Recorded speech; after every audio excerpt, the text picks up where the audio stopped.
Any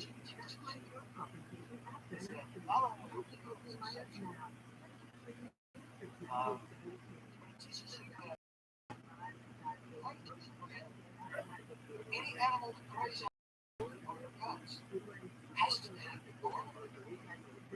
Meanwhile, in North America, you don't have the investigation of the woods. Rangers know the market is why is the sheep the world functioning the way it's supposed to function. And people as a total visionist, or they make their plan go with plan, or the plan will come. So, this is a world that's not better. These native people still have the ancient human idea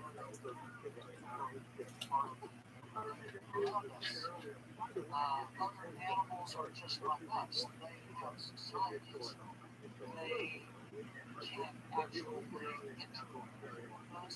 They ceremonies. That's not several of them. Or about whatever they talk about animals. One of the things that ceremonies is designed to elevate the animals.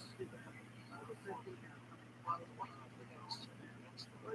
you're still guarding this kid. You're still willing to hold a ceremony where you build a kind of bonds of marriages between humans and life. And so, this kind of kinship is what provides the scientific evidence for what those species need to deny. Out of the same church. Europeans have meanwhile overlords have come up with a different idea. This current religion they have is that positive statement. Well, I'll tell you that the story that's sort of watching my this world is my oldest memory is from when I was 4 years old.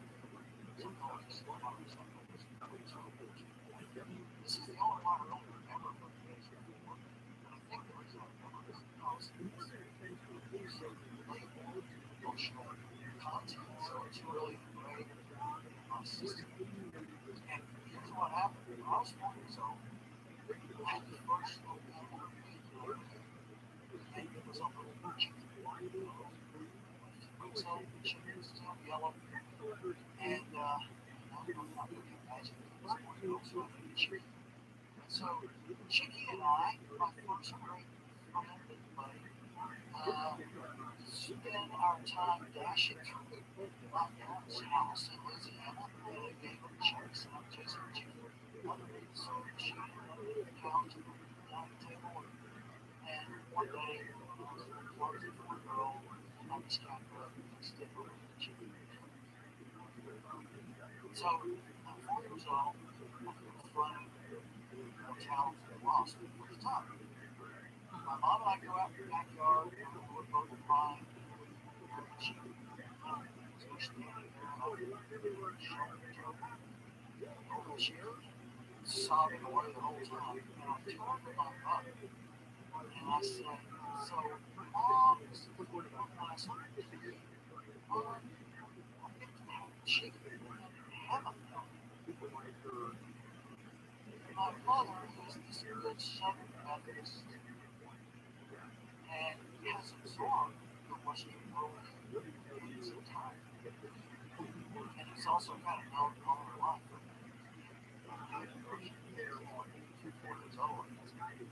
She looks down at me and although she's crying and feels compassion for me, she says, she's got to tell me, why not? You're made in the image of God, and you have an everlasting soul. So if you die, you get to go to heaven. Chicky is just an animal. Chickies don't get to go to heaven. So I'm afraid Chicky is just dead. So it was my instruction in the European worldview. Other creatures are something completely different. They're Christian tradition. Other animals are made for our use. They is the Genesis book said, unto your hand are they delivered. You can basically do anything you want with them. And with this idea of humans as essential,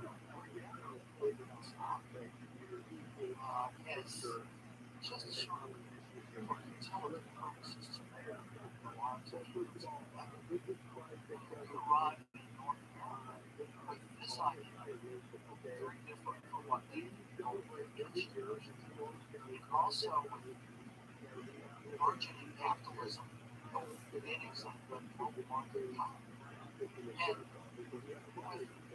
And with so many native people dying, North America is undergoing this huge ecological release of wildlife.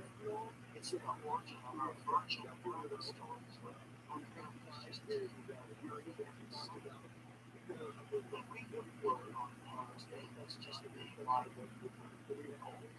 trees, grass, whatever we want to explore, we turn to mountains. And it's the explanation for the global beavers as an object of pursuit. One-tailed deer is an object of pursuit for weather. Storm so pursued at one time the richest man in the world was the richest man in the world, so many beavers.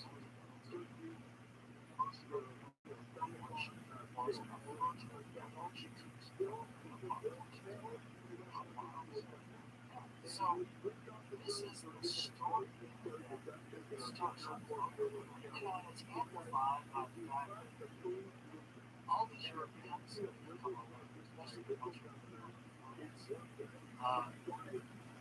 they've gone through centuries of economy where these lords of the land and kings control access not just to landscape but to animals.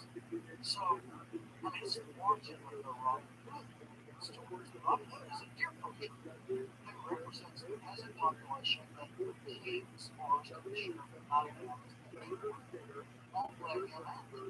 So, suddenly, this population of people is resentful about the fact that they can't hunt, they can't enjoy the bounty of the forest.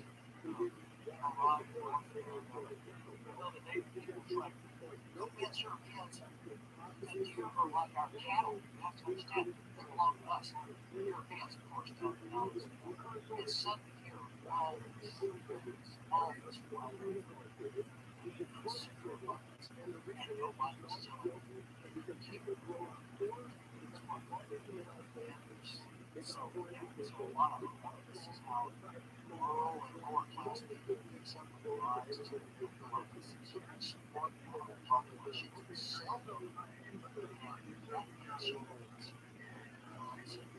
that is so fortunate because some century, still exists while the conservation features and animals. Well, of course, I'm tracking the story all the way through. I won't elaborate on it. Okay, folks, I must say that there have been a couple of years of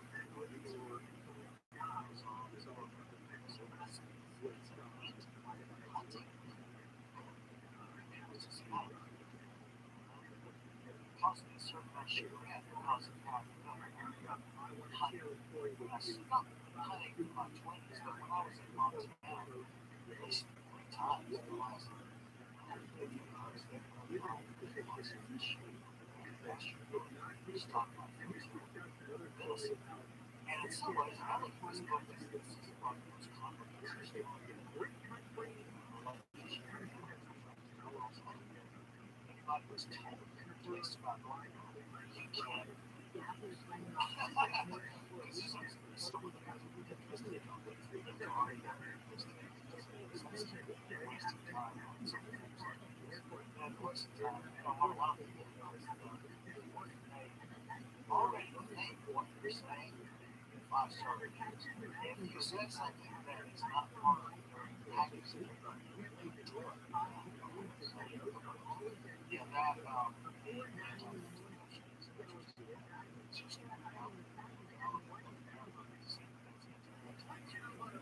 that's true. Marketing is well documented. Particularly in regards to Buffalo, you see buys and sells stacked on top of each other. Anybody knows that was absolutely crazy.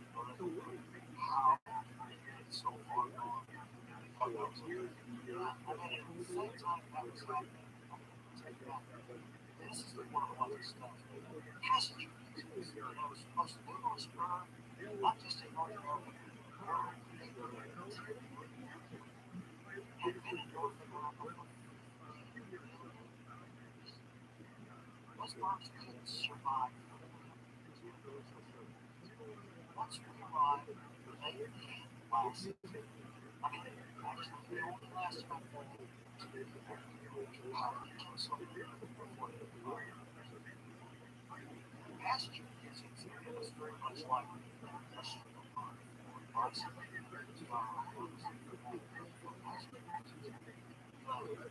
commercial farm. You spread nets across the forest. And what they would do is they use live pasture pigeons that were placed on the nets on the collars. Some pasture pigeon astonished. Wow. That's where that comes from.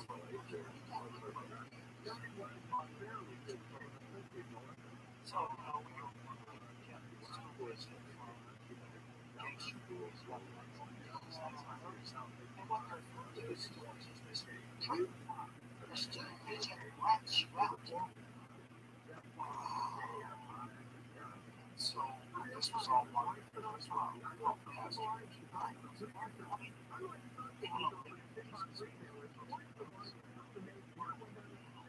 So this pigeon is securely placed on the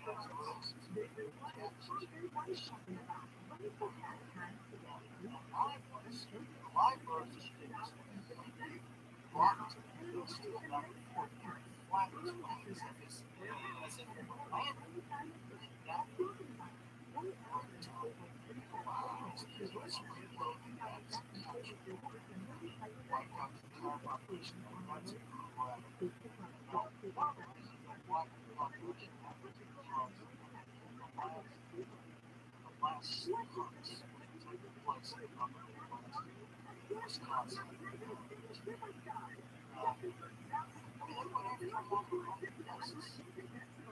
So, I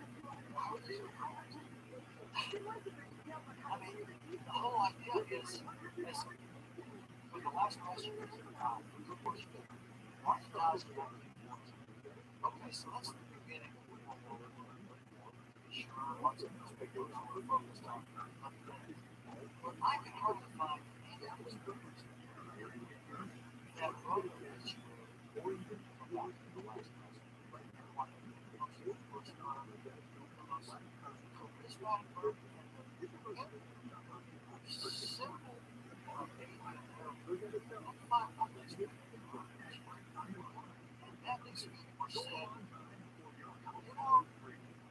yes, we should feel bad about the loss of pasture pigeons, but on the other hand, maybe it's a good thing that they're not going to be like grasshoppers and stick around with us.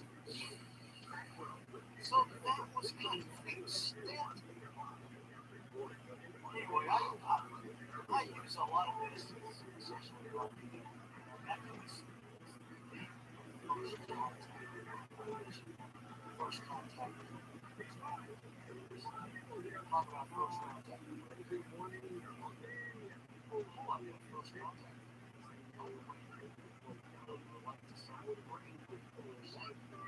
It's what's already have some notions and that's not. But one of the things I think see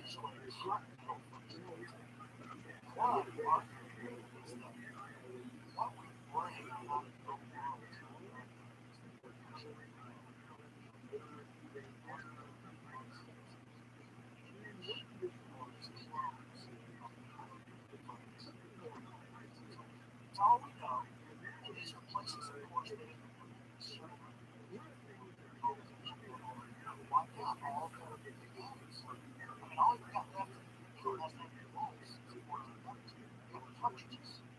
And so people kept going and immediately I know this. Whatever is really wild,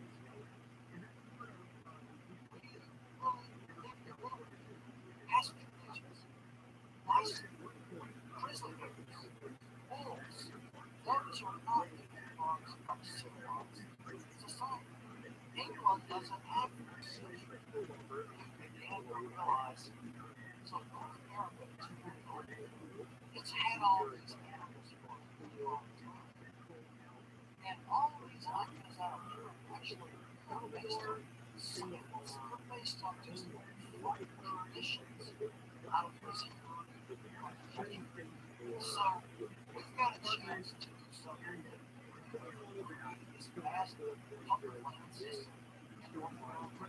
So we can actually are able to get to have all these big numbers there.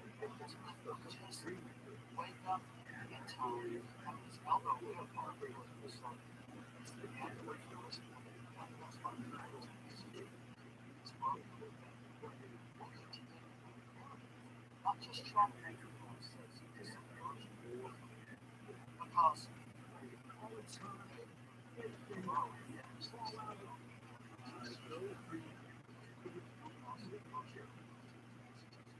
is seeing all these creatures. 200 years later, over 57, he's sitting there in his study and realizing this. And he writes this incredible passage. He says, I realize it's like going to a symphony. And when the first book done, I studied first and well, there are no strings. There are no woodwinds. There's no percussion.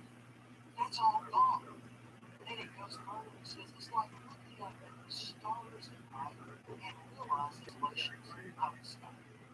And you're not able to see. And he says, I realize somebody's come along and emasculated a girl before I could live it. And he does this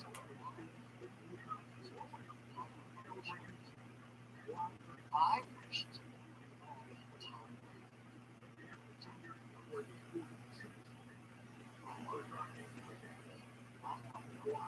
somebody's come selfishly robbed me of all these it's just so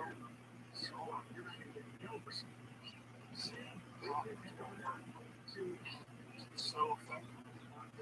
They can completely change the mindset in a short amount of time. In a short amount of time, I mean, it takes until, so this year,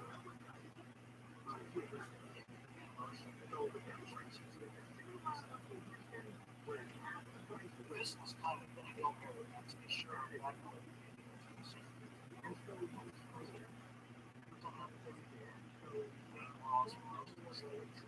Which are all in the course of what we're trying to preserve. And we have the idea of substitute sport parachutes. One of the things that we're trying to do is it's called really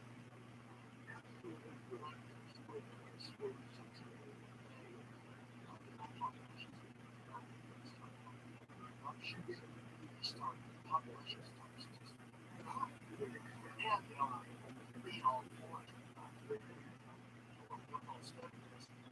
Said before 1991. So the idea was we're going to use woodcutters as a substitute for the others. And of course that was to do a lot of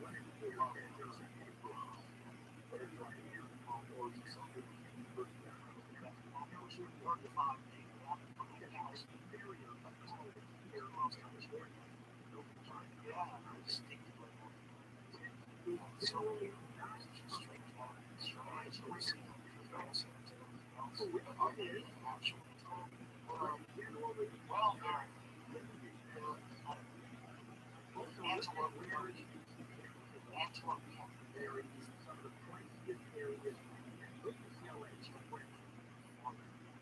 Actually, looks like giraffes. They can't look like giraffes. Actually, their legs and their eyes. So, yeah, they one of the great things about them too. Okay, so they can run females and 66 which puzzled biologists for a while because young predators have possibly wolves and coyotes that can run over about 42 or 40 miles an hour. So the question for all is, why speed over here? Until we began to realize these guys developed a really consciously by shots. And they still, females still select for males to males in order to this high speed. So the result is pronghorns only have predators for their fawns. They don't have predators as adults because it's a live animal. One time a cheetah will catch them, but nothing can catch them now. And since they're prey on all this fawns, one of the adaptations you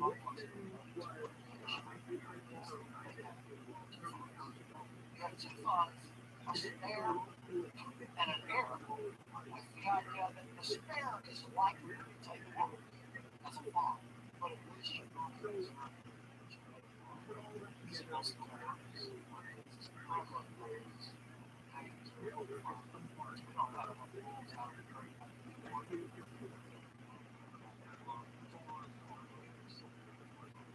there's some confidence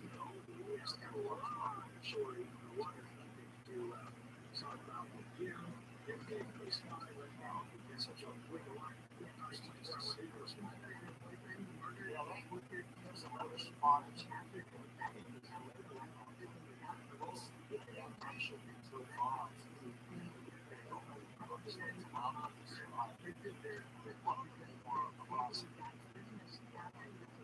Also, the subject of bison, enormous populations of bison, one point in history that have coincided with the European spread of disease.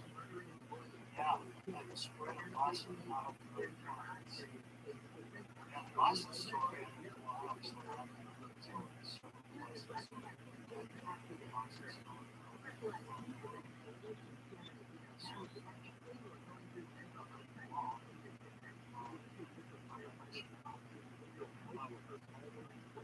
Modern bison is actually succeeding some early remarkable about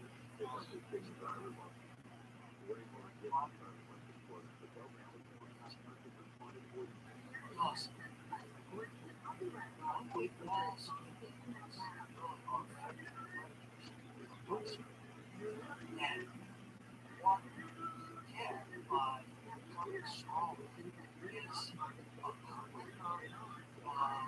emergence as so possibly small and have calves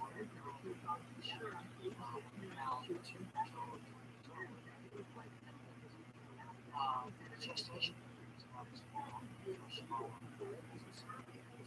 Otherwise, these are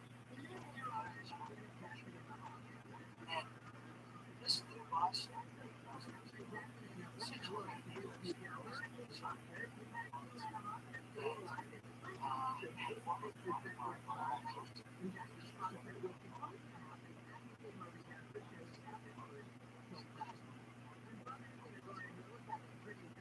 so, as a result of now popular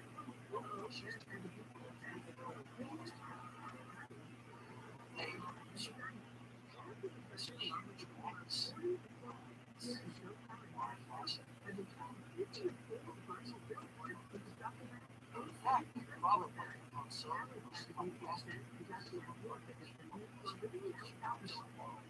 There's so diverse that saturated possible. Ranchers just can't take it to ever actually.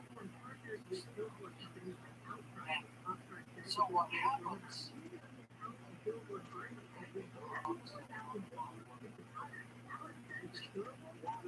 But just about the time that we're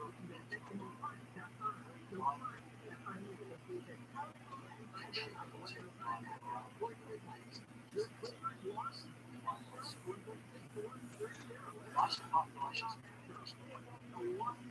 west of the Rocky Mountains, Arizona, and east of the plains. Georgia, West Virginia, possibly Western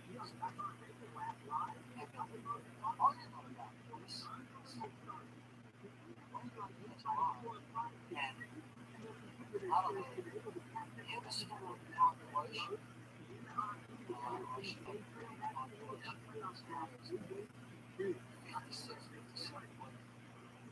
most of which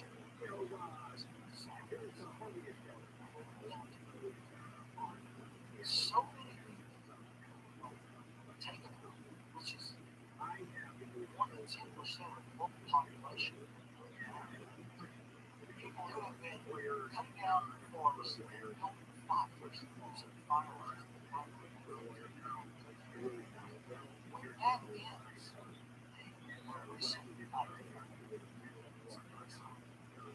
that ends, recent that enables a reduction of carbon in the atmosphere. Carbon in the atmosphere are all these other fires, all those things. And when that happens, it produces an effect called a blue ice age. The blue ice age, which lasts for about 400 years, about 1450, so somewhere in that range, 1800 this is cooler, moisture,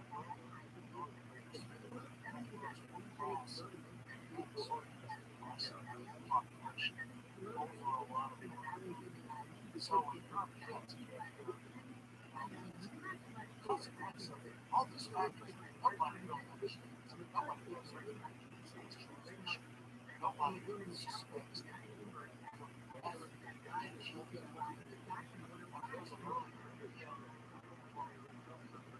Says logistics makes the strangest sharp for a couple of weeks. They came back on our ship, we're hanging.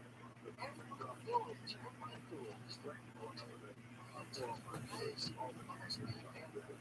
almost all the people in the village fell sick and they're dying. And it seems to have happened only where we went. Nowhere else is this. I mean, so it happens like that. Just almost instantaneously. They don't understand what it's like.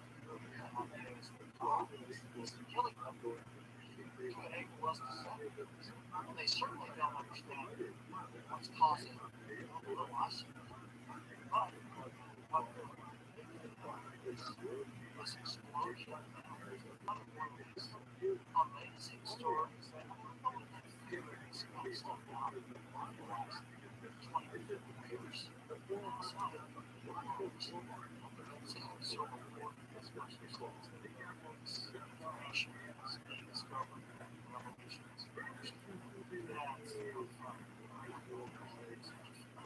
that's this book. I was part of something that sort of surprised me. I kind of knew this story. What I was trying to do was to tell this whole tale story.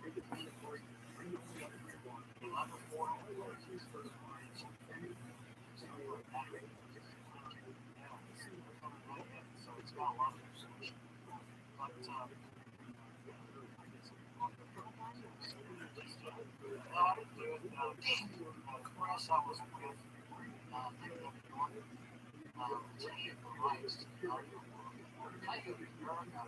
my agents, I got to select this this case, in order to obtain the rights, I had no set so well, I've offered myself a couple times to obtain the these are vanilla as well. I know it's taken fantastic. Well, he did. He eventually gave rise to the option name. It's amazing. Well, maybe at some point I could get the rights to it. But I've offered myself more than once. They have their stable especially about using it on this podcast a couple of times. Such a passion for this stuff. So tangible. Talk about it. Well, hopefully they'll get it. One of the things that is approaching is I wanted to do I know Carlson's tries to extinction.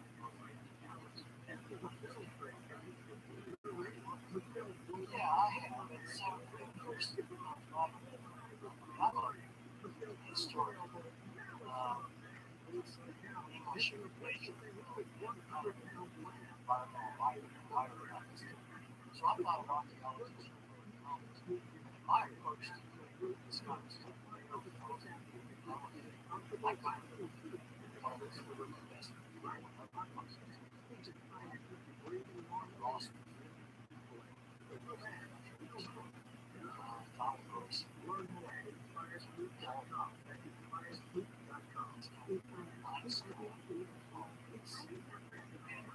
what I always look for publishing journals, doing work that I call markets.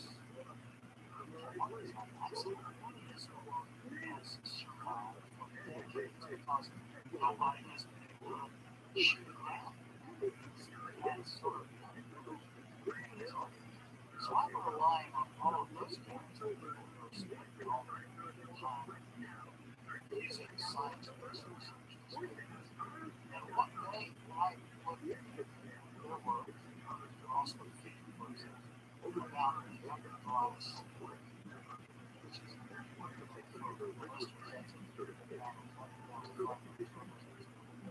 a sudden really cold pulse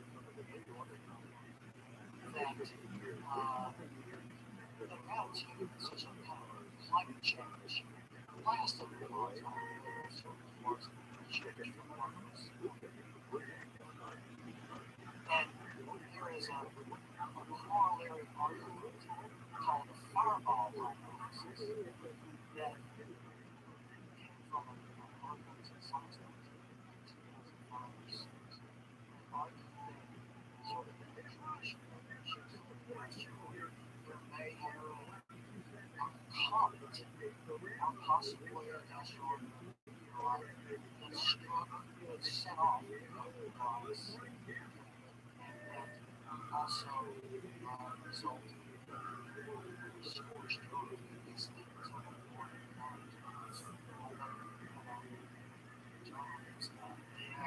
Alaska. How amazing is this? Yeah. It's less. It's less than 500 years. We're saying it's fascinating. Control is so interesting. But he's just what's going on with his talking about had so much property from his or so much tusks and step-bys and jawbones and things that they dumped in the jawbone. They recently discovered a fragment of man's tusk. So these guys carry one on, and that's the reason the mammoth tusk they found simplifying also the license rules. In the area where this guy told me to look, they're starting to find because there's so much more. So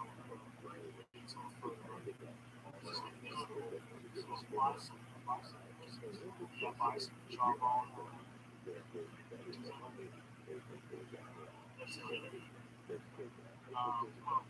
can find months, trouble here, months. So this is probably the biggest study that's March.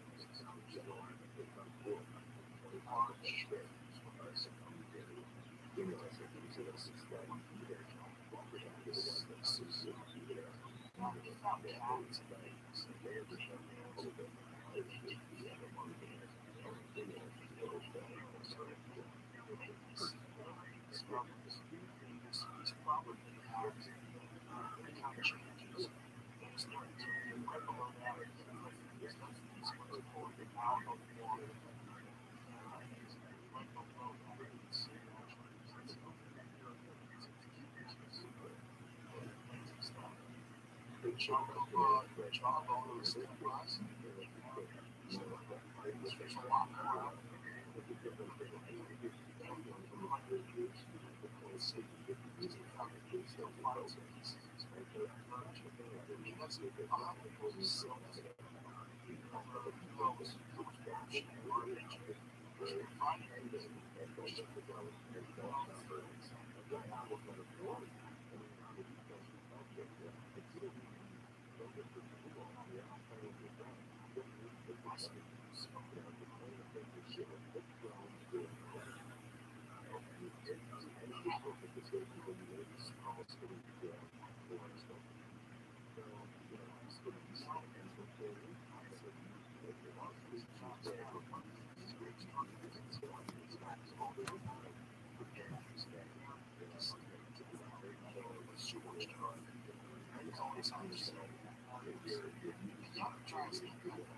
What's fascinating about it is it's not one event, it's multiple events that take place over thousands of years. There's a lot of things during it, which is common to those people on it.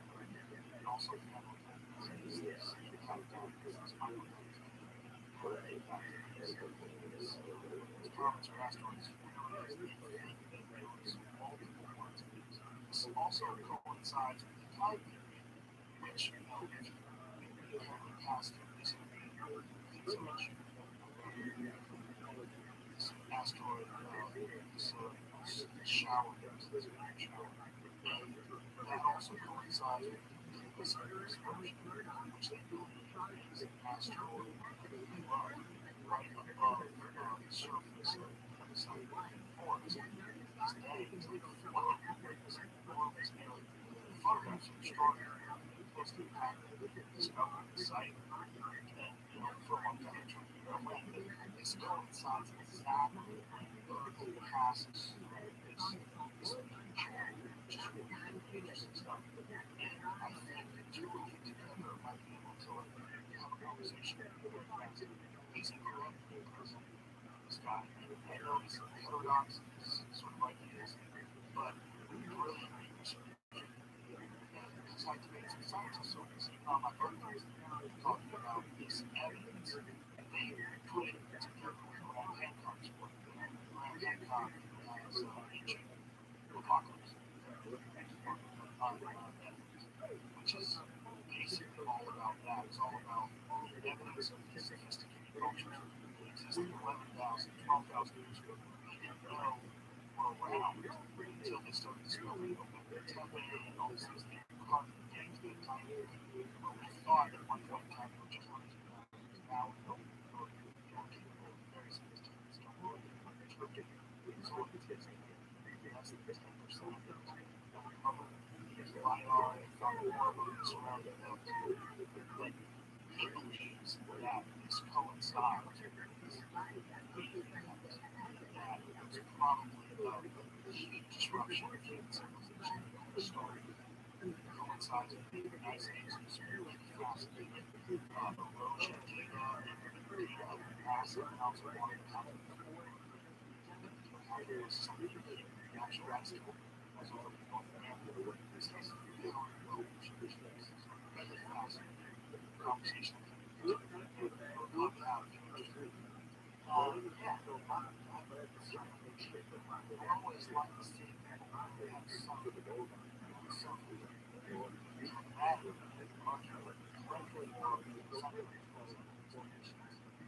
come up with something like that. Yes. like the wrong phase of the world. I would like to see especially the future that folks are now, coming back to history of how things go down. I would like just to see people have a conversation with them. Because, like, again, video games, because they don't need to describe these things. It's recall of information is something. What I would say is exciting. And I think the reason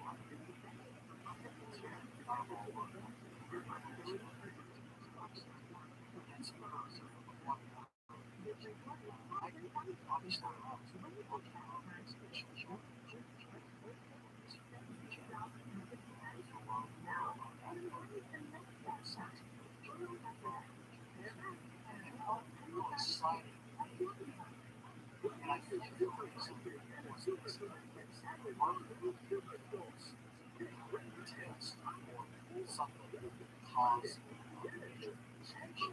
It's okay, so the other cause produced the cold to sure. But it's not difficult to argue because none of us are going to describe the cold when we survive much nicer.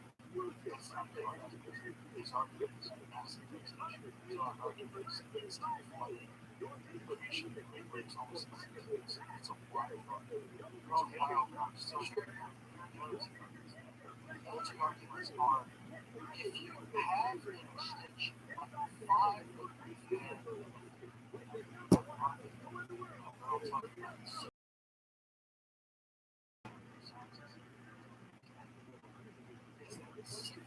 extension of the grade is actually unlike all the others 5.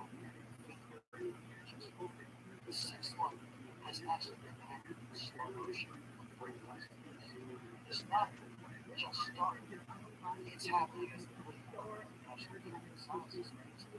When you can spread out of Africa, check out more than 300 mammal species across the world. So it cost us what they call almost the worst case. It cost us like 2.5 billion years, especially evolved humans. So the reason I have been following that argument, that's kind of the one I did, is that when the younger glass thing comes up, what we point out is that in all the extinctions before the Pleistocene, those extinctions took out Earth. They took out life emotions. They took out small creatures. They took out reptiles, birds. The Pleistocene seems to just be mammals and often just big mammals. And so there's this sort of logical attempt to try to come up with that would explain the extinction scenario. Doesn't take out things. Doesn't take out little creatures. But just focuses on big mammals because like the consensus is going towards this year. Get all the creatures. If you can work on the which I'm sure you think the good explanation for why no one kills things in the ocean is that it impacts the ice sheet. It impacts these ice sheets. It causes this almost instantaneous melting of the ice caps. Catastrophic, but not everything. Things that get impacted by the water get impacted by this melting of the caps. I don't know enough about it in this conversation with you, but I'm blown away by this guy ran across this description of this engineer. I just think it would be amazing to put together with you. There's no doubt it's had a massive effect on I think that all this is worked out really fascinating and tragic too that things did. And one place that's interesting is the gestation period. They had to carry because there's no big one of these ones like a bison. So if you wipe out a clan of them, you don't make this significant impact. It's not like rabbits or like coyotes or biologists and all those key species.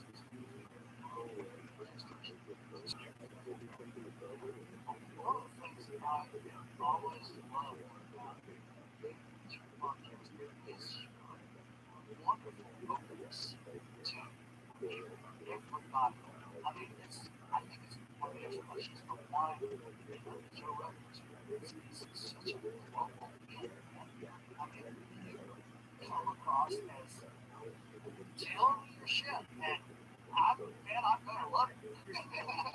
Well, in your case, it's easy. Your shit is amazing, and one of the big successes of English your books are I love this reading. I can't wait to listen to this one.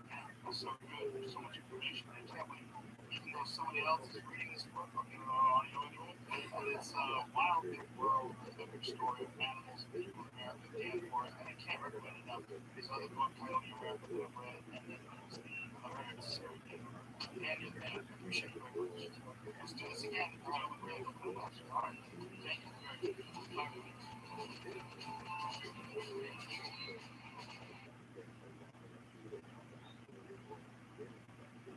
This episode is brought to you by Policy Genius. In a worst case scenario, you don't want to worry about money. Whether you depend on someone or someone depends on you, a good life insurance plan can offer peace of mind if a tough time arises. A few clicks to find your lowest price. You can find life insurance policies that start at just $25 per month for $1 million in coverage. Some options offer coverage in as little as a week and avoid unnecessary medical exams. They have licensed agents who can help you find the best fit for your needs.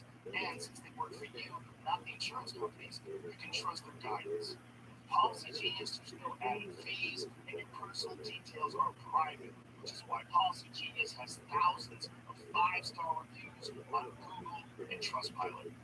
Ensure your loved one's financial safety today. Head to PolicyGenius.com or click the link in the description to get your free life insurance quotes and see how much you can save. That's PolicyGenius.com.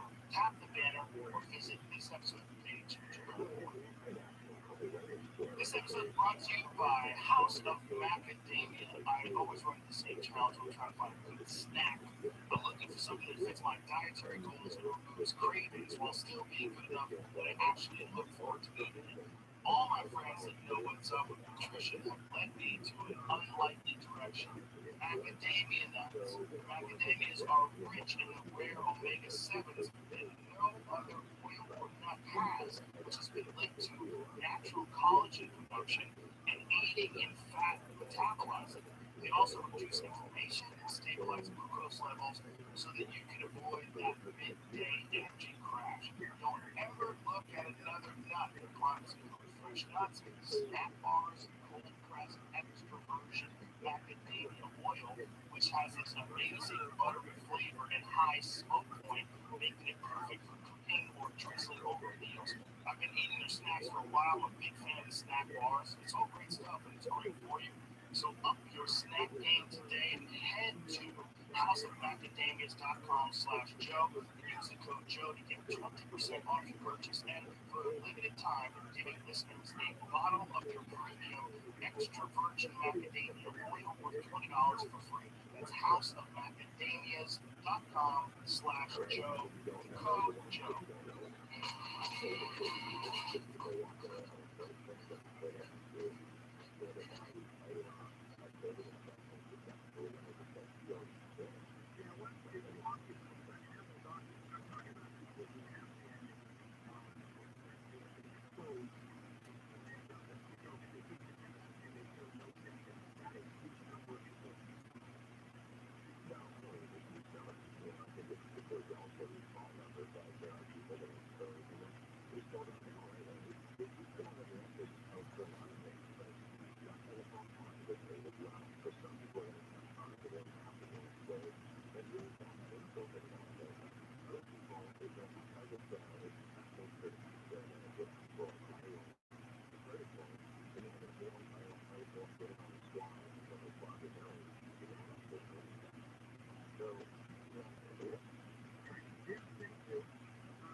First archery shot ever.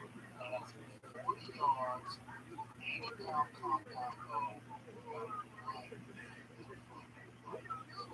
That's the biggest struggle right now. I mean, to take the first of all, the ball's not set up. The way the ball is set up is really have short arms. You would have a long draw. You would have a body a little set to that comes up. It's a long shot. First shot, that one above 20 yards. And you got it right in the viral. Yeah.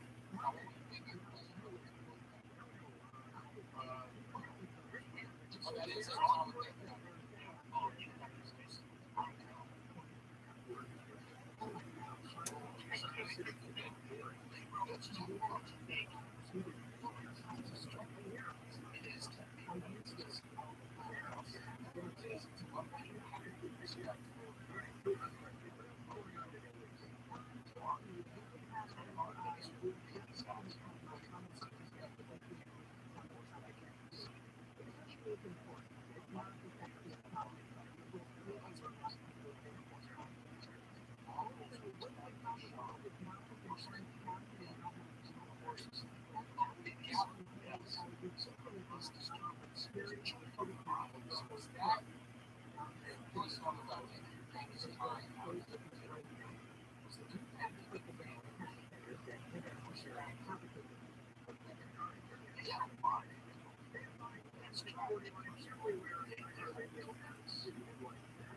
that's too much. It is so much space and flies. I think it was just camped outside the city to start the terror start out. And then we started killing people, fighting for life, launching them over the walls to light their own houses on fire, and dead bodies. All of the workers killed 10% of the population. That's the reason. All those kids.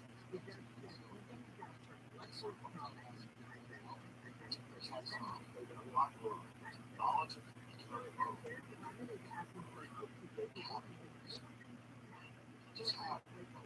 just have those conversations.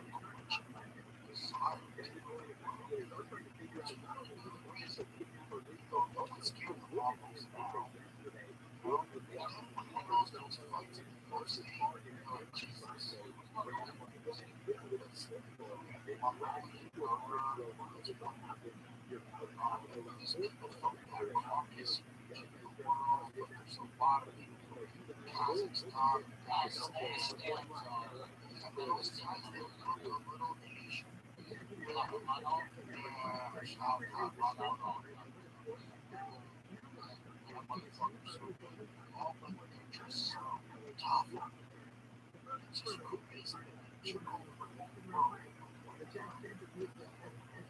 That's a lesson for families.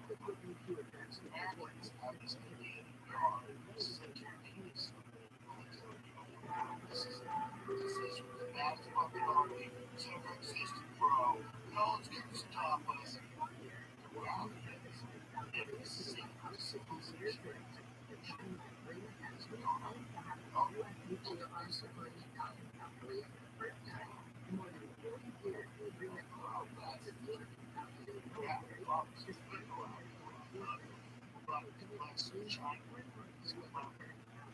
Slow, dismantle our power grid, slow,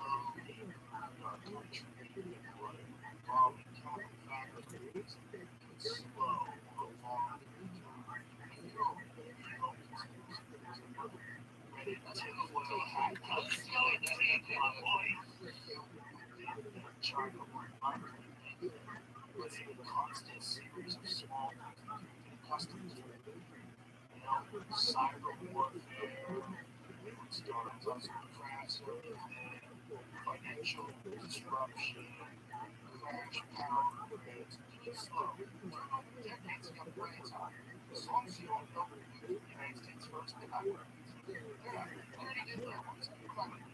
If anybody is going to be a first bomber, it's not me. There's no way. problem. That's a strategic problem. Because we're all worried about food. But it really gets back to the one. So it's like, what this, what that? Who does have cancer? Who decides to go out with that? We're worried about that. No one's worried about the economy. Just trying. It's like, what's this? TikTok? Do you want to talk? Do you want to talk? Do you want to tell us about the code? How about this? Boom! Yeah. But it never did. Why did it change?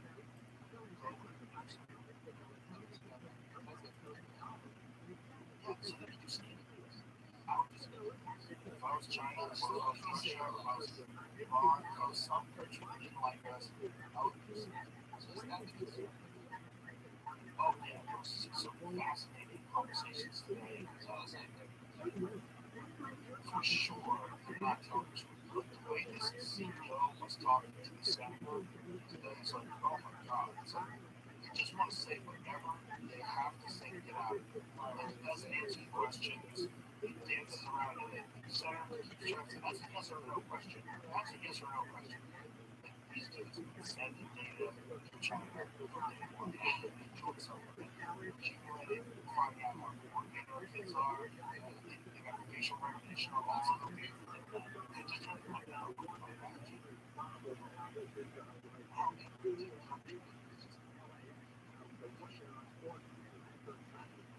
Also, how do you get those that out? It's a problem, but it's so many things going on. First of all, it's very easy to get a big phone. It's very easy to share. Blow up, decide about using it. It's sharing with people. People portal for creativity. Some people just interesting shit on it. It's obvious. I would say it's our fault.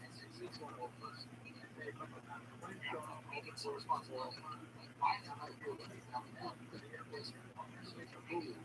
That's on us. That's how it occurs. How it occurs is when people take a look at it, he just thinks that no, it's just trying to kick our ass and want to stop it. Together. That much different. I don't know. A lot of us just have this fix.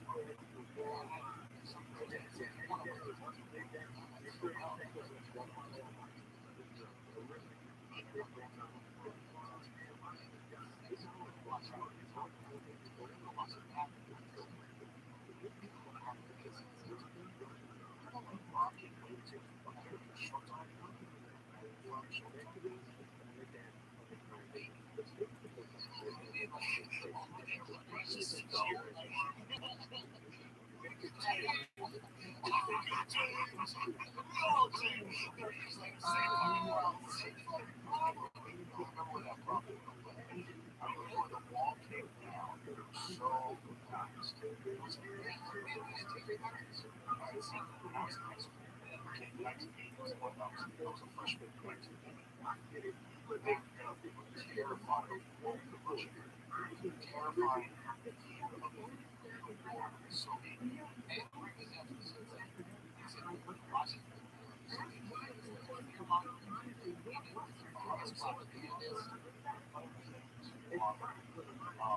So it's always been, it leads. We talk about how bad it is. The reality is, like, 5 o'clock news, you don't work, it's always the worst shit that happened. Double homicide in Brooklyn. It's always the worst shit of the day. Also, out of respect, it's the worst shit of the day. One was always Russia. And you would see so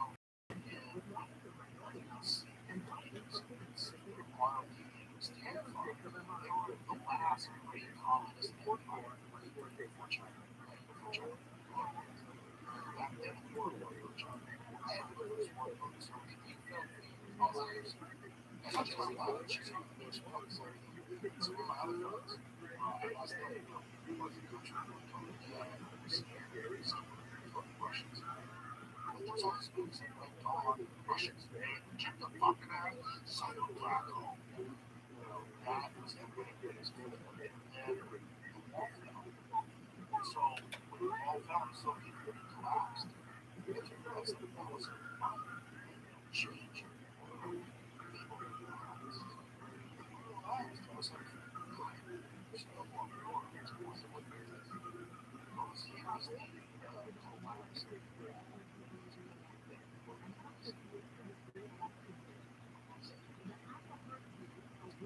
So in the 90s comes up with COVID. Because, right? So the 90s come along and no one's worried about war. Well, there was a lot of this. This is what the worst for cars.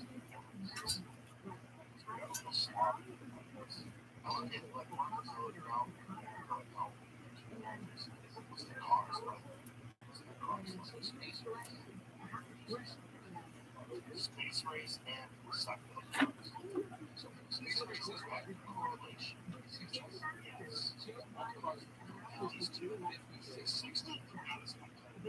So as you want the first one.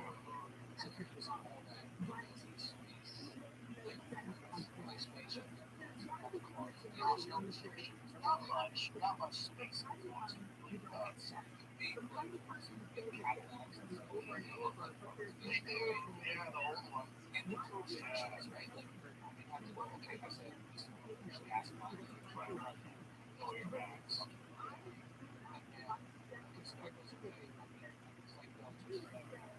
Well, psychedelics are 60s. In the 70s, in 1970, they passed a sweeping Schedule 1 psychedelic act that makes all those drugs Schedule 1 drugs. All the drugs that are non-toxic, psilocybin, all things that have nothing to do. All those things become, all those things become Schedule 1. And then automobile design drops off a fucking cliff. I mean, drops off a cliff. It's not totally. There's a correlation. So maybe not totally the cause because it coincides with gas prices. So there's the gas prices. There's gas shortage. That's it. So is what happens. That's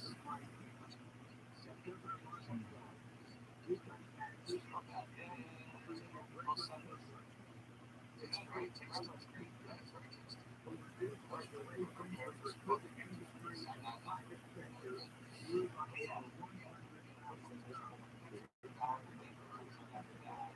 Not aware of all that stuff. I think this is what we have to be aware of.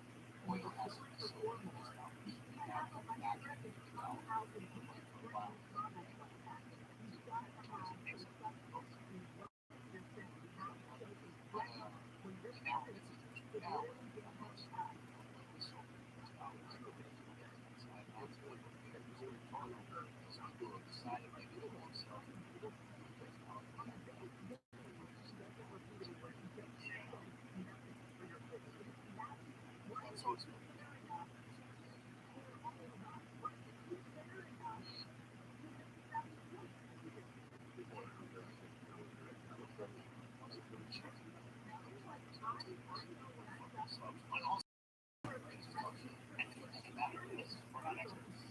Exactly. It's so funny that people get upset about that. Like this is a conversation that I would have with an camera. So you just gotta be seriously like deal with that. Especially us. Those little professional clowns.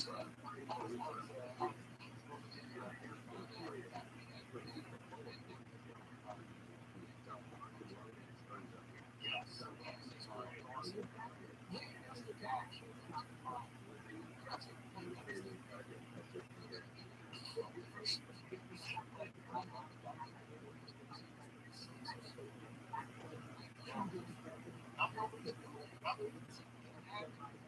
It's just how old is this civilization? It's where Hancock has he's like I'm not saying that black people still do it. It's just old as 100% black. It was 100% yes. They pyramids and 100% really like people. That's it. All Grant Hancock said is that it's very likely that the entire world experienced a cataclysmic disaster around 1100 12,800, 12,000 years ago, somewhere in that range, and not this back in the Stone Age. But those people who were around before that were probably more sophisticated than we are. We just have a hard time imagining it because we don't have any evidence of it, and we just don't think that the execution actually if we found some tech, yeah, it would make sense. I think that we can go there because they have whatever it is. But so far, the idea like a chisel on the snow, carving on the ground, blocks, and just dragging it to the sand. There's some real problems with that.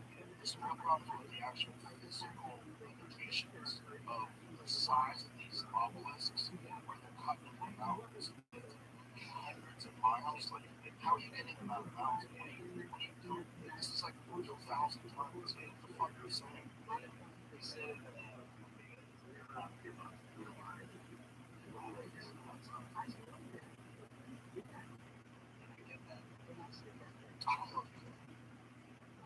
I don't know if you could. I think we could know if you cut at least 10 stones a day to 664 years.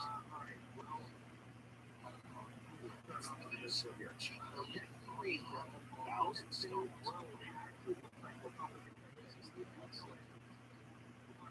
Like Barnes, talking to man, talking to Randall Cross, talking to Graham Hancock, like I think that we just have to use our imagination because we're thinking of technology as technology that we can these microphones and cell phones and shit. It's possible there's a completely different branch of technology. They have figured out something about it.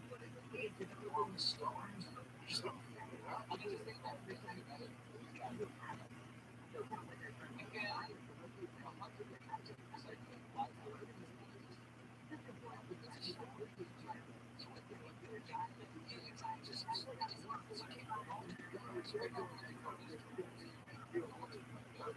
That makes sense. We can't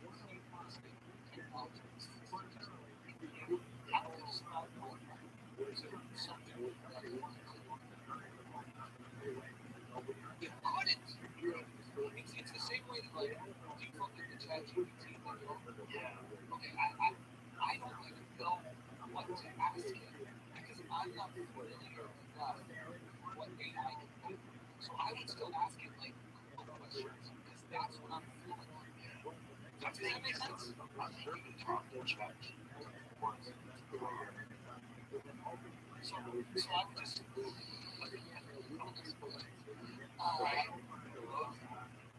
chat GPT 5. Can we chat GPT now? Making them talk to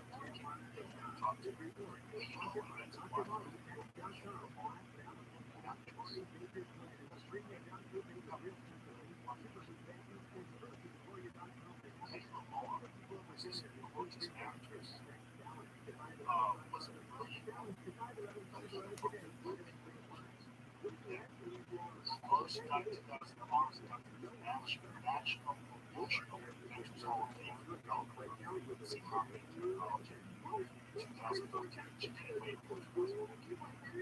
such achievement as the other Wi-Fi, other wireless communications and GPS. And why did she have this? I have no idea. She was a scientist.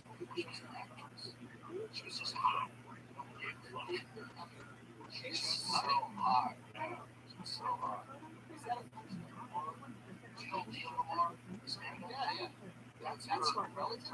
Yes. Because I had this bit about Kate Lamar. They had to talk to me. They came up to the show. That's her. It's either a great author or something like that.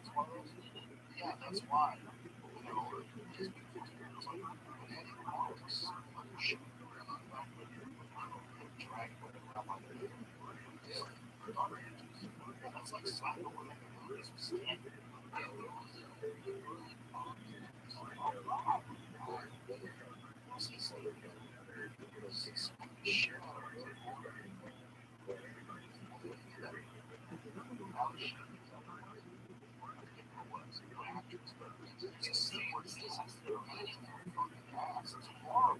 It's actually tell what she probably didn't just that one.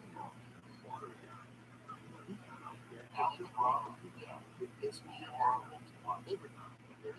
This was like how they were. This is the actor just watching that video. That was brilliant.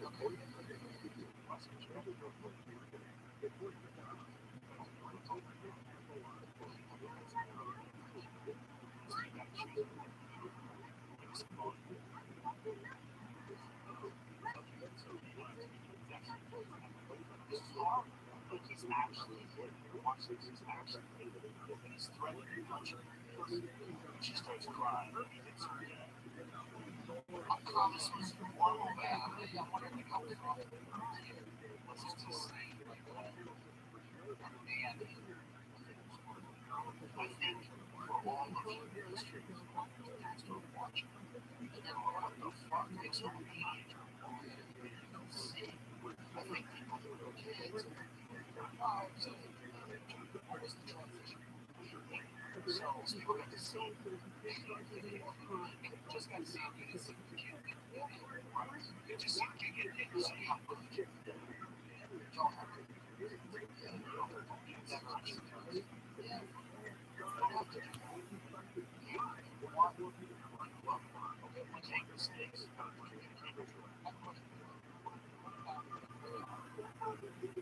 How do you communicate with a child before he understands what you're doing? How do you communicate with them? Well, before they understand what you're doing, you talk about things. They started talking. My daughter started talking. She's walking and talking.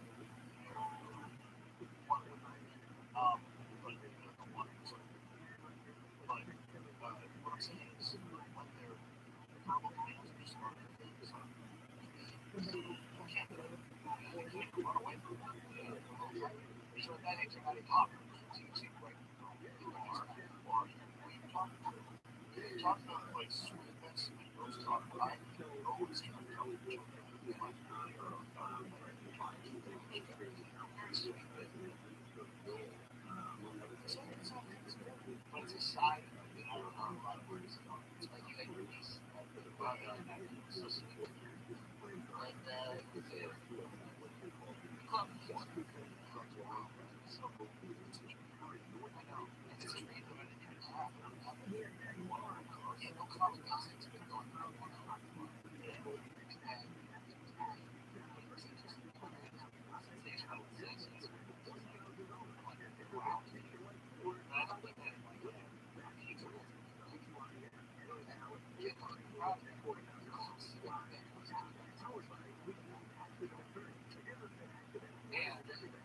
Kept talking about this way of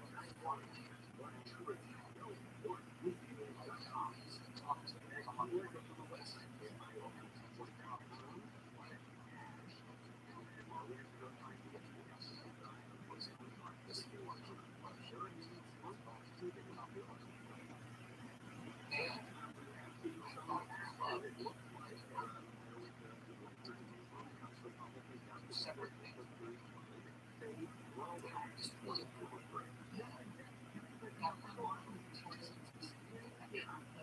You just go up and say, you have to connect them. Sometimes you don't have to connect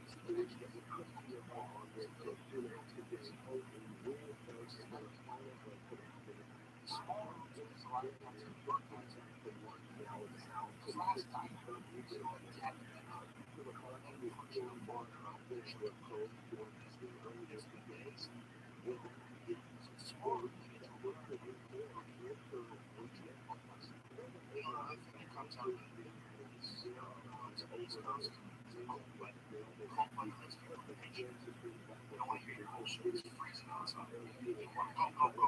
change the fucking price.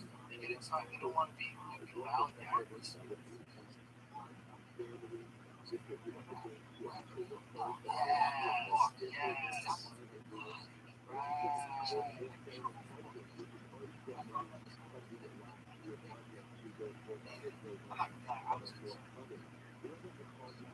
you said something like that was fun, but you said something but it was honest and hilarious. Yeah, there's no issues. That word, honest is usually used when, like, let's have an honest conversation. It's never like, you're beautiful.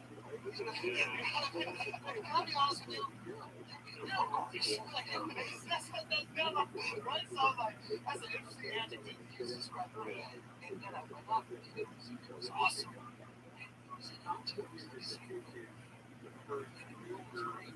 It also offered this other side of this stand-up that a lot of people don't necessarily know discussing until they go jizz and wheels. And it was like, you can learn to step up. That's how I came up with it. Then you go to that's the seats. Like, how do you sort it? I'm watching the wrong way. That's just watching it. Fucking stuff like that. No Black Panthers. Yeah, that's fucking smiling. Oh, what's I don't know, I just feel like if that goal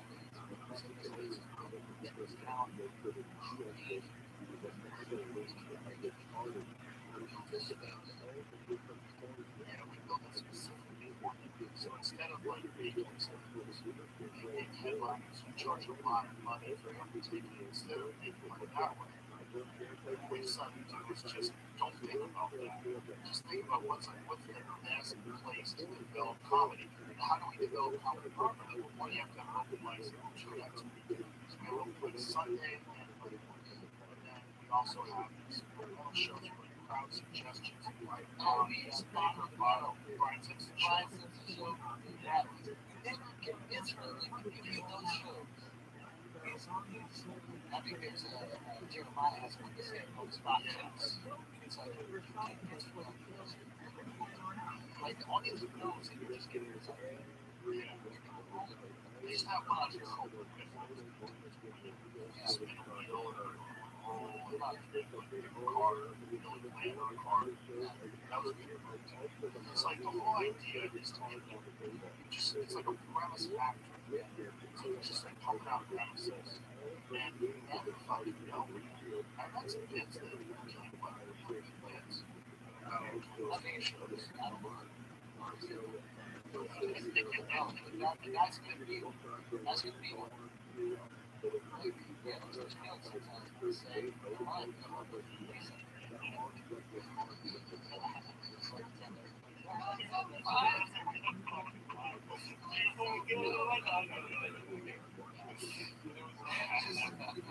it was just cool, man. It's an energy. Well, everybody is working towards the right. Can you talk about? I think you were fucking paying too. Can we talk about something?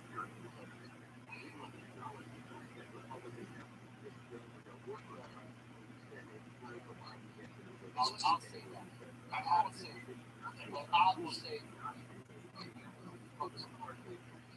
but the whole idea is just that's like awesome. What you're trying to say is the whole idea is for you to make all of them. Well, my idea is to make it so that my own goal is to make it break even. I don't care.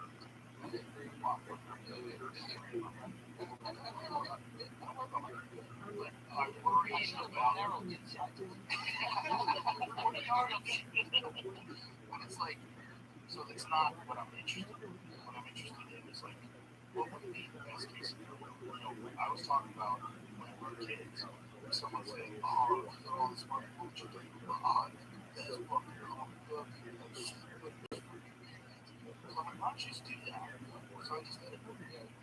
It's awesome. The staff's awesome. Yes, I mean, I already told you I was going to come down and I will say after that,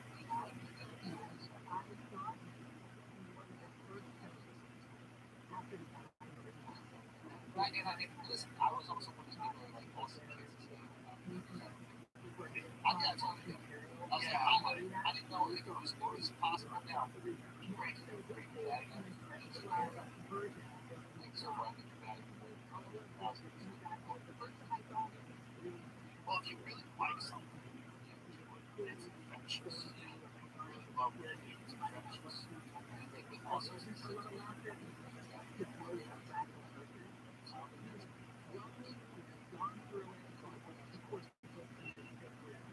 college were about to dope soccer team. Well, soccer team, right? But for people who are not there,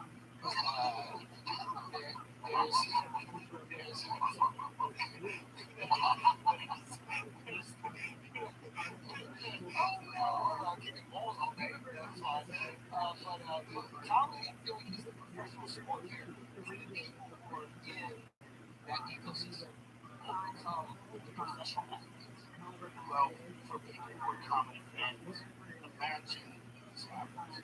Imagine if you're common and the whole world shuts down, Texas doesn't. People Texas barely go to some people come to visit. And then, some people know people got sick and got better real quick, and maybe some people start getting skeptical, and maybe some people start saying, well, I've been sick in 10 fucking years. I'm saying something that guy was so sick. What the fuck is going on here? I mean, you look at it, and the government continues to keep it shut down. You know what? I'm going to go live in Texas. You fly out, and it's 12 world-class comedians. Now, I was a Cubs fan, and I was around here, I'm like, holy shit, what's happened? Because it's never happened before. All the scenes in our lifetime and in our predecessors' lifetimes were isolated. There was the Boston scene, which is like a scene that guys get really good at all. It was the Birds, the Apollos, the Bees, the Cooks, everybody with the Chase, Chase, they were all listening right, they all knew right, but it was an amazing breeding ground. It was like AC and LAC was like A minus. Like New York was generally better quality comics. Yes, but LA had the occasional comic where it would stop it. There was only those scenes. San Francisco was always a little shaky. Never really had like a rock solid big scene. But Boston does it now. Like it does. It didn't before. It was a small scene. It was a big scene. Like some good comics came out of Washington. Hicks, Kinnison, it was a long time. It was the 80s. All my favorite comics were Boston. I'm trying to understand. Because we grew up in a place where it's cold and dark as fuck. We live in a very mean.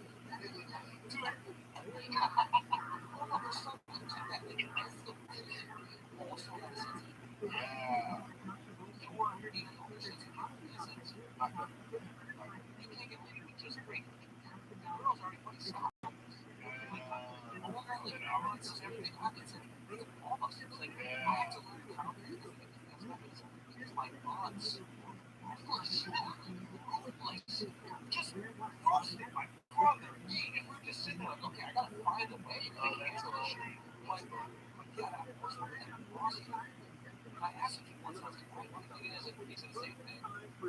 He also said that there's an arrogance. This is what nation.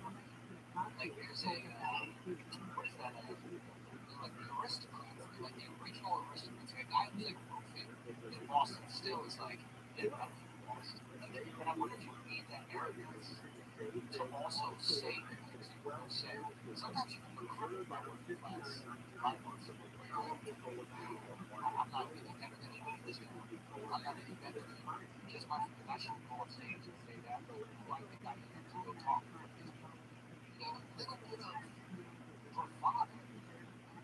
See, I think there's so many variables to social factors. One of the factors is like you're a group of guys that are dedicated to comedy and are really getting after it and set apart from everyone else. That was what was happening. Boston was very crazy. I was very crazy kid, my friend. I was fucking terrified.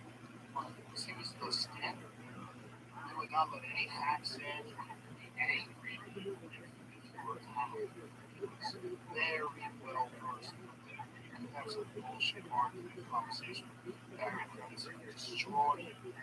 That's wrong. And he was really fucking funny.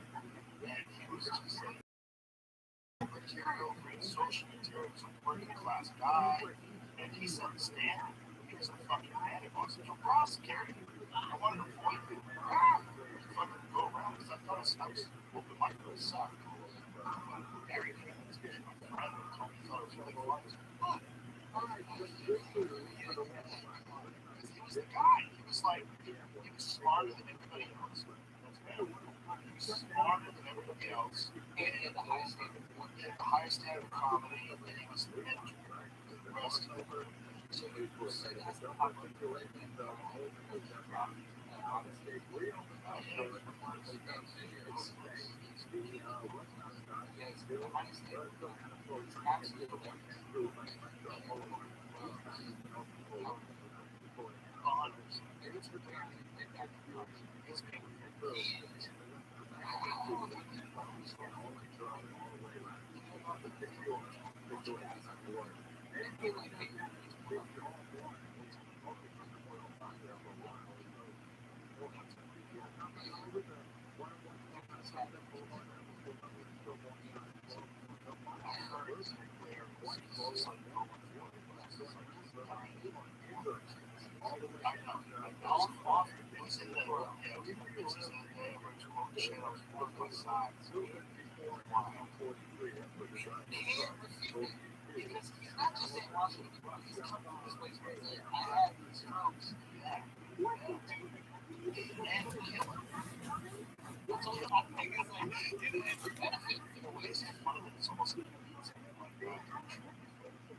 sometimes it's in a Miami,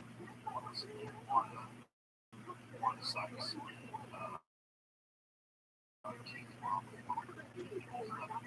Those waves on the way in, they wait all the time.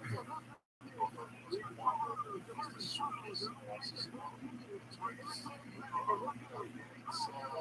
much love. From your side. I'm funniest with fans.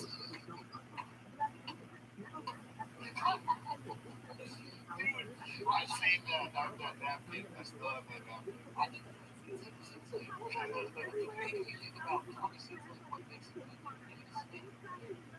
it helps. You multiple stakeholders would be ideal. Yeah. You definitely need at least one person. Someone and they respect but maybe isn't in the stress even though I just thought just that helps. That way it's less jealousy. Yes. Because the other thing about it is though that like in Mary's time they were really kind of we really have to understand our art form in a historical perspective. Because our art form really didn't even branch off into what you and I do until Lenny Bruce. So, what is Lenny Bruce's era is like the 850s, early 60s, into it looks like that. Now, when he died, the end of Lenny's career, and by the way, I'm trying to if you go walk in my club, the first thing you see is that's what it's for. So he died in 1966. And you have to understand, like, the last couple of years of his life were completely entangled in legal battles. So, like, the Lenny Bruce we're talking about, so, like, late 50s, this guy literally invents art. Because it just didn't really exist that way. I mean, Mark Twain did some spoken word stuff. We read some of his books, and it was very funny. And people talk about Mark Twain was the first guy to do stuff. But then there was guys that just did jokes. They would like tell like two Jews walking along, those are two Jews, they worship cats. They'd all sing for each other. And all it's like house jokes. Yeah, house jokes. A lot of house jokes. There was a lot of really dumb shit. And but you know, funny. You know, whatever. Those guys are good. Oh, yeah. Very funny guys, but it's just like, what were they different than we were with Stone Tools? Right? And so then along comes Lenny Bruce. And Lenny Bruce starts looking at society, so it's culture and sex and racism and drugs and racism. Oh, their jokes now is their joke is that he's going around acting as a jazz musician. And he was talking about like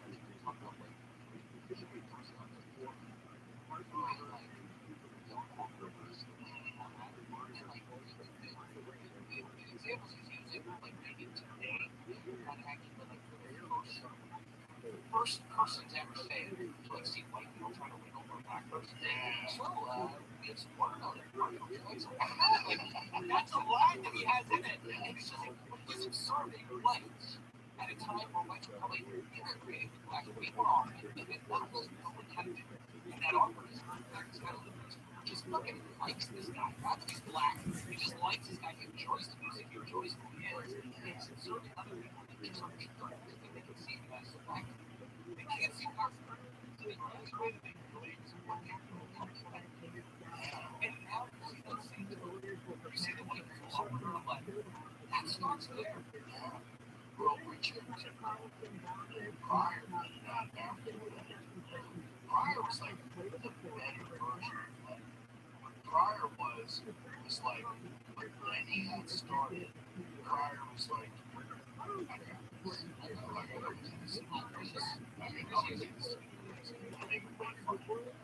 Prior was like self-deprecating and it was way funny. But Lenny was very funny in the context of the time. We were back in the Lenny Bruce days. You and I were the bus right now, and we're sitting at our ages right now. We're just like regular guys, and we're sitting in the back of the room in 1957. We just let Lenny go up and break down the culture and society. Tie and laugh. It's joke about things. Such a big difference. This is the 60s. It's probably, I mean, time is 60s. So maybe early 60s. So he has still raised homosexuality. He goes, what do you arrest you? He'll chill out with one person. They're all sex with you.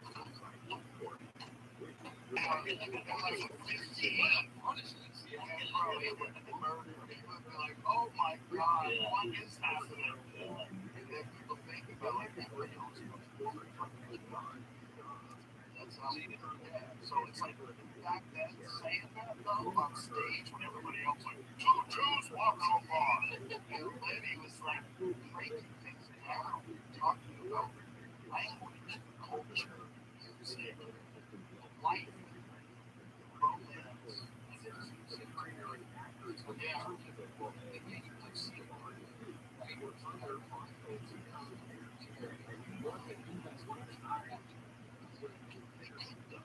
It's like a lot of just sitting there, just that's not the hardest part. It's the hardest part. It's like when I think it's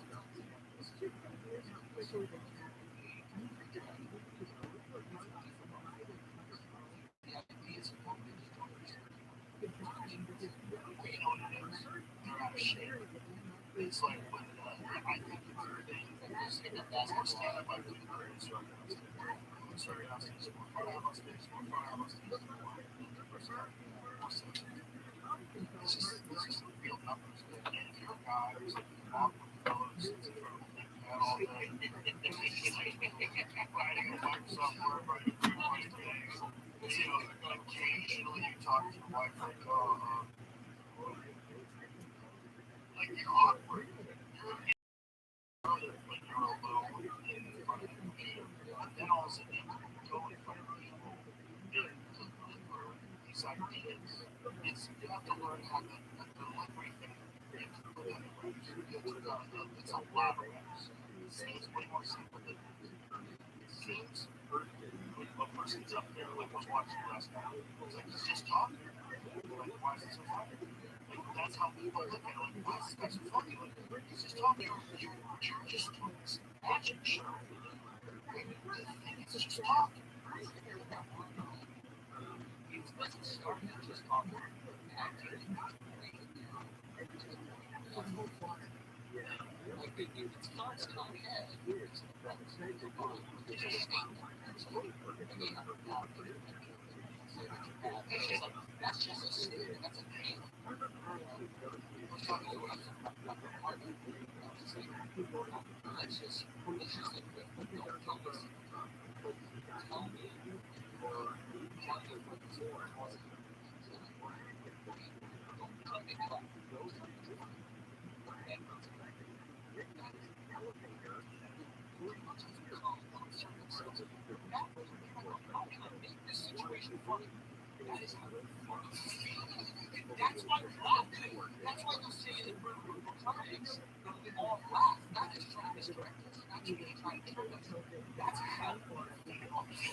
years, and it's all combined and creates procrastination.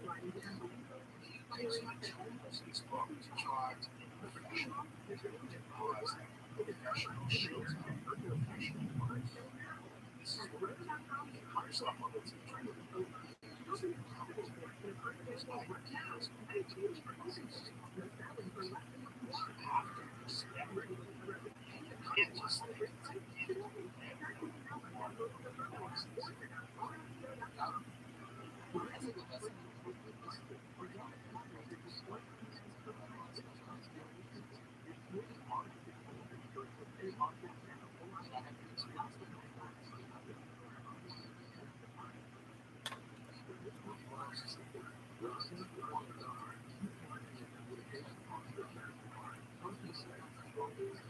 It's not necessarily bad, but I've done it for sure. Just for the board.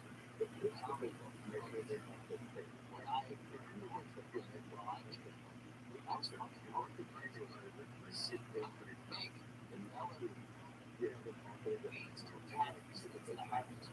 You understand that these ways of doing a snapshot and then about that, let's look at especially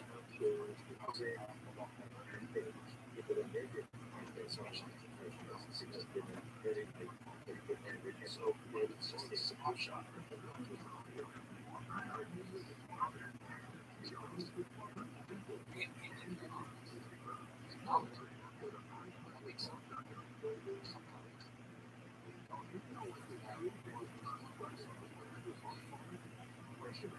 Yes.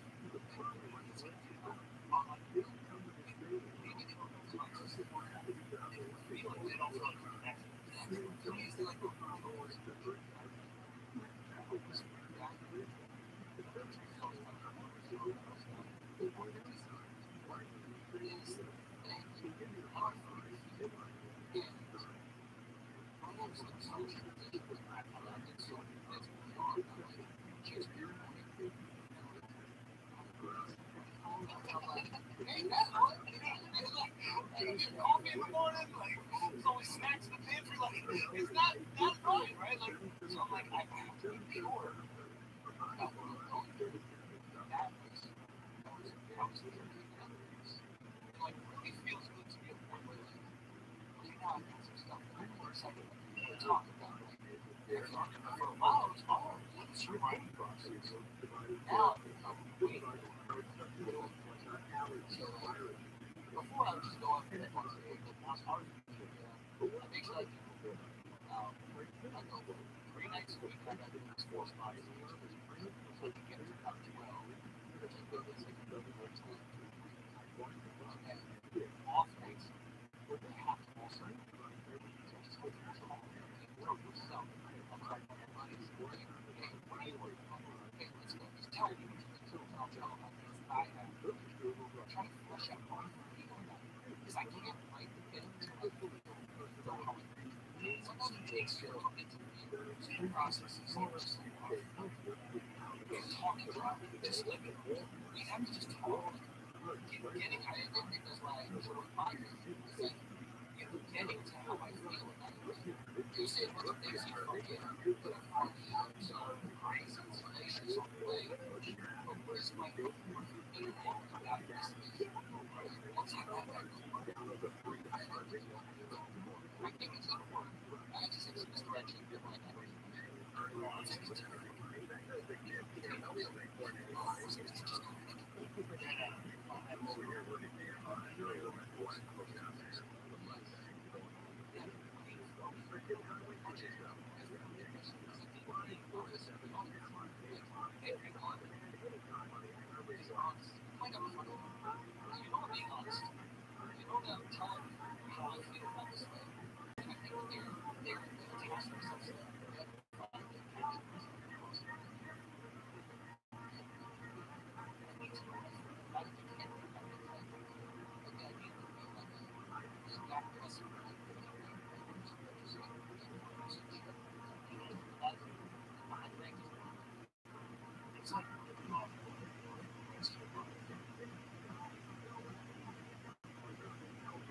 stay alive because they're basically playing this massive playing for the rest of your life. That's no, of course, that's because you care about what you do. That's what you're saying. So, we all have to care about what we're doing. And I think everybody does it. I'm always interested in what it was. You just know that I think that's important. Don't think it's necessary. There's so many great stuff. But if I really close my attention to this,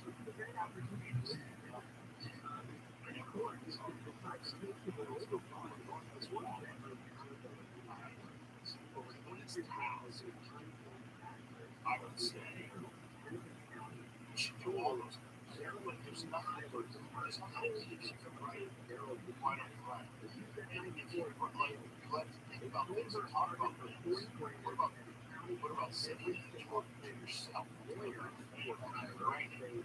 There's a very specific mindset that takes place. For me, when I'm in front of the keyboard and I'm writing and sitting, I'm tired, so I don't have to look at it. Which is nice. I'll take it. And that's it. And so I can just zone in on the page and I'm thinking about every word much longer than it takes time.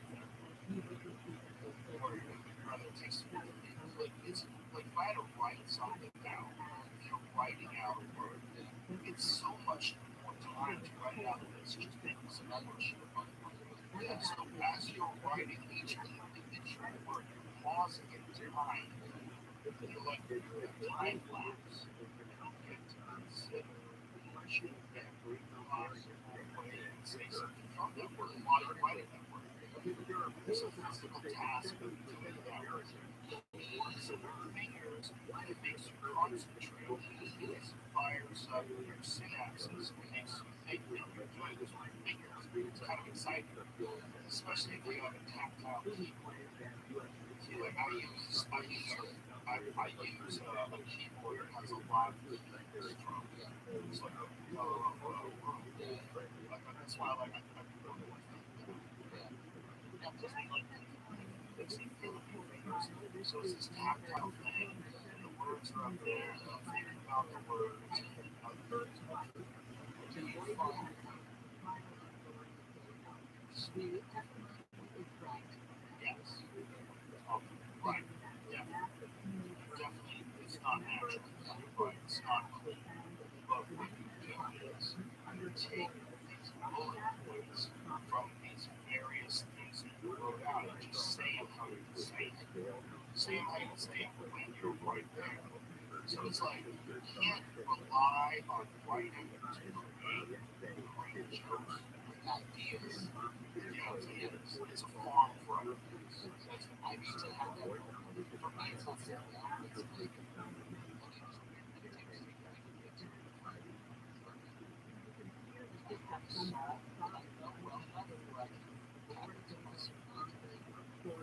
not too well with some people. I get to a weird state sometimes, like where I'm like, I hate it. Sometimes I get to the state where I can block it. And that's just like super roughly access this for 26 miles. So I can tap into that.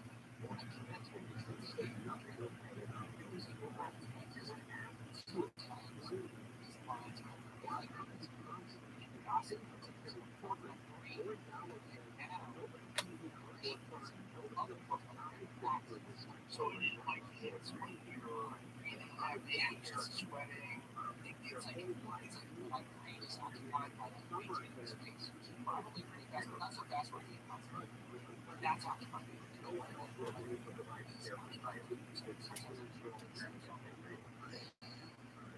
it's a state, right? Something happens. It's like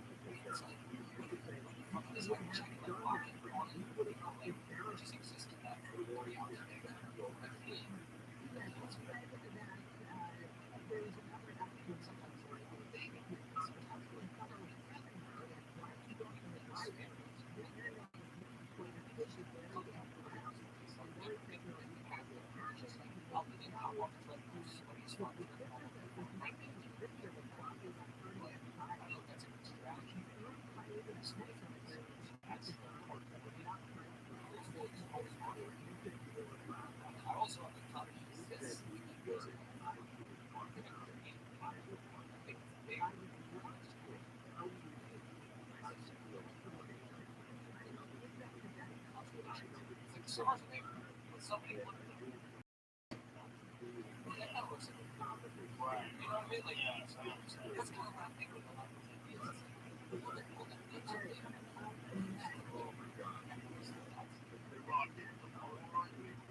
Chilling. What do they say? They don't say jack shit about that guy. That guy's a drinking dog very hard. Saint tits. Yeah. Saint tits. Something's different. Pure cocaine, straight out of Colombia. That dude was flanking it off with razor blades. Like the purest fucking grape cocaine. This shit that fucking Peter Frampton used to smoke in the 70s.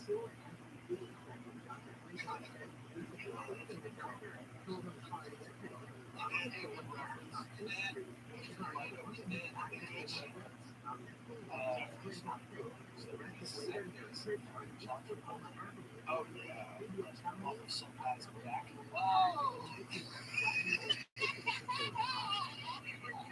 was a massage.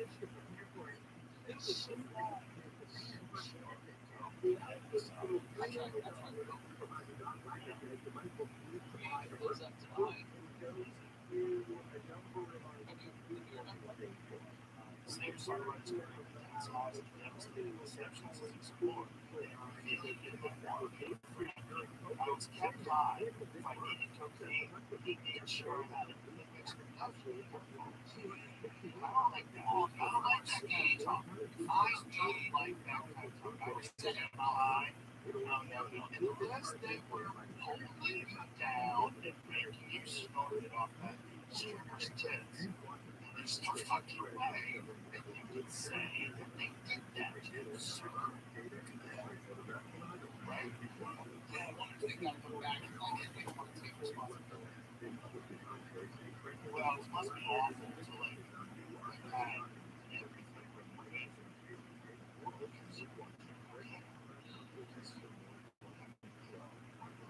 Actions is like have functional existence as opposed to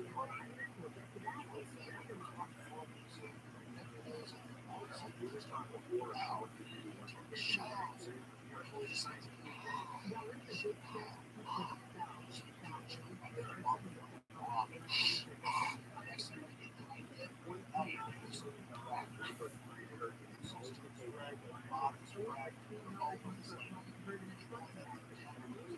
alcohol is good. Ambien, cocaine, wake up, 3, 4 years, 1 year. Damage. It's so hard.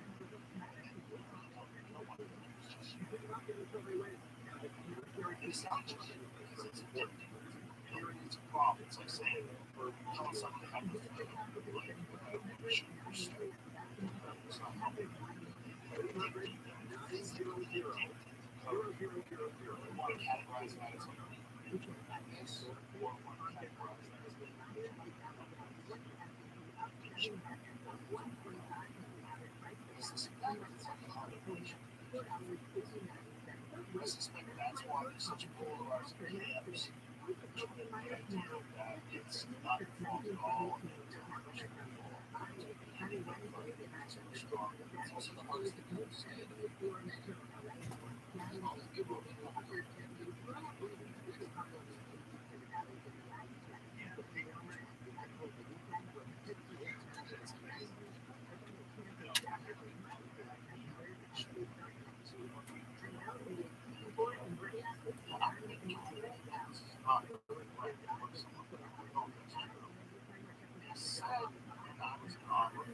So I have ACL construction. There's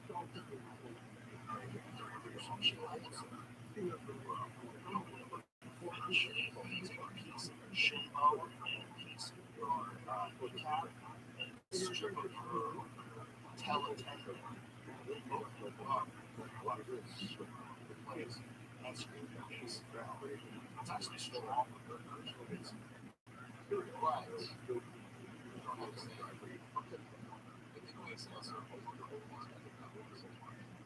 Yeah, we do ACL surgeries. Most of what they're doing is why people turn out cadaver graft, they take a dead dude, it's an Achilles heel, it's Achilles tendon, which is much stronger than the tendons generally. Yeah, no 6 months, but not with the crazy. Those are cool. Because that was like, I was like,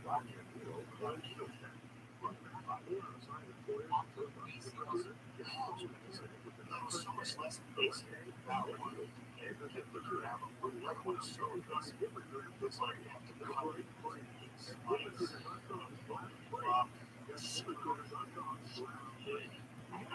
Check to see if it's good. But it's your time and the time. It's a scaffold. Your body, it's the scaffolding.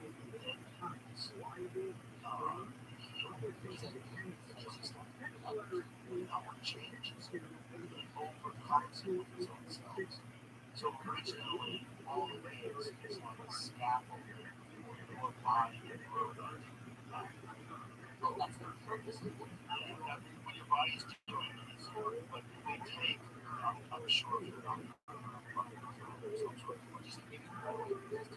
they take the Achilles tendon and then they screw it into the bone on the top of the bone, so it cuts your ACL. But it's not really that stable. This is dead guy shit. So your body has to use it as a scaffolding. Its own tissue ovaries. And then within 6 months, that process is happening. Solid ACL is way stronger. It's 100% stronger. And the regular is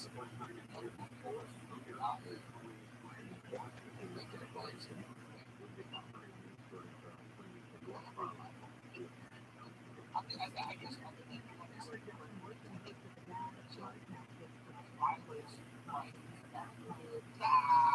because you remember, like, you were saying fighting, it was on the show last night, like, Peter was asking about something, like, really going on. So what you were doing with the high expectation?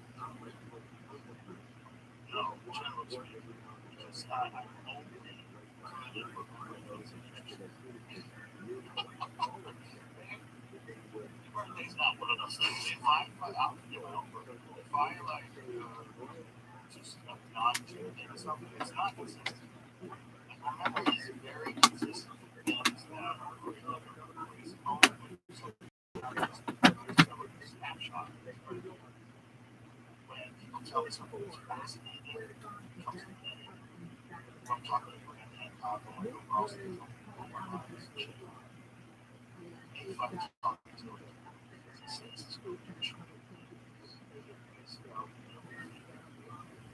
but he's also talking to me about some fucking stupid thing that he might do next week. I forget about it that meeting talking about.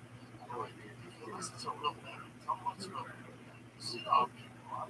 Like, you know, I said, no, okay, I'm going. How do you know? Because it's just we're going to go to dinner. It's not like, you know, how does a hadron collide with the things also important. Most people get like things. It's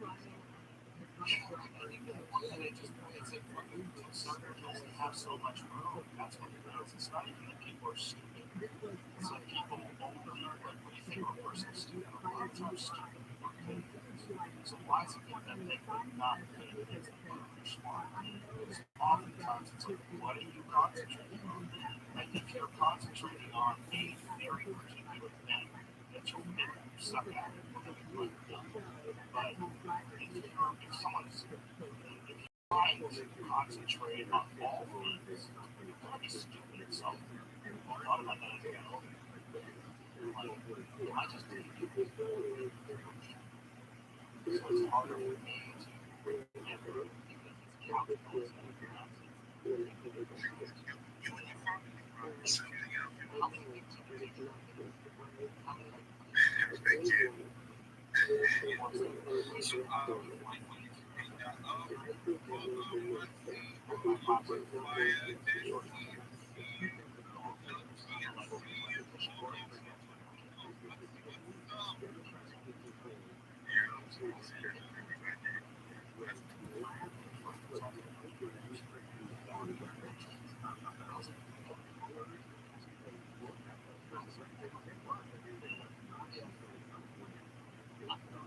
Something changed.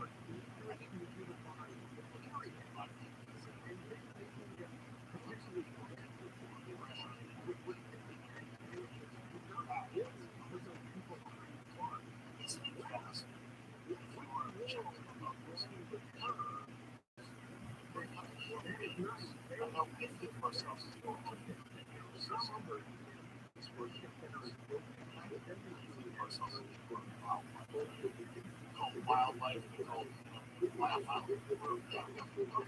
There's not there's wildlife. It's very interesting. Human beings are very similar to cars. We're very similar to if you look at the amount of automobiles that exist. There's automobiles that are notorious, durable, and reliable.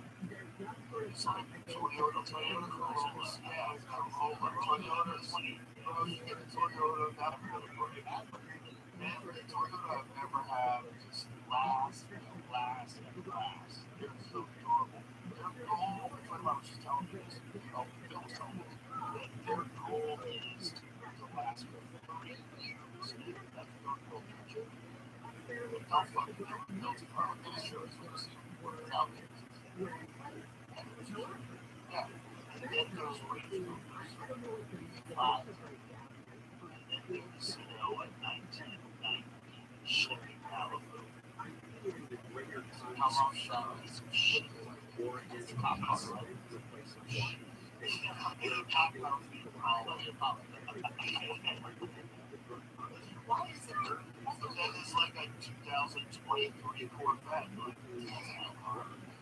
It's like there's different kinds of cars. Is that like just different kind of? No, I mean by the manufacturer, they go like we make the cars for years. They keep their cars for 10. We have one. It's a good question. Why did you do it? It's sensibly. Car from 2000, car that I bought was from 2007. It's almost 20 years old. You can't think that you can maybe get another car to enjoy. You really don't. And you're like, what are you up to? Fucking star driver? Like, what is it looking at? Like, driving feels like that. Are you just enjoying what a car feels like to drive? That's what you should be doing. So it's like, why does everybody do that? All the time. I do program if you're successful. That's what you do. You know, if you're successful, you don't roll around 2000 Mercedes. Whereas that piece of shit, dash the fucking headlights, actual key, start the engine, actual key, what the fuck are you doing? You're turning the key to start the engine. Are you a peasant?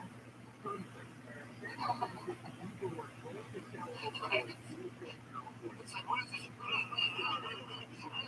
Second, let it warm up. Fucking stupid asshole. Press the button. You get a real car. If you're young, well, you get a real car. And it's the track. Car, that's the idea. And people don't care about cars. And getting a car, that's not people who don't care about cars.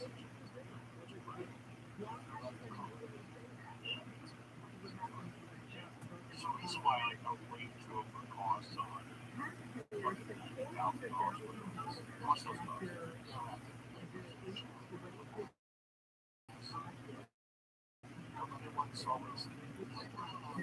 It's like a giant tank of opulence.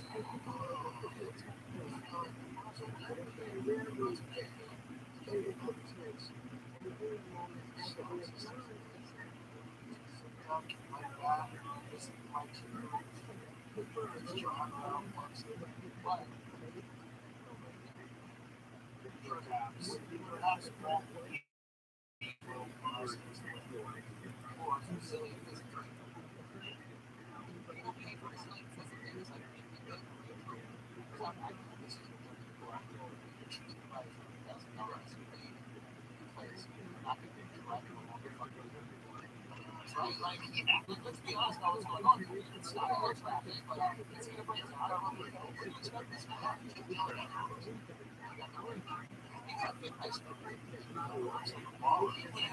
I talked to people about directions.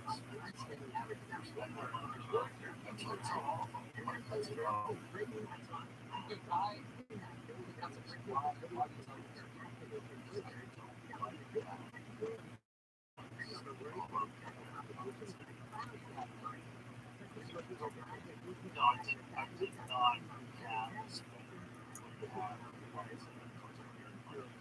have started like shifting like my dad's guy gambling problem. I didn't know. No, I wasn't gambling at all. I was eating lobster at night.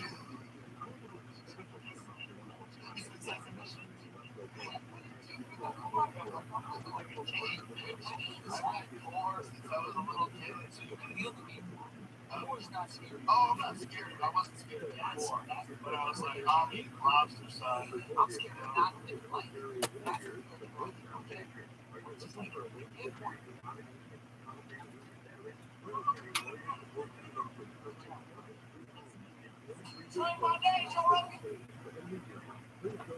really? That's where I'm from. Never in a smoker? Never moved. I only go out back to the town. I don't go back to the Delhi. I go back to New York. I fly in, I go to my favorite Chinese restaurant. I do radio. Next day after fucking radio, I go to the cemetery. I put flowers on my mom's grave. And I do my 4 fucking shows. Fuck out that first flight on Sunday, just like I do every other goddamn city. That's it. I try to see some people. A school teacher or two. Really? Yeah, I still talk to my school teachers too. I was going to dinner with the one, but he had to take his grandkid out of the house, but he wanted to meet me later on. But we were leaving early, so I couldn't meet him. That's fucking awesome, dude. So, we never really took a break in our podcast. And we did last Monday and last Wednesday. We did Well, one day we were gonna do last night. But I tell you, Theo, I hate fucking doing podcasts. Yeah. I don't like it. Nobody Jimmy Shooter says the short trip. You follow me? I was just out of it last night. 5.5 hour flight with the fucking. Oh, that's miserable. See, by myself, I eat a fucking pot cookie. Right. And I get stoned. You I have fall the asleep for half. When you have the family, I got caught smoking vapor on the fucking bench. I had one of those vapor pens, and I just filled it up. It was just brand new. I took the inhaler with me. They have an asthma inhaler now. So I took for the pot for the reefer. Yeah. Oh, he did his dabs. It fucks you up. So I took that with me to New York, and I sprayed it twice, a couple times on the plane. And it kept me there. And I hit it when I was in New York, and I hit it with Ari. I went over to see the tree and the fucking Sax Fifth Avenue and all that shit. And I ran out. So I had the brand new 2 gram oil. And I opened it up before I got on the plane. I charged it up. The first 10 hits, it's like fucking death hits. Like it's just fucking clouds of smoke. So I hit it 2 times. I got on the plane. Like 2 hours into the flight, look at my daughter. Every time I would hit it, it would go by my daughter because she had the window seat. So I can't let it happen. So I put it on the back. Look at the back. The fucking iPod on. Listen to Pink Floyd. No, you're not. Yes, I am. The iPod on. That's how fucking crazy I am. I'm not listening. It's Wish You Were Here. That's the album I'm listening to because it was like shining on you crazy diamond and have a cigar. I ate edibles. I had like 3 or 4 red stars. Oh, so you had a little magic in your system. Oh, I was fucked. I was fucked up for the first 2.5 hours because I didn't get fucked up on the way there. That made a big difference. I got agitated at the 2 hour mark.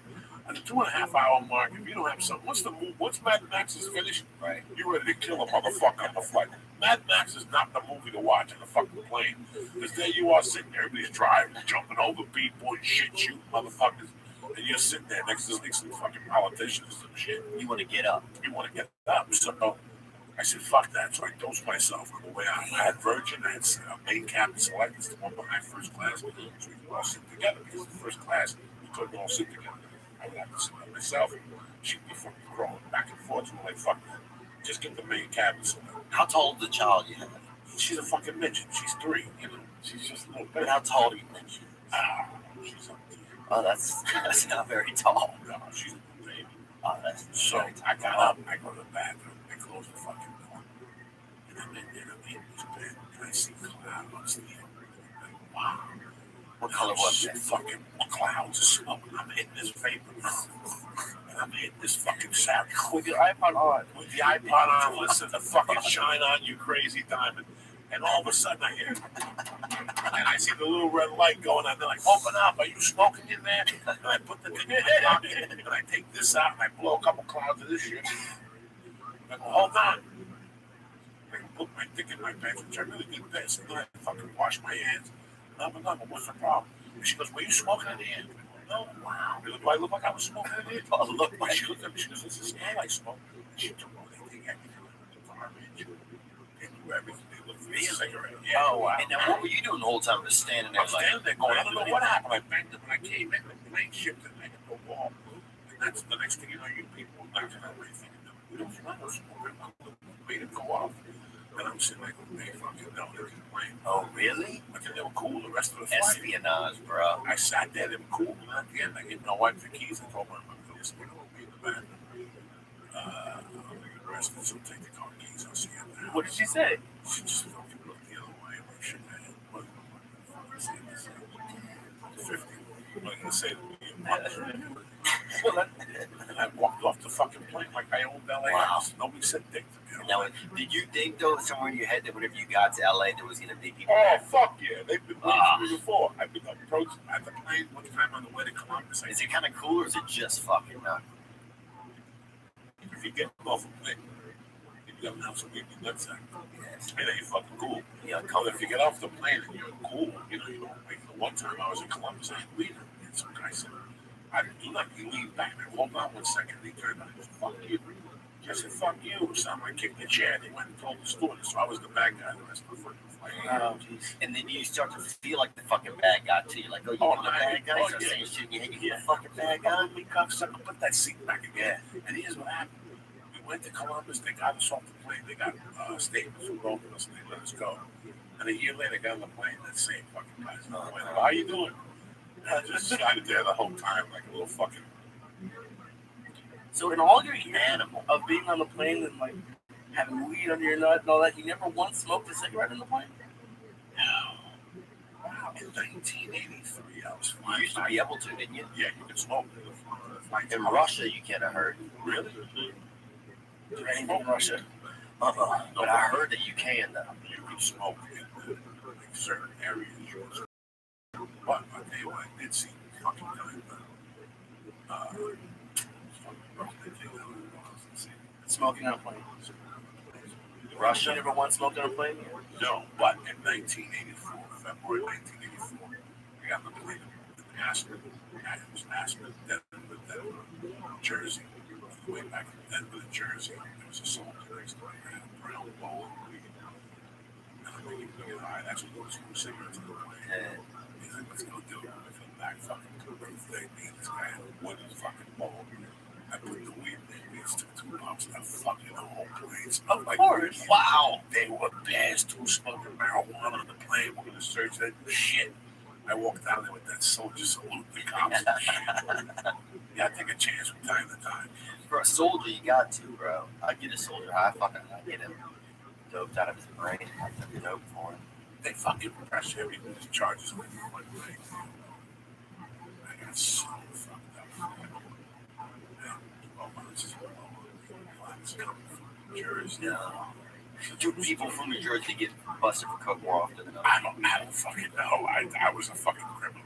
And I was living in Aspen. Coke was 1,800. Right? You know, like fucking people getting me like paying 800. And they're fucking beautiful houses. And I can cut it and still make money. I go fuck it. So I started getting guns and bringing them to the East Coast and started bringing coke back. But this was the problem. I would take the 1 o'clock flight from New Jersey to Denver, and that's really 3 o'clock, which would get me in there like at 7. And it would start snowing. I started taking connecting flights from Denver to Aspen. That flight would always get canceled. Here I am in Denver Airport with 12 ounces of blow eeked out of my face at the fucking. I remember one night I was at the bar. Just drinking, fucking doing line in the bathroom. I kept putting the coke in the locker. And I kept spending all my money in quarters taking the coke out. And I became friends with the guy at the bar. Me and him started smoking. We got fucking lit at 6 a.m. I stayed in the airport all night getting fucking coked up, jerking off in the men's store, fucking bathroom. That is dark and That is awesome. fucking, Dude, that's the dark side. Oh my god. That's the worst, bro. You just up with your fucking ideas, feeling your fucking pulse. What's up, Lisa? It's been a week without an edible. I know. I'm just glad Like I you're never back got from outer space. I don't know if you guys know. I'm pretty high, man. Oh no, fuck you. We don't fuck around. Oh yeah. Come on. My boy joined jiu-jitsu 3 months ago at the end of his first fucking tournament. I've been going to jiu-jitsu for fucking years, and I'm still scared to go to a tournament. Lee went Saturday. It's so much more fun than He you took practice. third fucking place. No We're way. out of 3 people. That's still, Bro. and you know what place I took? No fucking place. All right, I wasn't there. I was walking around the fucking Central Park with ducks. And there you are fucking choking motherfuckers. My heart goes out to you, bro. You're a bad motherfucker. Yeah, it's commendable, bro. You could have fucking, Commendable, bro. you could have been 4th qualified. You could That's have true. showed up. I had a little bit of a bronchitis right now, so I wanted to quit, but I knew if I didn't do it, you, John Butt, and everyone would kill me. So I'll just go. No, we wouldn't have killed you. I understand. What was the match like? Tell me the I match. wanted to see you play out the hand. I was never scared of it. Like I've said, I wrestled in high school. It was never good, but I knew I wasn't gonna like physically die, or occasionally someone breaks an arm or something. But that's not even the end of the world. I've been losing weight for the past couple of years, and it really kicked it into gear that I need to finish losing the weight because because it was a smaller tournament. I'm 228 right now. I was going against people who were like 290, 280. So it wasn't an ideal situation for me. Were you pretty like? Did you smoke first? No, God, people ask me that, man. I can't I imagine don't doing that smoke high. before jiu-jitsu. It makes me When Javier was choking me that night and I was stoned out of my mind, I was like, I took It's a a laugh. different world. Is it? Oh, Could you be high and do it? No, I tried a couple times. I almost had heart attacks. Oh, damn. Because when you start breathing heavy, your mind takes you away. Yeah. So, like when you're on an edible, you breathe heavy. Like when I went to jiu-jitsu this morning, I was breathing heavy. Yeah, I was having a hard time. Yeah. So if I would have done edible, the edible takes your mind away. Also your mind, the edible tells your mind you're about to have a heart attack. And your fucking heart starts pounding just from listening to your mind. Oh, yeah, it's not even true. Sometimes just here, I'll start having like a little bit of A a little panic attack. palpitation. Yeah, the edibles. Let me tell you something. Edibles don't are copacetic for they create a lot of anxiety. A lot of people say, you know what? I like smoking pot. It gives me anxiety. Yeah. It's not good for you. It's not good for you at all. If you get that uncomfortable feeling, there's times we eat fucking 8,000 milligrams of edible. It's an uncomfortable feeling. You go through an hour of like, Jesus Christ, this is terrible. I feel I'm pretty uncomfortable right now. I feel pretty high. Yeah, because I don't ever smoke, so I feel fucking When did you start comedy? pretty high, man. You've been around in LA for like 10 years. Yeah, I started like 12, 13 years ago. Okay, because I know you were in LA, you were really young, like 2005 or something. I was young, man. Do you ever miss the weight? Do you ever miss the weight, bro? I miss eating what I want to eat. I miss, like, I didn't care. Like, how much you eat? You just eat the fuck out of something? Oh, yeah. Oh, I that sounds nice. I worked. Really? Yeah, just fucking get whatever you want. Oh, Just it's fucking great. put it in your mouth. It's like, even football, like, it's depressing for me. I don't watch football. Like, I used to watch football all day. And I would get a large pizza and 12 wings, fucking 6 Diet Cokes. Oh, just great. And not even worrying about it. Just not even worrying about it at all. Do you ever sleep on a fucking like piece of crust or something? Like you would just eat like a fucking monster. Not normally. Like, we used to do this podcast at 6 a.m. and I would work nights. Yeah, we did for like a year for like at 6 a.m. At 6 a.m. And I was working nights on a TV show, so I'd go from there to here, and then I would like it'd be like 8 in the morning, and I'd be getting Jack in the Box, and like sometimes I'd just pass out from eating it. Well, no, just from all of these things. But then I'd pass out, but like the rapper would still be on my couch or something. It's terrible. Oh, okay. Because you never hear like people's like fucking eating stories. Everybody tells their weight loss story. Like I want to hear when you was just fucking hiding chocolate in your fucking cheeks, man. When you're just filling your gills up. I used to go. I got to 315. That was the highest I ever got. Yeah. At a certain point, I was every night getting 2 packages of Reese sticks and 2 either Swedish fish or gummy bears. And Reese in my sticks? Yeah, those are the best. Are they good? Those are still the best. I can't have them.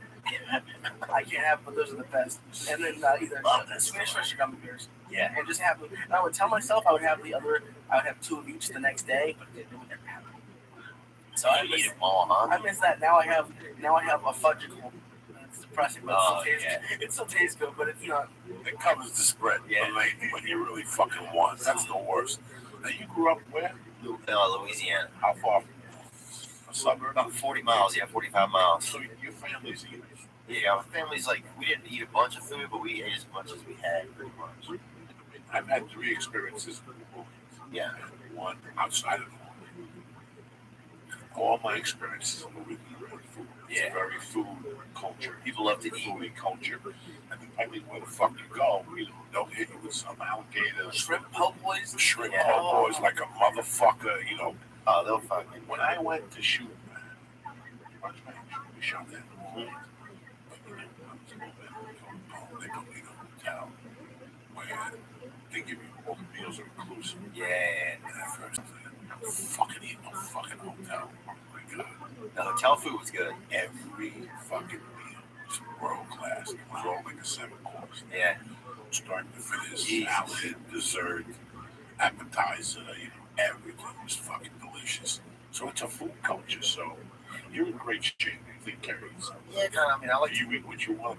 Great metabolism. No. Work out a lot. not as much. I work out a pretty decent amount. I wish that I fucking started. I wish I actually ate more. And like, just like you could do, like you did, just like sometimes I just want to honestly just fucking. It's fill fun. myself with fucking food and salt and fucking It's fun sugar. for a little bit, but I would give anything to be as skinny as you are. So it's Really? Yeah, man. I've never been skinny, so this is like a new thing for me. Oh, wow, so your whole life fucking feeling a little bit different. Yeah, I mean, I'm 228 today, so it's not great, but it's better than 215. You didn't look fat to me, and I just thought like, man, he's got kind of a unique shape. He's chill. But then I was like, oh, and then you feel fat. That's I have like, well, I don't feel any different at all. But it's like I would imagine. Well, I'm surprised you're not like beignets. Are you serious? If I lived in New Orleans and had beignets and shrimp boys, I've never even had one. But I just see it and it just looks. Be a place in Boulder. Baby formula too, actually, down there. You see a lot of the sisters drinking baby formula outside of the French Quarter. I don't know if you have your In a bottle? What do they do? Huh? In a bottle? No. It's just a can, bro. It's just canning it up. It's true, man. A couple of sisters out there canning it up. It's, it's weird you're talking about it. Because I think that, like, my best eating period, you start off skipping, work out in high school, you play football. I had a friend that used to eat a box of fucking cereal for breakfast, and then there was cake. How the fuck did a gallon of milk? Whatever the fuck the milk is with the cereal. Was he driving a truck? That's insane. He was in high school. Oh, He lift weights. And then, I was eating too. I had a great appetite. Then I moved to Colorado. They took away the night eating. There's no more drink. What I was used to eating. Right. Was an open steak sandwich at 2 in the morning with filling up a turkey soup. And not even brushing your teeth. Shit, just going to bed with dirty teeth. Yes, that's how I did it. Fuck yeah, fucked up. So that's it, yeah, that's where I'm from. A place you get to go with dirty teeth. With dirty teeth. You don't, I don't eat here at night. I go home. If I'm really high, I'll eat whatever my wife cooked, which is controlled. It's like a chicken cutlet. There's not like 20 chicken cutlets. There's 20 chicken cutlets. You can fuck shit up. There'll be like one leftover chicken cutlet. I'll eat a chicken cutlet, eat an apple. That's crazy. I've been lucky all week. My mom has been here for almost a week. No, and I haven't eaten this good in 4 years. She's making breakfast. She hasn't. We've been sleeping a little late. A couple days she made breakfast, but it's been like she made brisket. She made a couple kinds of different kinds of chicken, and it just I like all of that. Stacked all my entire fridge is full now. I like to use cobbler. Oh, she made icebox cake. Have you ever had that? All you do is you take a layer of graham crackers, and you have to get the cooked and served pudding, not like pudding cups, but you cook pudding. And you just do layers of pudding and graham crackers. You put it in the fridge and let it freeze up, and then put some whipped cream on it. Mm-hmm. Paula's been talking about it for 3 days. She loves it. We used to we used to have this game where you would fill like two dudes would fill their mouth with sugar, and then you slap each other in the fucking cheeks. But here's the thing, bro.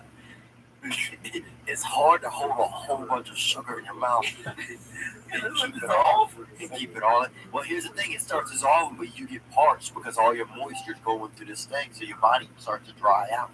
So then you're basically holding the sugar in your dry mouth at a certain point, man. You feel like the desert. How old are you? I don't know. Like you was a child. Okay, like when I was like 8. Like 8, yeah, 7, 8, 11, and 14 even. 14 even. And this one 18-year-old chick. We used to have this fucking girl who was probably 14 that went shirtless, bro. So she was like fucking 4 to 14 shirtless, bro. Shirtless. Why was that? I don't know. It was just their whole family was pretty much shirtless, and they didn't do any different by the girls, man. This girl was shirtless as fuck. And we all thought, like, damn, she's like a long hair. She's like the most best looking dude you ever seen, right? We thought that till about 11. And then somebody's like, that's a girl, man. She just goes shirtless. And we're like, nobody told her to put a shirt on in school or something? Oh, I don't know about the school. But she was in a children's school. I was a little bit older than her. I never saw anybody just be completely shirtless. There was who puts fucking sugar in their mouth? Oh, yeah. Yeah. Well, it was a cheap game, bro. It's like if you don't have a bunch of money to go do something, you fill each other's mouth up with sugar. And y'all just gotta slap each other in the cheek. There was a kid by the name of John Connie, not a bad kid, always great sense of humor. They had a brother, Brian Connie. In those days, kids didn't have ADD, they didn't have autism, he was just retarded. Yeah. When he had the cheeky eyes and yeah, he just wasn't cutting it. Fucking it's. He just wasn't cutting it, man. And they used to torture him. Yeah, we called him God's favorite. Yeah, they used to make him drink piss. They piss in a beer bottle and close it and put it in the last bottle, and he would take it, have a beer, and he'd fucking drink it. I was never involved in this shit with Brian Connie. Was he handicapped? No, he just wasn't sharp. You know, Yeah. he just wasn't a sharp kid. Nice kid. Always said hello, Brian Carney. But they did weird things to him. Like they used to make him eat shit. Like they pay him like $15 to make him eat a lot of like weird stuff. How much shit? Fill Oh, I fill mean his- actual shit. No. Like fill his mouth with pepper and shit like that. And then this other kid, the guy who they just fired, Miami Hurricanes defensive coordinator, when he was a kid, his brothers and all those guys, they used to tie him up with a bicycle, make him eat raw eggs, blow him up in his mouth, and all that shit, like put the eggs in the shell, and smack him, blow the egg in his mouth. No wonder that my guy went to Penn State was an all-American. Thank God I didn't go. I would have died in your town. It was so Thank God I was too early for that. I was one of those kids. The guy I got into it with when I did that club, before I met Lee, I did a club in New York City. One of the first times I went to New York was Comedy and Whale. And it was a music club, right? And I went there, the guy that started the fight, his name was Brian Burns. The kids, friends, he already had a legend. What he would do is he had a gang of guys that would take you, tie you down, duct tape on your balls, fucking that glue shit, tape, call it a table. Oh, Give you a tape, you lay you down, wrap you up with tape, Yeah. pull the tape off you, shit like that.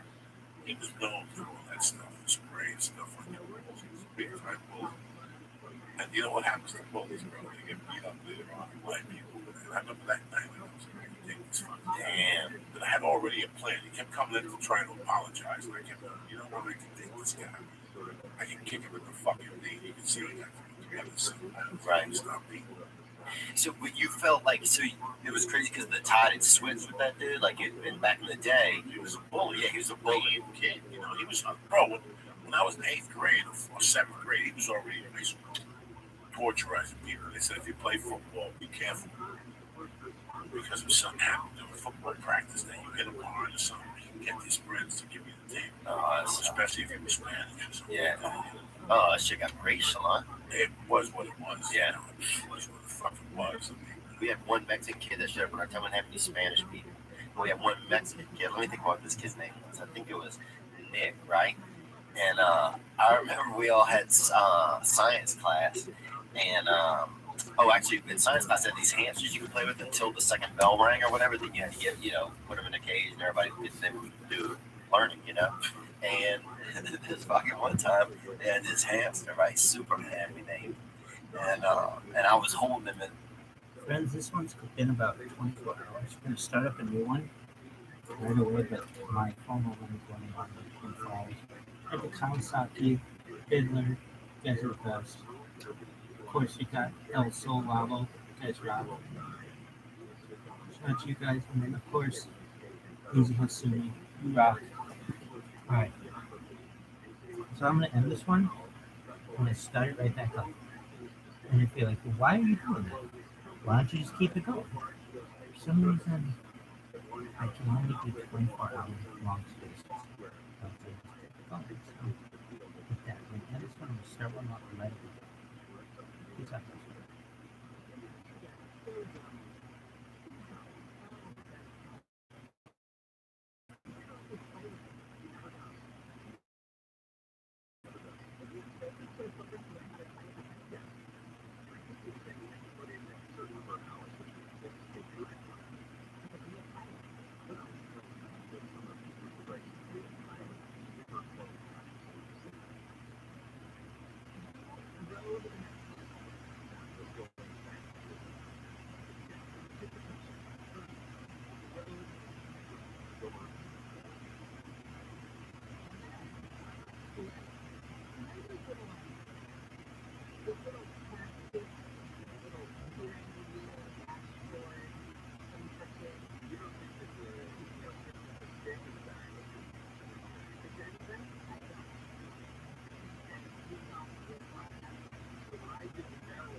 this fucking big sweatshirt I had, right? And after class, I forgot he was in there. He fell asleep in the little pocket where you put your hands, right?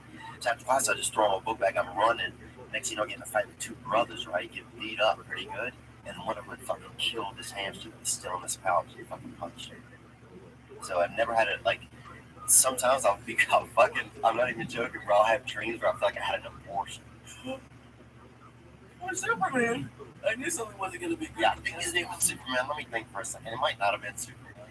You take the fucking hamster out of class. What? Fucking pocket for anyway. No, because you was sitting in class and just nothing to do, and it was nice to kind of have something warm. Where you go to high school? Next to that town, a couple away from there, called Covington, Vanderbilt. Where'd you go, Calvert? I went to LSU and University of New Orleans. Graduated. I graduated from the University of New Orleans eventually. So I made it through. You went to LSU, they still talk about this.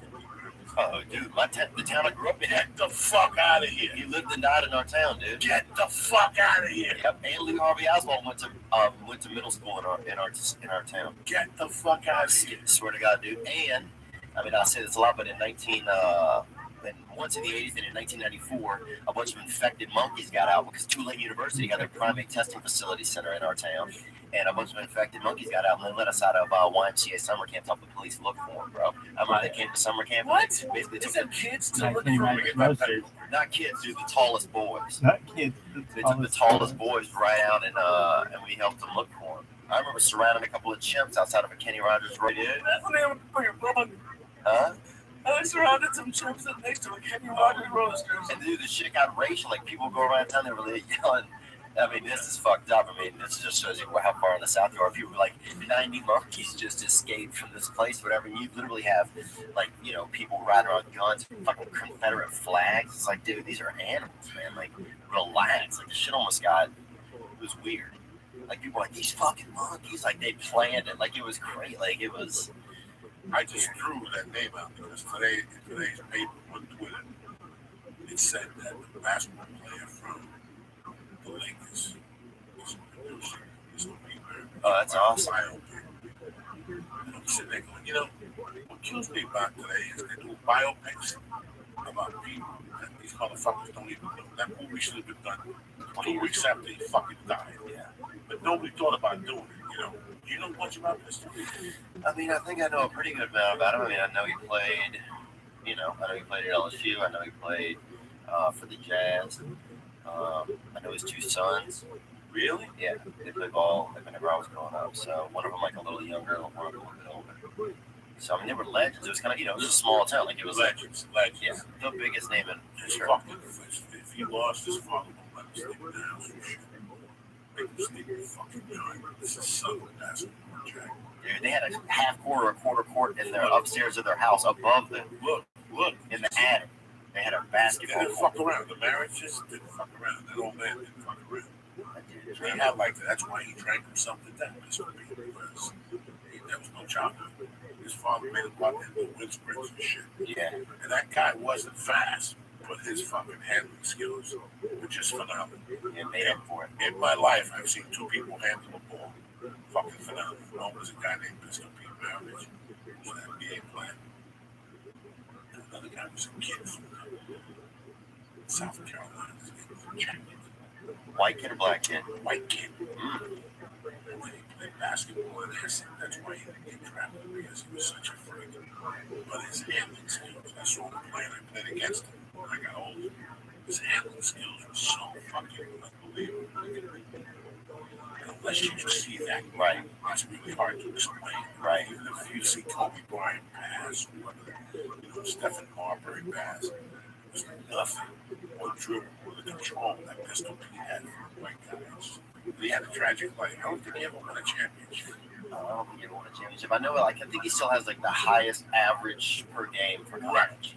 Yeah, because he shot 90 times a fucking game. His father would do That's the other coach or something. His father would say, fuck those four guys. Shoot Literally. the fucking ball. Shoot the fuck those four motherfuckers. I heard he even tried to, sometimes he would wear a completely different jersey. Like, he would be on a team, and they didn't play in a team, and then he'd show up in a total different jersey. Like, I'm going to play both you guys. And like, yeah. It was nuts, bro. But, yeah, man, we got out to look for all types of chips that had gotten out of that joint, you know? You can still look for it online. They got some smart stuff. You know, it's crazy because, They had a lot of, I'm going. you know, I grew up in New York City, but in my heart, after I saw different places, there was a couple places I wish I would have gone. One would have been New Orleans. Yeah. I would have been in Houston. Another place I want to grow up when I was a kid. New Orleans, I don't know. I always thought New York would be really cool. You follow me, like there's always places like I'm very yeah. proud to be from Jersey. I love being from where I'm from. But it'd be interesting, like when I go to New Orleans and I'm driving around, I always go, how would I have turned out if I would have grown up on this fucking street? Well, I don't know about you, but I feel like the South gets a bad rap up north. But when I was driving, I drove across the country 3 times. I love the South. I love everyone's nice. Yeah. It has nice weather. Like I feel like I got a bad rap where I was in that. People are fucking, people are chill down there, man. But it's a lot of the you definitely notice there's a lot of old-fashioned ideas down there, like people, concepts are slow.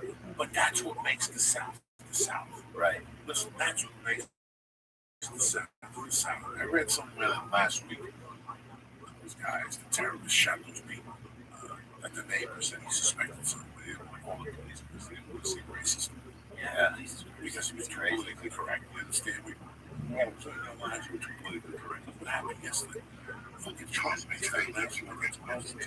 His fucking rating is the highest it's ever been. It's at 35%. He's 20 points ahead of the fucking competition. 19 points ahead. I like, you like Sleepy Black? What's that? I don't know. Ben Carson? Oh Jesus. I can't vote, so I don't really know. Oh, you can't even vote? No, I got felonies and I don't want to fucking vote. It's too much pressure. Then you gotta be responsible for your fucking vote. I don't have that type of fucking conscience. So if you get a felony, you don't have to vote? Like, Yes. Oh, that's awesome. You I don't. can't vote and you can't have a Paul. fucking That's what they, that's the Paul. punishment thing. Yeah. So I can't vote. I can't have a fucking gun. I can see not having a gun. But what vote got to do with it? I was disappointed, but after I thought about voting, I go, you know what? It's too much pressure. It's too much pressure. I don't know how people just vote and move on with their fucking lives. Voting for me is like gambling. If I would have voted on fucking Obama, I would have been pissed off right now. And follow me here in the corner at the fucking movie theater and you voted for fucking Obama. That's what they should do to people. Like if you make a bad vote, you know you voted for them, take 50 people out of each neighborhood and throw stones at them, you dumb fucks. They're all liars, and Drown people. Drown them. I don't vote. I got in a big fight with my mom and Paul. And when there's no popular vote, I think it doesn't matter at all. Especially like when I grew up in Mass. There's no, if you vote for a Republican, you're throwing away your vote. Yeah. And then it doesn't make sense that the popular vote isn't the way it elects people. And then even if it did, they all lie anyways. So I don't get the point. What would do you think you would dress like if you were a politician? Do you feel like sometimes I think about that, like when I would fucking totally change the game and wear like, like a white beater or some crazy boots or something. Like if you were like, some of the things like, White. say if you was a governor or something, be like, I'm gonna wear these crazy boots, or I'm gonna wear like a, a fucking dope jacket. If I was a voting American, if I really was a voting American, I wouldn't care a fuck about abortion and it's Yeah. What are you gonna do? The country's enslaving the country right now. Yeah. What are you gonna do to get us out of this state? Let's go step by step for your 2 terms. Let's go for the 8 years. Yeah.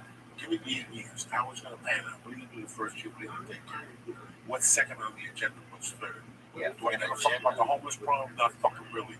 Like there's a ton of fucking problems you gotta take in before we worry about the minute things. Homeless people want to be fucking homeless people. A lot of them are doing fine. A lot of them are doing fine. You see them over here at the end of 134 getting change, then they walk over to that fucking Corvette. I'm driving a fucking Subaru, hustling like a fucking savage, taking 2 planes a fucking week. And these cocksuckers are getting change, making 40 grand a year at the end of the 134. Listen, man. It's not the point I'm talking about, but that's what I want to know you plan. Yeah. You plan step by step by step by step. How it applies to me as an American. I want you to plan it out for fucking people who make $50,000 or less. I want you to tell real people. Real people. Yeah. And you were talking about the South, that they're slow, and all that shit. You know what? I like that. Yeah. I like that that's there, and the reason why it's there. There's a reason why a white guy would say that he's going to stop Muslims from coming in right now. And people raise their hand and say half of them and say, oh, it's cruel or whatever. But the other half are Americans that feel, we got to stop this. Oh, yeah, man. You got to shut it down, bro. If they had walls, you could press a button right now and put them up everywhere. But it's not just that. It's, look at the fucking, the the people, the white dude, it's people who shot up the movie theater. Let's not just blame one fucking No, source 100%. here. We gotta find out who's in there. I just want to know who my neighbors are. We all gotta figure this shit out. Who's here? Listen, man, Pete, you said it best yourself. They're building buildings and people. They just said that these people have a fucking impact duplication. You don't think they're here? You don't think They're they're making millions on oil. They have everything. It's just, and I don't know how. What are they gonna do? They're gonna walk. Are they gonna go around now, Here, bro. knocking on your neighbor's doors, like, "Hey, we're gonna check all the Muslims out." You can't. It's not even Muslims, but even just regular people, you know? I don't pay too much attention. If Trump hadn't said the things he said about Hispanics and this stuff about the Muslims, I think a lot more people would be on board. Yeah. I actually read an article yesterday that they're predicting that Trump is going to bow out at the end, just like he did the last time. So maybe he doesn't want too much support. I don't know. Right. But it's just it's crazy what people say, and then yeah, if you lay out a plan, right? What happens when they don't do any of what they said? Yeah. Like I voted the first time for Obama, and he said like the whole thing like 100 days of close Guantanamo. That was like the first thing he said, and it's coming up on the end, and that's nowhere near being closed. But maybe he didn't know that he couldn't close it. I don't know, but how do you hold them accountable? You can't. It's great. It's just like no, yes, just yeah, man. Because I don't know nothing. I'm a little high though. You guys still? I'm very high.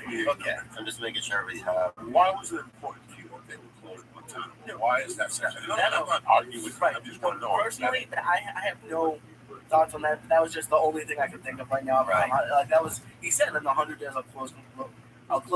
I don't know if that's good or bad. I'm not sure. Not that people want them to close one time? Yeah. Why? Because it's like they're not giving them fair trials. They're just keeping them. I did comedy there once. Did you? Yeah. For the troops there, yeah, not the prisoners, but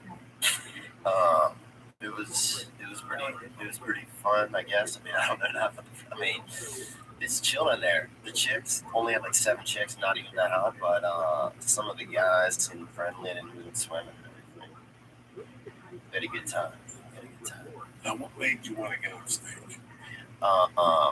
My dad was real old when I was born. That's how I was. How old? 70. My dad was 7. Hold on. I gotta get the tissue. You shit?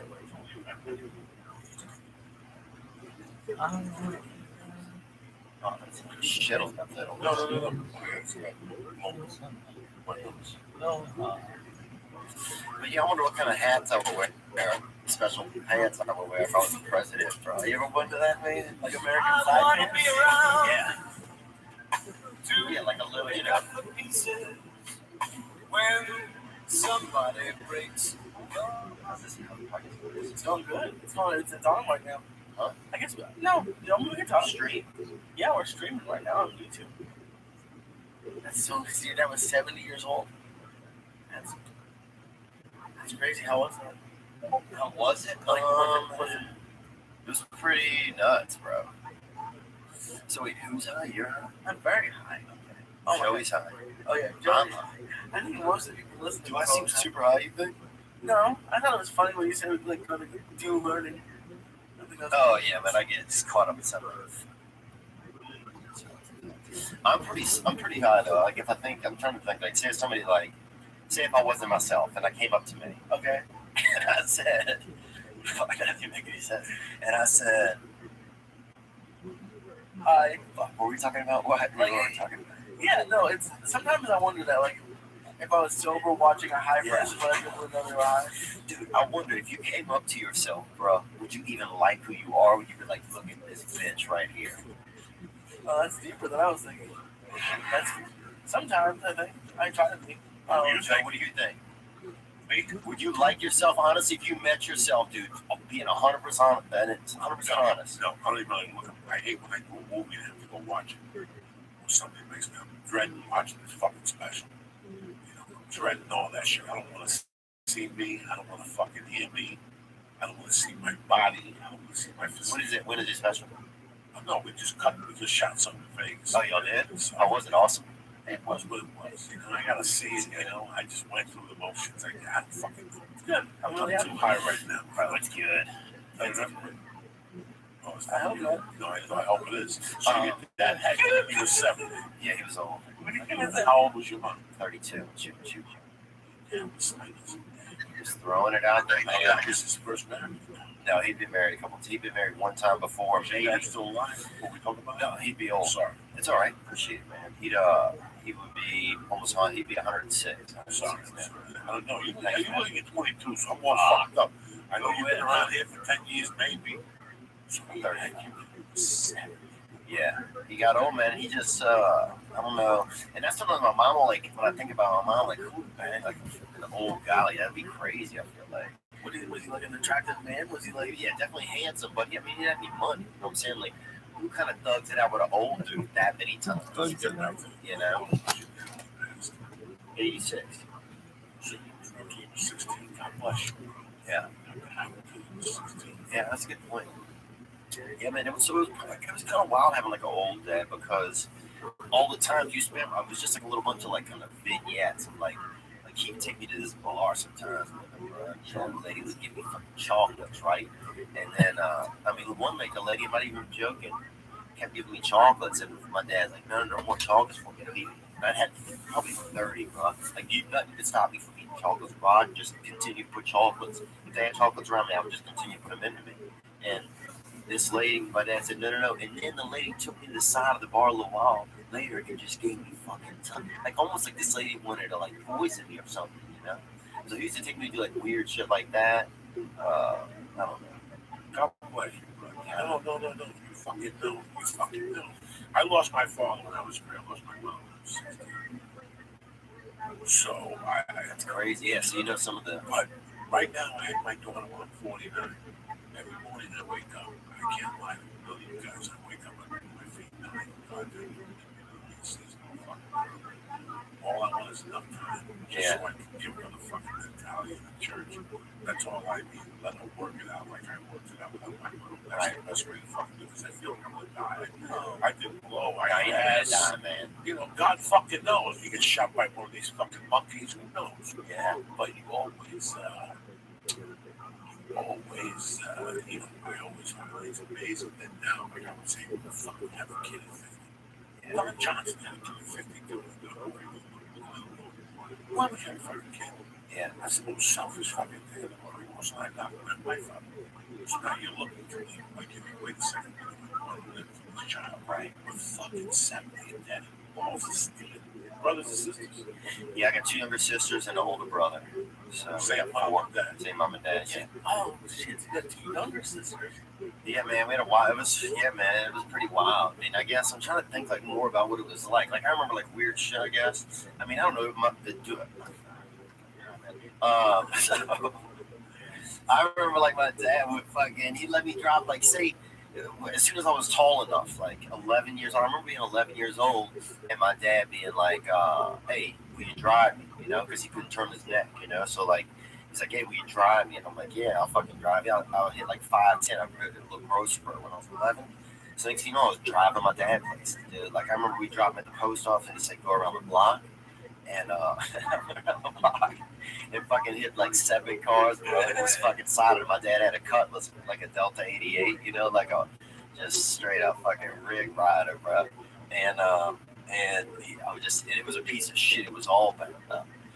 And I would just go around the block. And then one time he let me drive on the interstate. I was doing like 70, 80 miles an hour driving to Hammond. It's probably about like 30 miles. My dad's just fast asleep in the fucking passenger side. So those are the fucking good old days, man. What I feel for you a little bit like you tell me the stories you're happy you listen to them. But all these stories are weird to tell sometimes. Weird to tell. Yeah, a little bit. I mean, it's not the normal American family like me. I have the same family. Right. So I can see that we both share that same little twitch because as you get older, you'll appreciate those stories. Nobody fucking had a life like that. Right. That when you're 11, that's like, drive the fucking car. Yeah. You know, that's cool. We were all begging to drive the car. You're begging to drive the fucking car at that age. That's a good It's point. a small city. Right. You know, cops knew each other. We got pulled over. Oh, it was chill. 30 fucking years in those days. Yeah. But just the fact that sometimes your parents give you a lot of trust. It does something. It's good, but it's bad. Right. You know, like you had an older dad that he saw life with it was in 70. And I bet now when you tell those stories sometimes you're like, ah, should I even say the story? Let me tell you something.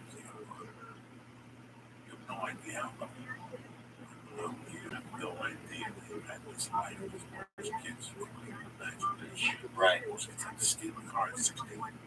You know, there's so many good points growing up. No matter how you grew up, as long as your parents were around. Right. Just having a life is great. I know it's tough. People get adopted, they get stabbed, they get beat up and shit. You know, I'm very lucky. Dogs and Muppets, Yeah, man. when my mom died, I had to come to the system. You know, I was old enough to make my own decision. It's so weird. Till today, I realize I didn't do paperwork. My mom died. My friend said, "Oh, live with us." I'm like, yeah. That was it. I kept going to high school. Like nothing. I just switched my address. And Yeah, nobody asked any questions. Who's your legal guardian? Me. That was my legal fucking guardian. Me. Those are the fucking days, dude. I feel like kids can't have anything like that anymore. Like all the, I don't know, it's just this ambiance. I think before some of the technology we have now, it just made everything. So One of the reasons why I wanted to go away from LA was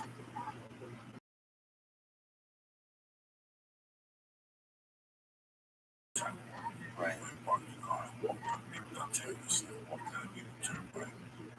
But the best walk we did was in the park. We used to play basketball. Yeah. So I took it in the park. And now they replaced the hut. There used to be a hut there. And one of the most racist things I ever heard about the person's mouth was in that fucking hut. And me and everybody in the park looked at each other and just kept fucking shaking our heads. And there used to be a hut there. But his name was Mr. Kevin. His two sons are still alive. One son's still alive. Nice kid. I always liked Jackie's. This has to be 1975. We're in this park. People just playing tag. We were fucking playing when you were 11 or 12. There was a basketball court in those days. We were around the basketball court. Unless they pick you. Fucking just playing whatever.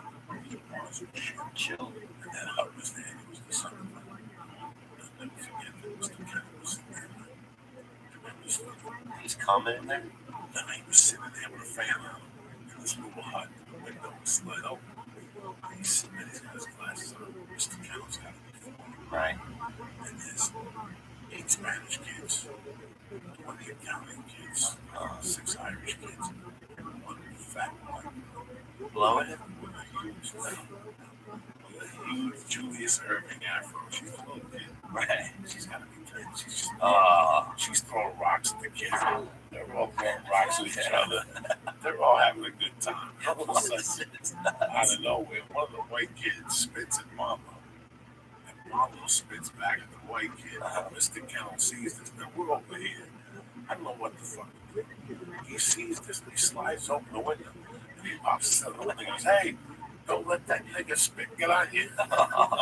Right? This is 1975. He goes, "That shit'll go right through you." And he closed the window. And immediately the kids sat there and looked at each other like we had never heard. Like I heard nigger on the Richard Pryor album. Yeah. That was it. For him to yell, and that was the most great. And Marlo just kept spitting at the white kid like nothing happened. Marlo didn't give a fuck. Damn, man. That is great. Well, that hut is gone. My point is, the hut and its racism is gone, right? They had this kid that lived down the street from us named Boogie, and the dad was like a bus driver in our town, and he used to cut our hair, right? And It's a bus driver that cut it. yeah, he was a bus driver that cut hair. And here's the crazy part. I didn't think about this. The only haircut he knew how to give was his own cut, right? Like the style he had, right? And it was a fucking. It wasn't even a style. It just looked like shit, right? So all the boys and most of the girls had the same cut in our town. Everybody looked jacked up. But were we talking about black people? Oh no. The priest yelled that shit. The first time I really went on I was mafia down there. And that guy ran the mob before that Kennedy assassination came on. It was also very interesting to me that I saw what we called Richard Gere and Kim Bassett.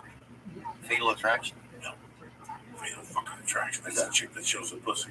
Oh, that's my. I knew it is Sharon Stone. Right. This is What if Sigourney Weaver showed her pussy? Would you look or not? fuck yeah with that overall. Actually, I love this. Mercy. No Mercy. It was a movie that came out in 1987 about white 86 about white motherfuckers killed each other in New Orleans. And the guy that was her boyfriend, boy, that happens in New Orleans. He bought her from her mom. Right. He raised her. They put her really out. Fucking she was beautiful. Kim Basinger. Imagine buying Kim Basinger. She's like 13. Cheaper then. And just feed us. That's a And crazy you feed her steaks and fucking fatten her up. When she's 18, you give her a stab and you're married. She don't know no difference. You hide her from the world. What time is it? I have no fucking idea. It's been 1982 for days. You know what I'm saying? Don't ask.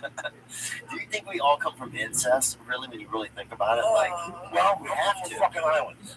Oh, then you have to probably have. There's incest. I know for a fact that my grandmother and my grandfather like third cousins or something like that. So there's got to be, I'm retarded from bloodstream. You know what I'm saying? Something along, I know something happened. My uncle told me for the first time. He said something right. No, he told me, you should know that your great grandmother and your great grandfather were like third fucking cousins or something. That's why the maiden name was kind of weird. It's Valdez Mal. Incest somewhere. I don't think I'd ever do incest, man. Even if I think I had the hottest family member ever, bro. Ever. Think about that, though, dude. Say if every cousin. Listen, I don't want to talk about incest on the church, bro. Okay, my bad. We got fucking boundaries here. We can't be talking about incest. All I have right. a cousin I wanted to fuck too. Okay, I ain't about nobody. I I thought ain't we gonna just, bullshit nobody. I thought you just said we couldn't talk about it.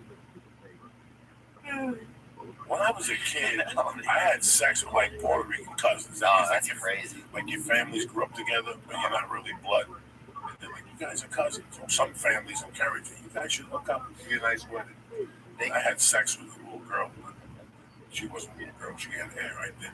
Wow. First time Evie was her name. She was older than me by a year. I used to sleep over. One day she was looking at me. I looked at her and almost fucking died. Really? Hair on it. I sniffed it. Dang, you got down there, huh? Young fella. No, I didn't eat it. I just sniffed it, I think. And I fucking ran away. Yeah, that first smell is pretty strong. I gotta talk about some other sports. My bad. Is it one second? Thursday, what is it? It's Thursday. Thursday, dude. Lisa Had's gotta go back to his house, stoned. Oh, thank God my mom's asleep. Why? I'm not going because look how high I am. Because you Nah, you'll probably be fine, man. You should bring her half a drum. Just tell her how it's gonna go down. Yeah, why don't you fucking do some Krav Maga? Get fucking wicked. Listen, you're gonna argue with her anyway. Yeah. No, she knows. Bring home a half a bone like that savage right in the middle. Yeah. No, as I was leaving, she was like, "I'm gonna freeze the food." She made me a whole bunch of food. Wow. And I was like, "Hey, you know what? Everything we had tonight, just leave it out because I don't really want to eat that when I get home." And she's like, "The whole breast." I was like, "Yeah, the whole other breast." Damn. I'm trying to think of what I was gonna say, man. What were we talking about? What made you jump on the fucking stage? What made you jump on the stage? Oh yeah. I don't know, man. I just thought, I guess, making people laugh is just the funniest. That was the best thing. Like, if you weren't laughing, I was like, what the fuck are we doing? We're just doing all this other shit, and then we wait for, and it rarely somebody says something funny and we laugh. Like, why don't we do a little bit of the inverse? You know, like we do all this other shit. The best part is when somebody's laughing. Was your dad funny? He was pretty funny, man. Where was he from? He was from Nicaragua. No wonder. I'm He Polish was Nicaraguan. Spanish. Oh, Jesus Christ. No wonder he was slinging dick at 70. He should have made. When I thought he was a white dude, I was like, okay. That's a crazy. I thought he was like somebody from, like one of those Sinatra in the South. Oh, Get yeah. over here. I'm going to fuck you right now. I don't give a fuck to get dirty, too. A lot of little But reptilian. now you listen to Filipinos and those Spanish dudes. They got sperm eggs and that nuts after their fucking night. I swear to God, some of the eggs. They'll start a kid like a magician. Yeah, like, Just- those fucking old those fucking Filipinos. Janice, my daughter's godmother, her father had a kid at 74. Yeah. Why did you just pull out? Bro, they 40-year-old woman, 70 fucking. dude, they could do semen into a pond and it would start up at some point, man. They are so But then I watched that movie with Alec Baldwin and the young chick. Yeah. And he was in a fertility clinic with a bunch of other fucking dudes. Of like 50 odd dating 20-year-old. What is that? It's complicated. Yeah, man. I remember. Oh, Puerto Ricans you were talking. They used to say that's when you guys. Oh, I was talking about the first Mexican kid we had in our town, right? So we had class with the hamsters, right? Going back to that, right? That made Mr. Blackwell's class. We had the hamsters. They let you keep the hamsters after Superman? No, that was I just mean it was that same time, right? Everybody would get a different pet, and we used to play this game where you would somebody would lay down and you would put a snake on their back or a fake snake on their back, right? And you would play guess if I have a snake on my back or not, right? And people would literally bet if they did or what they were going to guess. And then sometimes we would put this game where because they had this one rabbit in there that was always falling asleep. It was like almost, whatever rabbit narcolepsy kind of is, he just drifts off. They're not doing much, And you would set a rabbit on a pile of money and you try to pull the dollars out from under him and without waking him up. That was like the biggest thing we used to do in class before class. But the thing that happened was this Mexican kid moved in, right? And the first thing he ever said in class, the man was in science, they also taught you sex ed, right? So the first day this kid, Nick, was in there, it was during the sex ed part, and he stands up and he goes, what does pop that cherry mean? That's what he said. He asked the budget teacher, as serious as could be, he's like, what does pop that cherry mean? And then he ended up banging some girl, in 6th grade, right? And she broke up with him, broke his heart, and he started rap music, and he wore this t-shirt that said Nick the Rapper that he wrote on it with a marker, right? But he only put one P in it, and it said Nick the Raper on it, the fucking shirt that he wore. And they fucking expelled him. That's racist. I guess he was Mexican. But see, Mexican didn't play a part in it. He was a bad speller, and he fucking was asking stupid questions. Who the fuck that cherry mean? Remember that saying? You don't hear that anymore, dude. Never hear that shit. Pop that out, cherry's been popped. Yeah. You can tell if you look and watch how she was. I never popped anyone's cherry. You didn't? No. You still out there, though. But you married? No, I almost. Nah, you're not, bro. You'll get a little bit of fucking trim. Never been. I don't know. That's what I'm pushing. Dude, I'll tell you this. Buddy of mine, okay, first time my buddy got some trim, right? We were at this dance, and my buddy ended up, touching this gal's vagina after the dance. And we all were sitting around this fire at his house later, and so he's telling everybody what happened. And my buddy's dad came out, right, and heard it, and kept smelling my buddy's fingers that while he's standing up above the fire, for probably 40 minutes. Is that fucking nuts? Yeah. Oh, you be rubbing your pants? Oh, you do. Gnarly, right? And then the same night, bro, I was sleeping in this guy's room, and he had a bunch of pets stacked up along the walls because he loved all kinds of pets.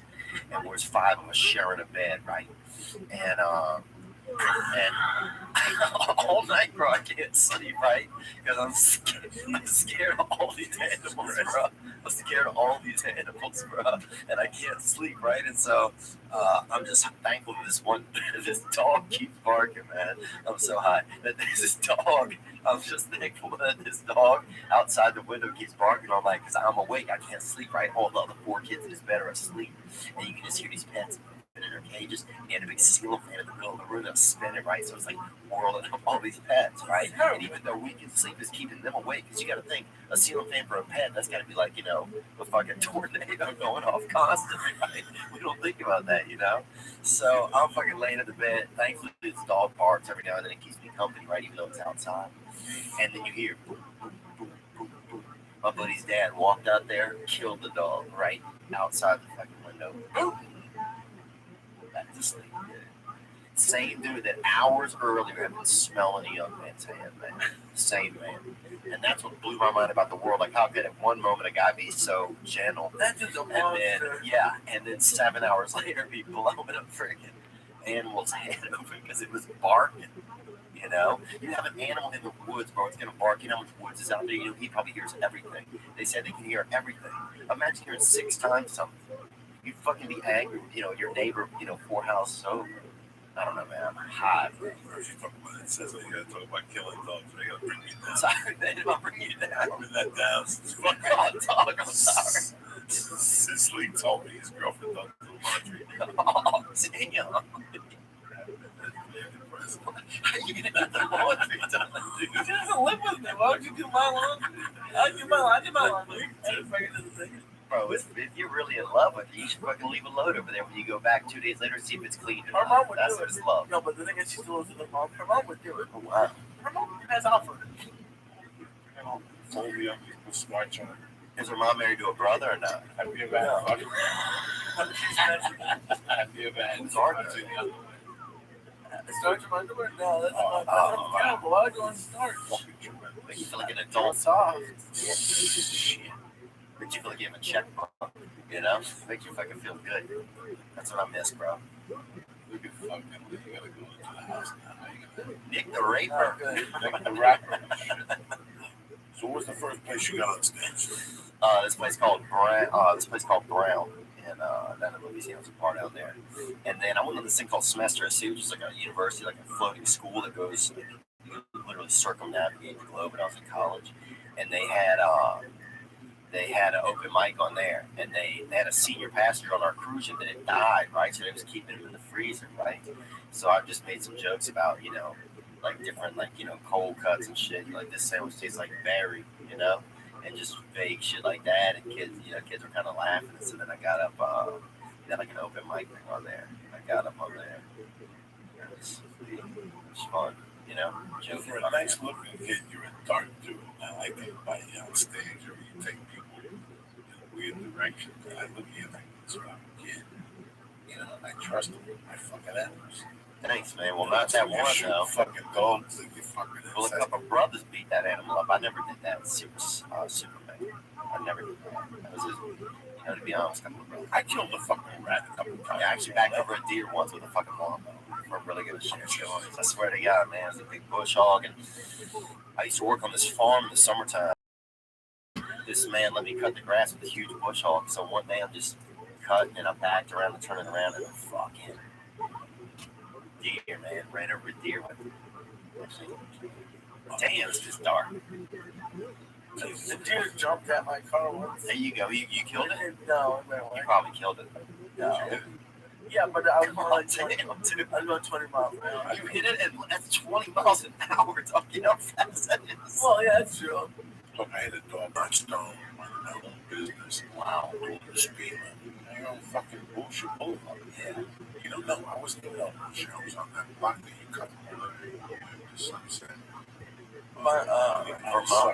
For mom, one of those veteran deep one. All of a sudden, fucking dog, he had to hit him straight up. He ran into my car. And he bounced off my car and got his more shot. He flooded the cars with all around. I pulled over and tried to get him. He ran that motherfucker. Once you hit him, they fucking run. Yeah. They run forever. You feel terrible. I mean, you feel fucking hard. Whether it's a squirrel or whatever, you feel fucking terrible. Yeah. Well, I'm happy that I had a great time looking at your cats. I had a great time watching your cats. Thank you, It was so much fun. my cat's a good fucking animal. Yeah. I never had a cat.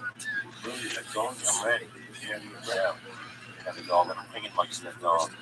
I'm thinking about it. I'm still considering. If I did have that reality show about good cats, like it was probably like they have like little setups, like Roy would sit right at the edge of your kitchen and wait for somebody or like attack them, like get mine. Like I'm on the TV, they start watching them. Yeah. So give me a fucking somebody else. Somebody else is swat. Somebody don't fuck you. You walk right into Gray. And Gray will hit with green. He went right to the head. I'm so fucking dirty, bitch. Let them go in the kitchen. It's crazy. It's a show to watch animals. Whether they're dogs, cats, especially one or two. They went crazy for the ham chewing and stuff. Yeah. They should have a cat, like, do they have like a streaming cat channel? You can just watch cats whenever you want. We should get you. Oh, that's what we should do. We should get like an iPad and parent it, like put it up in like personal cats. Yeah. You should start a cat town, dude, and dress them up like different fucking ethnicities. So when they show up and interact, you could like, it's almost like a game of Risk. Fucking dogs and shit. Yeah. I don't know why they think it's in this.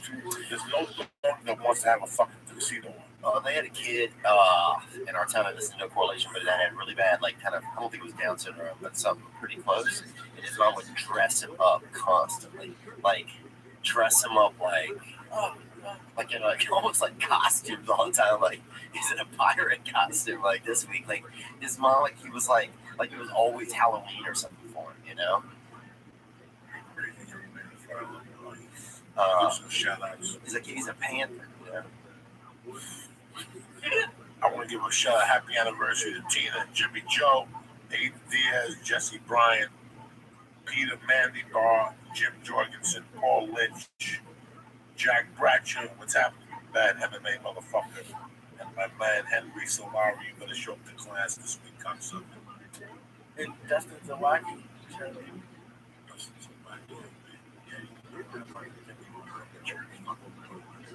Good energy. Oh, and one quick thing. Steve Simone is doing go. Did you hear about that? He's doing. There's a bunch of great. He's doing great things for a couple families and kids, and wants to do more for people at Children's Hospital in LA. But we're retweeting it. I'll tweet it tonight. He's giving some kids with some terrible diseases like some happy times. That's awesome. Great heart, man. He's over there giving blood, bringing sandwiches. He plays with the kids. Hey, listen, man, it means the world to people. Yeah, he's exceptional, man. That guy's got a million hearts, bro. Good dude. You know, it's really weird. We live in a place where people do weird things, you know, weird things to get attention. Yeah. And if you know anything about Steve Simone, he does everything from the heart. Yeah. Good intention, you know. 100%. He's one of those dudes that's you're happy with his keeps you around. Yeah. Yeah. Especially if you come from a society that's not selling their fucking blood in this town. You know what I'm saying? There's people in this town. Yeah. He's not making money. So let's take a look at it with the hand out. You know, they help you. Yeah. Or you know, we live in that one thing. Yeah. But you have to put all respect because there's a certain element in this town where you look at when the coke finishes, They gone. there's a certain element in this town that when the coke finishes, that's when they come. Right. Yeah. It's really a bright shit day. He does. We had lunch with me and my mom yesterday. Oh, you did? We went to Domingos. Unbelievable. He has a lot of old school values that you look at. What they eat last week.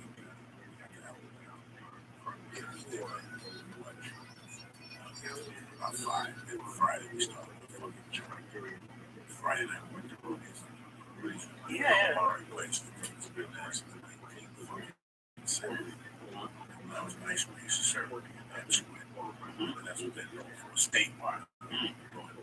Rudy's Squid. Rudy's Squid. Yeah. Awesome.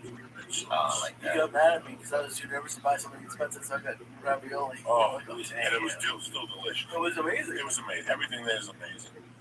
Meat, you can see something. My wife could have asked me what was going on. I don't see this now. Great people having a conversation. All the time at that phone. Yeah. Guess what happened last week? My friend had a Facebook. Hi, how are you? We're sitting at the table next to each other. Me and my wife sat there and Terry was sitting at the table. We had this thing. I fucking her on Facebook. What's this? She went through that. She came through. And she was like, oh my God. I saw a post that you were in a park with a baby. I didn't know you were close. I mean, it was fucking amazing. Dang. Like, what are the chances? Clifton? Cliffside. Oh. Cliffside Park is where this place is. And I saw some of the, remember this story? I saw this girl, Joyce. And I saw her. And I go, what's happening? She goes, oh my God, I'm going to get the guy she was with. Like, I knew her 30 years ago. She was married. And they break up. And she's dating the kid named Whitney. And those kids are named. And he always bumped into them. Right. Like, if you bumped into Mikey, on the song. Right. Mikey had a few bumps. He knew it was a few bumps. He ran out of value. But he was always solid. Mikey was solid. But it's because he had a lot of claim to fame. Mikey was those guys that people motherfuckers. Really? They went down to robbed a Chinese restaurant. We just took this fucking car. First of all, we parked the delivery to the park. Okay? You show up at the park. How do you say that? You lower to the park? You fucking believe that. Great. They said delivery. They can't deliver it next to the park. The guy came. We fucking bum rushed him. Took his car. But listen to this. Like he wanted to deliver the Chinese food. He kept the Chinese. Came back and gave me a little taste of the thing. You understand? After he dumped the fucking car, cleaned it off for Prince, the guy got hit in the head with like a bowling pin.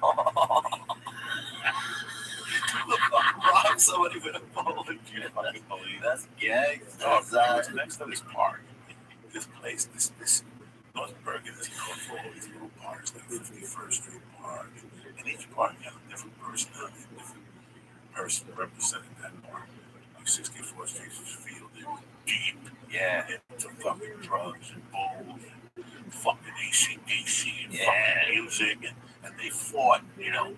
They played football, they were heads, but they fucking fought. You know, 88th Street had more of a little, that park had a couple of dabblings of heroin up there. Yeah. Artsy. No, there was no artsy then. You know, I was telling somebody in my neighborhood stores, where the Spick store, the Chink store, the Dragon Grocery was sold by a Chinese Cuban, and that was the Chink store, and the Cuban place was the Spick store. That was how artsy that was. There was no art district. It was the Chink neighborhood, the black neighborhood, the fucking Spick neighborhood. That's hilarious. Yeah, that's it, man. And the South is just like that. Black and white, you know, it's just black and white, because that's the crazy thing in our town. It's just black. That's what I would love about maybe like New York and New Jersey. Just seem to have so many types of people around there. That must have been awesome. So what made you wake up and see those things? Did they call you? Yeah, I had a buddy actually. I had a buddy who was like, come help me move, right? He lived out in San Francisco. So I was like, all right. I know he's like, come out and hang out with me one weekend. So I got a plane ticket, came out to meet him, right? When I get there, he's like, I'm moving. I'm like, what the fuck? You know I was coming in this weekend, right? He's like, nah, man, I'm moving down to LA. So I just went with him. And I just stayed for a while, back and forth. It gets you, bro. It's kind of like this thing here. I don't think I'll stay forever. Oh, I miss it every day. Really? Still 10 years years. How many times a year you go back? Yeah, probably 4 times a year. 2 planes to go back? One plane to go back. You drive the 40 miles? Yeah, then I drive. Just get a rental car. I got nieces and nephews now. I actually had a niece who was just born, like less than 24 hours ago. So, thanks, man. Yeah, pretty excited. Smell of blue, that's my name. So, but yeah, it's a chill place, man. Good family. Good to go home, you know. I love going home. I had you on the show recently. I like your work ethic. I think you're a solid guy. When I got to the store, I noticed some things. First week at the store. Did you really? This last time back? No.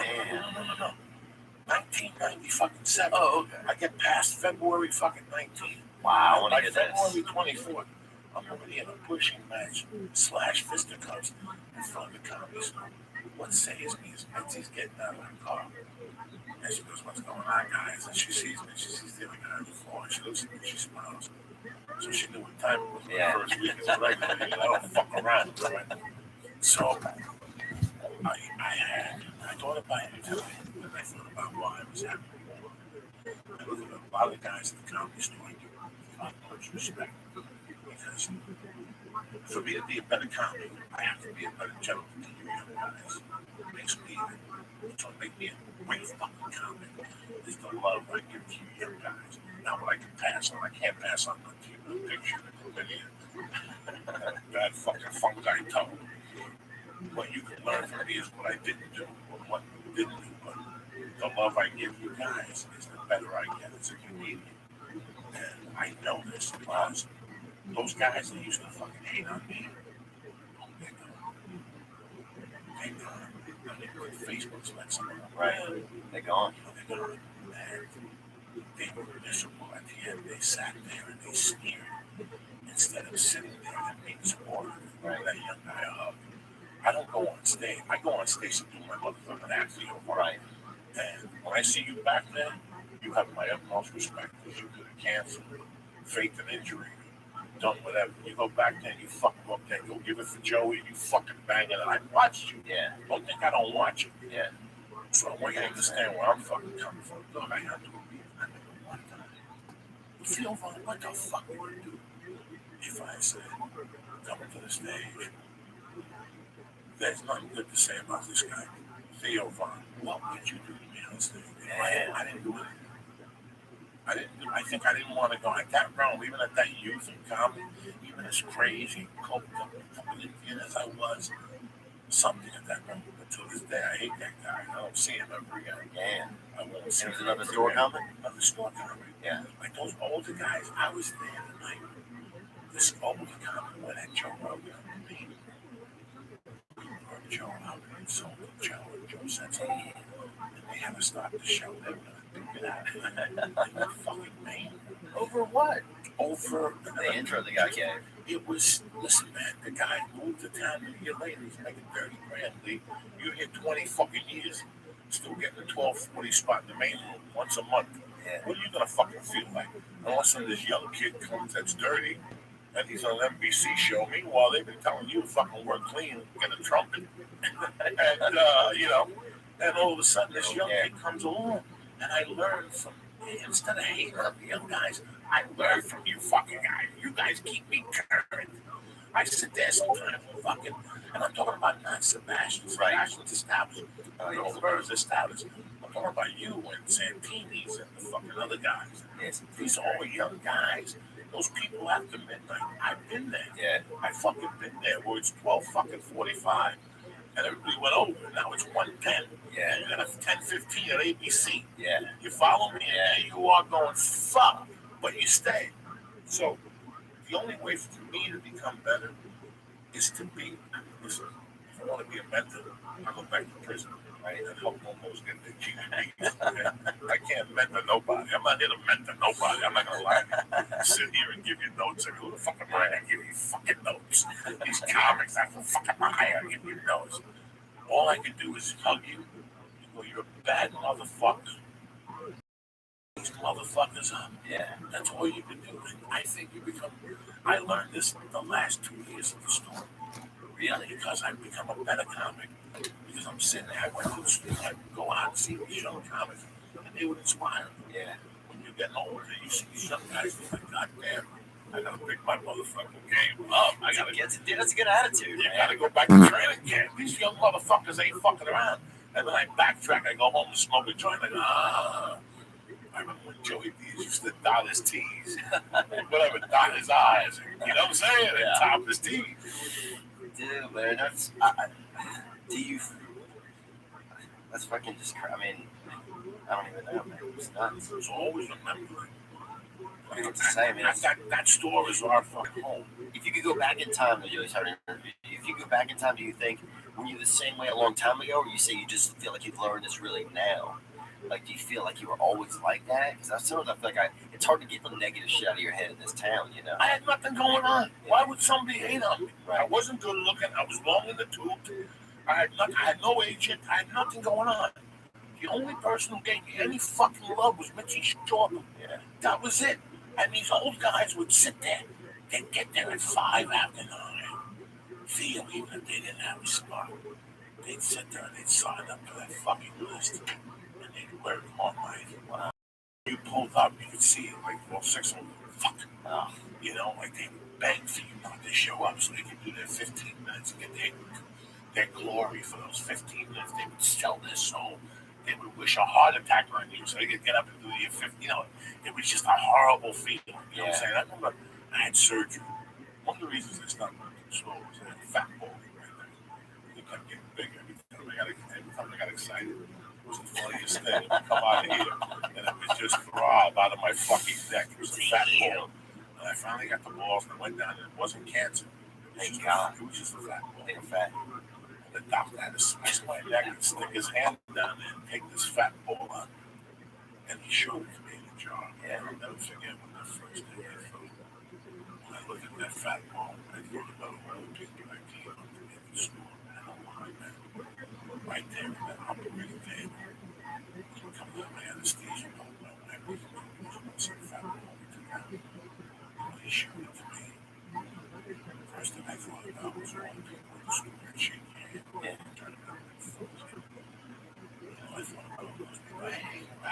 on Spider-Man too. Fucking cocaine, right? And you feel it, you team. Yeah. And you go home, and 20 years ago, I don't want to break up.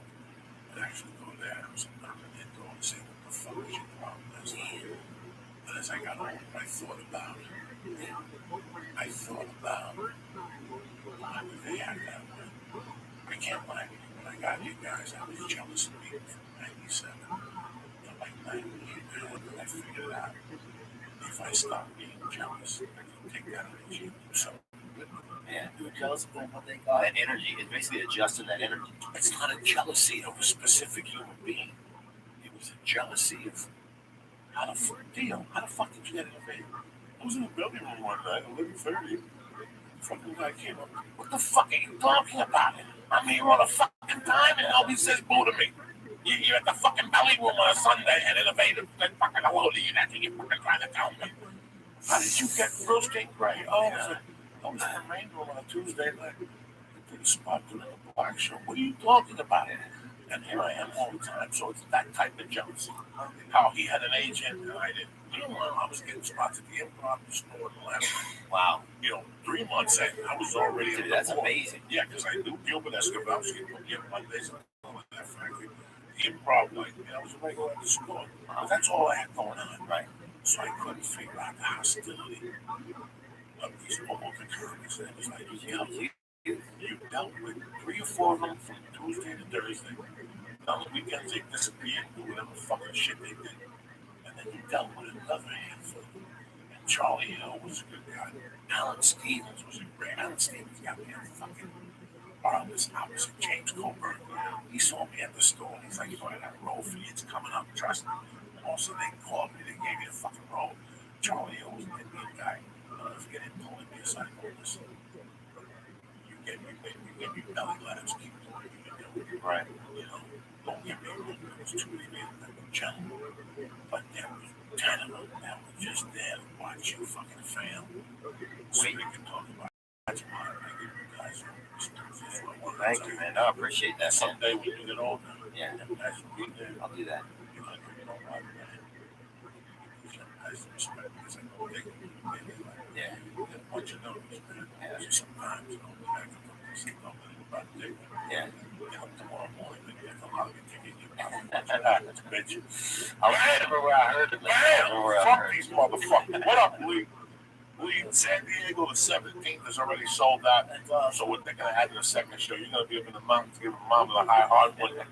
Up in fucking Utah, up there giving mama the mamita juice, huh? What dates you got coming up, my brother? I got, coming up, I got Pittsburgh, I got Boston the 17th and 18th of this month, December. Sorry, I'm a little high. Laugh Boston. I got Laugh Boston. That's a great club. Yeah, Laugh Boston the 18th and 19th, actually, I think it is. Don't forget to go to and tell them Lee said you get 10% off. Really? Yep. Oh, That's great. yeah, done. I've heard of it. I worked there for Okay. years. And I got, and then I got, I got Pittsburgh, January 6th through 8th, I think it is. You got a Netflix special. Yeah, 8th through 11th, 6th through 10th in Pittsburgh. So, I'm proud of you because you got the shooting at the state. thanks, yeah, I got the Netflix special. Representing like a New motherfucker. Orleans, baby, holding down the South. Trying to, man. It was awesome, man. I never felt so much love and support from my hometown and all the people I grew up with that just came out to fucking, just like blew my mind, man. Like it was like kind of like validated, like all the fucking negative thoughts you have when you're a kid. You know, it's some kind of maybe these people like I don't know, some okay person. I don't know. How old were you the first time you left Covington to go to New Orleans? You by yourself or your parents? 15. Yeah. It sucked. It wasn't great, but it like it sucked. No. I was just, I was getting out there.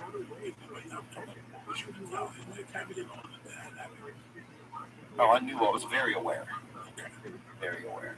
And you were more aware than the kids your age. You just didn't say them. Yeah. You have to say why you knew those things. Yeah, and then you seem weird. I feel like you try to like explain yourself. You've always felt a little out of it. That's the way I've always felt. Yeah, so I've always felt a little. Yeah, I've always felt pretty strange. As you get older, you talk about it, you're still twitches. Like I didn't tell me stories 15 years ago. Yeah.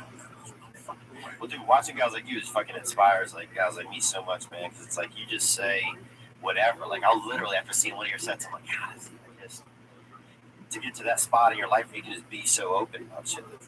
It's unreal, man. It's cool. It's inspiring. So thanks, man. Thanks. I don't understand. You work hard, you come out here, you develop an own site, you get some heritage, you know, feel. I really like your son's style, but I really like your creativity. A family show I can picture. Yeah. And then you go to the other side of it, and let's write together. Yeah. Write this act and this. Yeah. And Oh, it'd be tough, man. you understand? I can't even imagine. Sometimes it is. When I got here, I was so desperate there was times I didn't have a voice. Yeah. Oh, yeah. And every comedian goes through that, Right. where you come here and they confuse you a little bit. Yeah.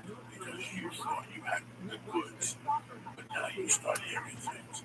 And it's like Ronda Rousey right now. Ronda Rousey's not now because she got knocked out. Right. Ronda Rousey doesn't know where the drawing board, where to start. Right. So it's the same thing for comics that we don't know. We're knocked out here. It's I don't know if It happens, man. It's intense. No worries. I'm a Texas person. I was going to meet at 9. Let me do the fucking sponsors here. We'll get you the fuck out of here. No, I don't mean that. I don't want to go. I'm just saying. No. Don't worry. We're going to get the fuck out of here. We're going to get into it. Oh, I'll watch that shit, dude. I'll watch that shit. The only other thing I got is I have my Netflix special coming out at the end of February, so check it out. It's called No Offense. And thanks for the love, man. Thanks for having me on, too. Hey, man, you know I love you. I said I love all of you guys. I love watching you. All my friends love you, man. And I go home at night and I think about it. Wow. You know, it's nice I can talk to all those young guys. It's nice that they don't treat me like I'm learning. That's why I go to school. Yeah. Nice. Oh, dude, you have a maximum. Because I don't want to be like the old lady with the junkie and smoke about the junkie. I'm ashamed of It's myself. so I am good. fucking ashamed of myself. It's you. You know, I should. I'm like a grandpa. I should be a little fucking mending a sweater, rubbing Lee's feet in the future. You rub my feet? Whatever. If I was your grandpa, you don't have a dirty grandpa. Anyway, let's talk about fucking underwear, all right? It needs to be comfy, snug in all the right places. It needs to look good and feel good. I mean, that's the, you know, you just don't want to wear underwear that's comfy. You want the world's most comfortable underwear, and that's MeUndies. Plain and fucking simple. I love MeUndies. You know why? Because it's got mold out. Every pair of MeUndies is made of micro mold out fabric. It doesn't sound sexy right now. But once you feel your MeUndies, you'll never go back to wearing regular underwear ever again. When I go to jiu-jitsu, I go to the gym now, that's all I wear. MeUndies. Yeah, because I want my nutsack to pop out. Yeah. I got that old man syndrome. MeUndies, it keeps you tight, warm, it pulls the sweat away from your skin, your moisture. I've been in a position one time when I had the knee surgery, I had the same underwear for 18 hours. Oh, that's a good feeling. That night I went to take my underwear off, and my nutsack was going to smell and be moist. It was fresh. That's when I got sold on MeUndies when I had the fucking surgery. So let me tell you something. With MeUndies, you feel more comfortable than ever before. Plus that, MeUndies has a ton of different colors to choose from. It's the only place you can find the same styles for him and for her. And they got a new signature design every month. They also just launched a new boxer line. It's like wearing nothing at all, only better. And with the holidays around the corner, MeUndies makes it perfect gift. I think it's a little too late right now. But you know what? Fuck it. Give it to them a little late before New Year's. You know, you never see the motherfuckers in the 25th anyway. Agreed. All right, so do me a favor. These are not your parents' stocking stuffing, but who cares? Get them a pair anyway. Your dad needs some action. Everybody needs MeUndies. I don't care how old you are. Everybody needs a pair of MeUndies. So go to MeUndies.com right now /Joey, and you're going to get 20% off your first order, plus all orders in the U.S. and Canada. Tell them, Lee, they ship for free. Oh, MeUndies even has a money-back guarantee. If you don't love your first pair, you get to keep them, and you get the full refund. Bam! Wow. Plus the tax. That means you have nothing to lose, okay? What's today's date? December 10th. Boom! So if you order MeUndies before December 13th, your MeUndies will arrive on time for Christmas. Plain and fucking simple. That means you got till Sunday to order MeUndies. Go to MeUndies right now and get 20% off your first order on the world's most comfortable fucking underwear, head to head with any other pair of underwears. Go to MeUndies.com TheUndies.com/Joey right now. That's TheUndies.com/Joey. Right now, I got the fucking leopard one with the sabotage, with the swirl. I love those are my favorite ones. The black ones are a little too tight. Then they sent me these long pants. I cut those into underwear. That's the best one I ever made. We've done that. I took it to the Armenian fucking sewer. She sewed them down in like loose boxes. You have no idea how comfortable MeUndies is. Go to MeUndies.com right now and get /Joey and get 20% off your first order. Free shipping in US. Yeah, I mean, what is going on? I had it cocked up, but it got like super strong. I don't know if it's gonna high. Yeah. Is your mom gonna be fucking pissed, bro? It's gonna be interesting.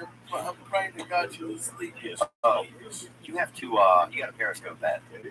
Yeah, Periscope. Your mom coming in and yelling at you. Stop it with somebody. So you don't look so fucking obvious, cocksucker. Anyway, my favorite people in the world, especially now over the holidays, let me tell you something. There's no better gift than the gift of Onnit. Onnit's got, listen, Alpha Brain, 100% money back guaranteed. Shroom Tech Sport, Shroom Tech Immune, Hemp Force Protein, kettlebells, weights, weighted vest. I mean, listen, I can't sit here and tell you all the great products they got. Do me a favor. Go to Onnit.com right now. And put I said, sure, you get 10% off your first order. Me, I'm a hemp protein, cocoa type of dude, and I also like the Shroom Tech Sport before I go to jiu-jitsu. I'm still out of shape, I'm still a fat fuck, but at least I go. I want to congratulate my brother Lee for taking third place in the fucking John Jock Christmas tournament. What we're talking about on it, he didn't take Shroom Tech, I'm not even taking first place. Anyway, back to motherfucking, all right, here we go. Yeah, but you get a magazine, you look pick an article. It's a pain in the ass to find. Guess what? Texture will carry your favorite magazine. Let's get into something about magazines here. Texture is the app that gives you all access pass to the world's best magazines right on your phone or tablet. Browse through hundreds of magazines and cherry pick the articles that interest you the most. The Texture editorial team recommends stories for you daily. Plus, their curated collections let you dive deeper into the topics. Sign up for Texture right now, and in mere seconds, gain insider access to the very best reads plus exclusive content. With full access to top magazines across just every interest, Texture is the one present to open again and again. Do me a favor. Texture is offering my listeners a free trial right now. You go to Texture.com/Joey. Even better, give Texture as a gift between now and December 31st. Think about it. You'll gain unrestricted access to the world's best magazines, from back issues, from Hot Rod, Diabetic Living, Entertainment Weekly. I got it quickly. You making a lot of shit like a free donut? You gotta start that one again. Disregard that past day. Listen, for all you magazine readers, let me tell you what I got for you guys for the holidays, all right? 2 words, 1 word, Texture.com, all right? Texture.com will get, listen, all I know is magazines are a pain in the ass. You ever go to People magazine that says they got a story in there, and you gotta go through the pages, Texture cuts that in half. Texture is the app that gives you all access pass to the world's best magazines right on your phone and tablet. You get to browse hundreds of magazines and cherry pick the articles that interest you the most. The Texture editorial team recommends stories for you daily, plus their curated collections let you dive deeper into the topics that interest you. Sign up for Texture right now, and in mere seconds, you're going to gain insider access to the very best reads plus exclusive content. With the full access to the top magazines, just about every interest. Texture is the one present that they'll open again and again. Let me tell you the magazines you got on Texture, right? You got Bloomberg Markets, Bloomberg Business Week, Money Sex, Runner's World, Rolling Stone, 17, Siempre Mujer. You got Vanity Fair, Woman's Day, The New Yorker, Today's Parents, Surfer, Teen Vogue, The Hollywood Reporter. I could go on for an hour, all the magazines they got. The best thing is, Texture is offering my listeners a free trial right now when you go to Texture.com/Joey. Even better, give Texture as a gift between now and December 31st. Think about it. You'll gain unrestricted access to the world's best magazines, from back issues to the one on newsstands today.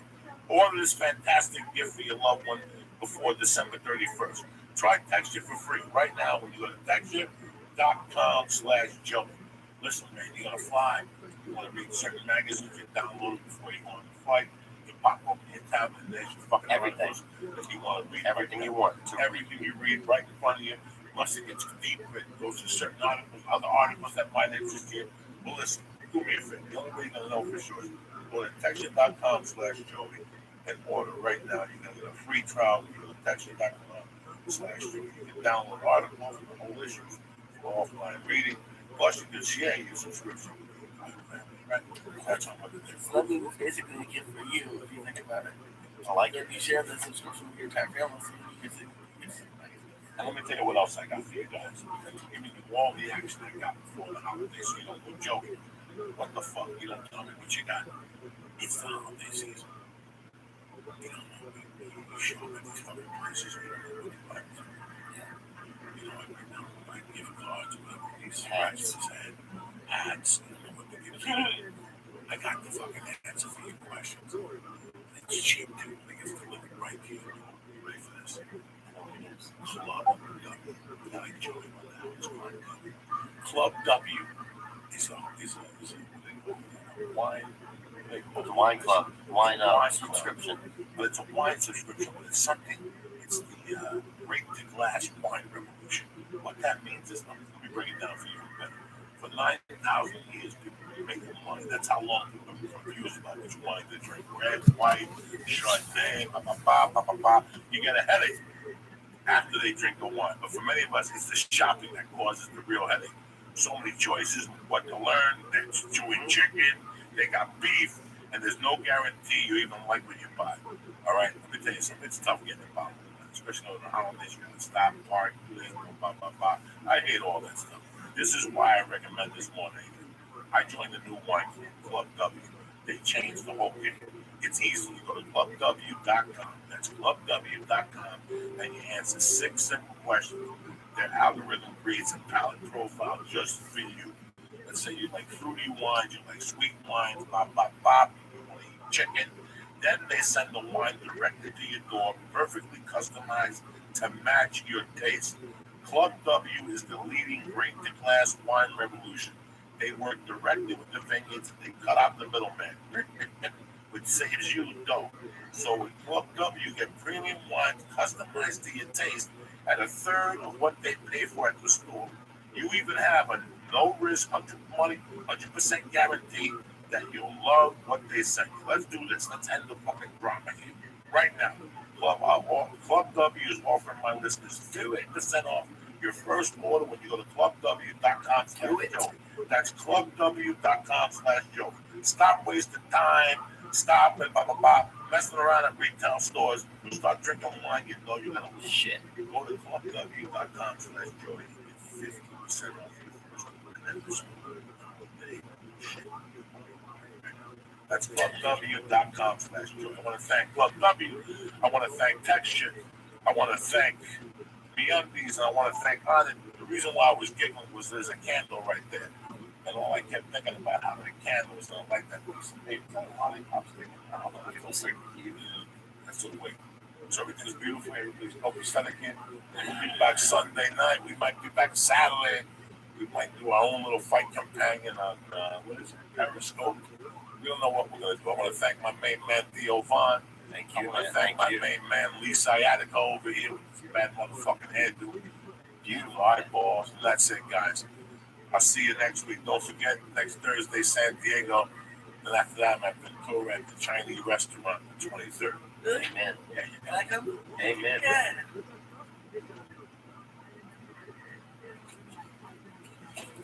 Thank you, Theo.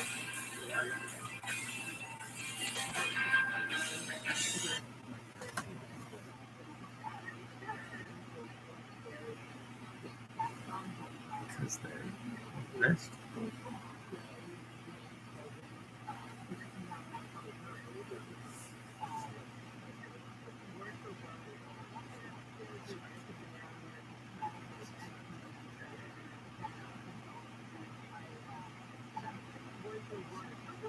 Shit.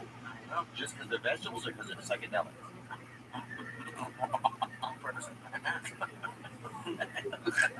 I'm finding out with you. This show is brought to you by Tracker. Never lose anything again with Tracker. Listeners to this show, the church is happening now. Get a special discount of 30% off of your entire order. That's right, 30% off of your entire order. Just go to thetracker.com, THEtracker.com, and enter promo code church. That's right. That's thetracker.com, THEtracker.com, and enter promo code church to get 30% off of your entire order. And the show is brought to you by Helix Sleep. Helix Sleep allows you to get a custom mattress online for hundreds of dollars instead of thousands. Go to helixsleep.com/Joey. I'm doing good. Can you guys believe it? This is the best I've ever done. Go to helixsleep.com/Joey and get $50 off of your order. That's helixsleep.com.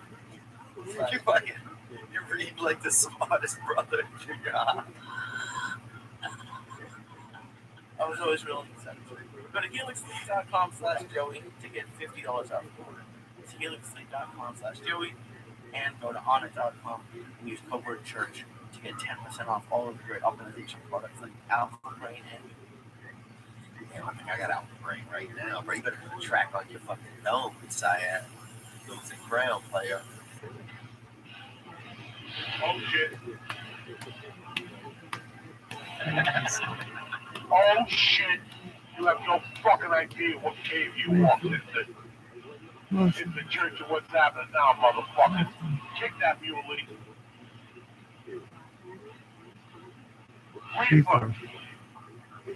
Mushrooms. Rifles. Laughter. Laughter. Laughter. Laughter. Get your shit together, motherfuckers. Wednesday, May 25th. You are here. The day the devil was buried, raped, given a Cosby pill, and fucked in the ass. What's happening, gentlemen? Amen, brother. It's that type of party tonight. Theo Vaughn in the house. Put the devil to sleep. Lee Syad with his little blue shirt on tonight. It's so beautiful. We've got Lee in training. He fucked himself last week. why did I fuck? How did that happen?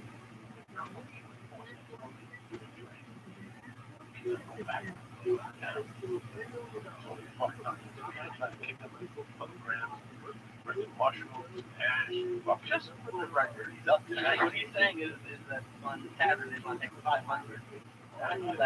You're in training. I just did this punishment. You're in training, Mary. I go up to 900. All week before I wait 900. Yeah, bro. That's okay. It's all right, son. You're an astronaut, dude. Star for one, they don't give a fuck. They just want to see fucking stars. I'm never going to stop getting stars. No, they're delicious. They're delicious nutrition. They take you through a fucking psychological ride in your life. Theo Vaughn, what is it, baby? I'm here, man. I'm freaking here, dude. I'm trying to keep the devil out of my system, bro. What do you see in those mushrooms? They're fucking cold. I'm feeling positive, dude. They get a little stem. I think I maybe might need another, bro, just to get that eating. You know, just to get the fucking devil off my neck, son. There you go, huh? Something torture, bro. Little baton, huh? This little black. That's the longest one. That's the longest one in the bag. That's the brother, dog. That was the main one under the shit. I'm not even. No, you give the worst half. Cheers, bro. Cheers. Little fucking monster. Come on, Lee, get your brain up, man. You already you looks fucked up. Your head is holding blood, bro. Your head's holding extra blood for your body, bro. That mushroom tastes terrible with this shit. Oh, I let it sit in my gum for a minute. Jesus Christ. Let's see some psilocybin shit. The church of what's happening now, you never know what's going to happen. Might hit a mushroom, might fucking acid, might just do an edible, might just be ourselves. You know what I'm saying? Mighty ass, bro. And we might eat that. Listen, all avenues are open on a Wednesday night. You should leave your fucking avenue open. Don't become a motherfucking fiend. I'll tell you what happened. I had to go to Hollywood for 32 hours. You say, What's happening now? so I get off the fucking 101 head. First I see two accidents. Back to back. Like that. Like that. Two young motherfuckers right in front of me. Once they get to the same lane, it was perfect. It just went bam. And then this idiot kept going and hit him.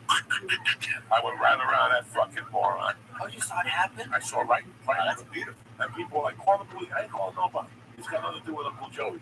I got shit to do with people who say I gotta get back in the HOV lane where shit is always Let them fight, let them gun each other down, bro. So then as I'm pulling off, another motherfucker goes straight. I mean, this guy shoots into the fucking lane of the people coming from like Universal City off the Lancashire. And he just shoots into that lane.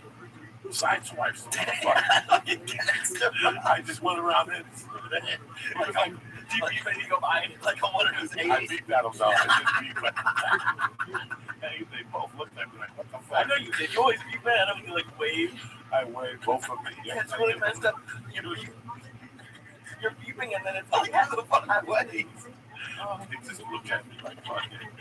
So I get off the fucking motherfucker. Get off my head. I exit Lancashire. Fucking fuck. 10 minutes to go. Maybe something 7-Eleven. As I walk up to 7-Eleven, it's bump day. Oh, yeah. It's fucking major league They bump got day. brothers out there up front. One brother. First of all, get him, dude. Every black community, you got to go to your local 7-Eleven. That's somebody's dad. That's somebody's uncle. That's somebody's. Any 7-Eleven, there's a brother out there right now. Go get him and bring him home, There was okay? one brother. There was 3 white dudes. There was a creepy white dude. Oh, that's the worst. That guy. I come out and the simple brother says, "Hey man, I'm having a rough time. You should some change." Like that's like, hey, we need money. Can you help us? And the fucking moron just sat there talking to himself with his hand like he was like one of those language people. I don't know what the fuck he was saying. I go in, I get the water.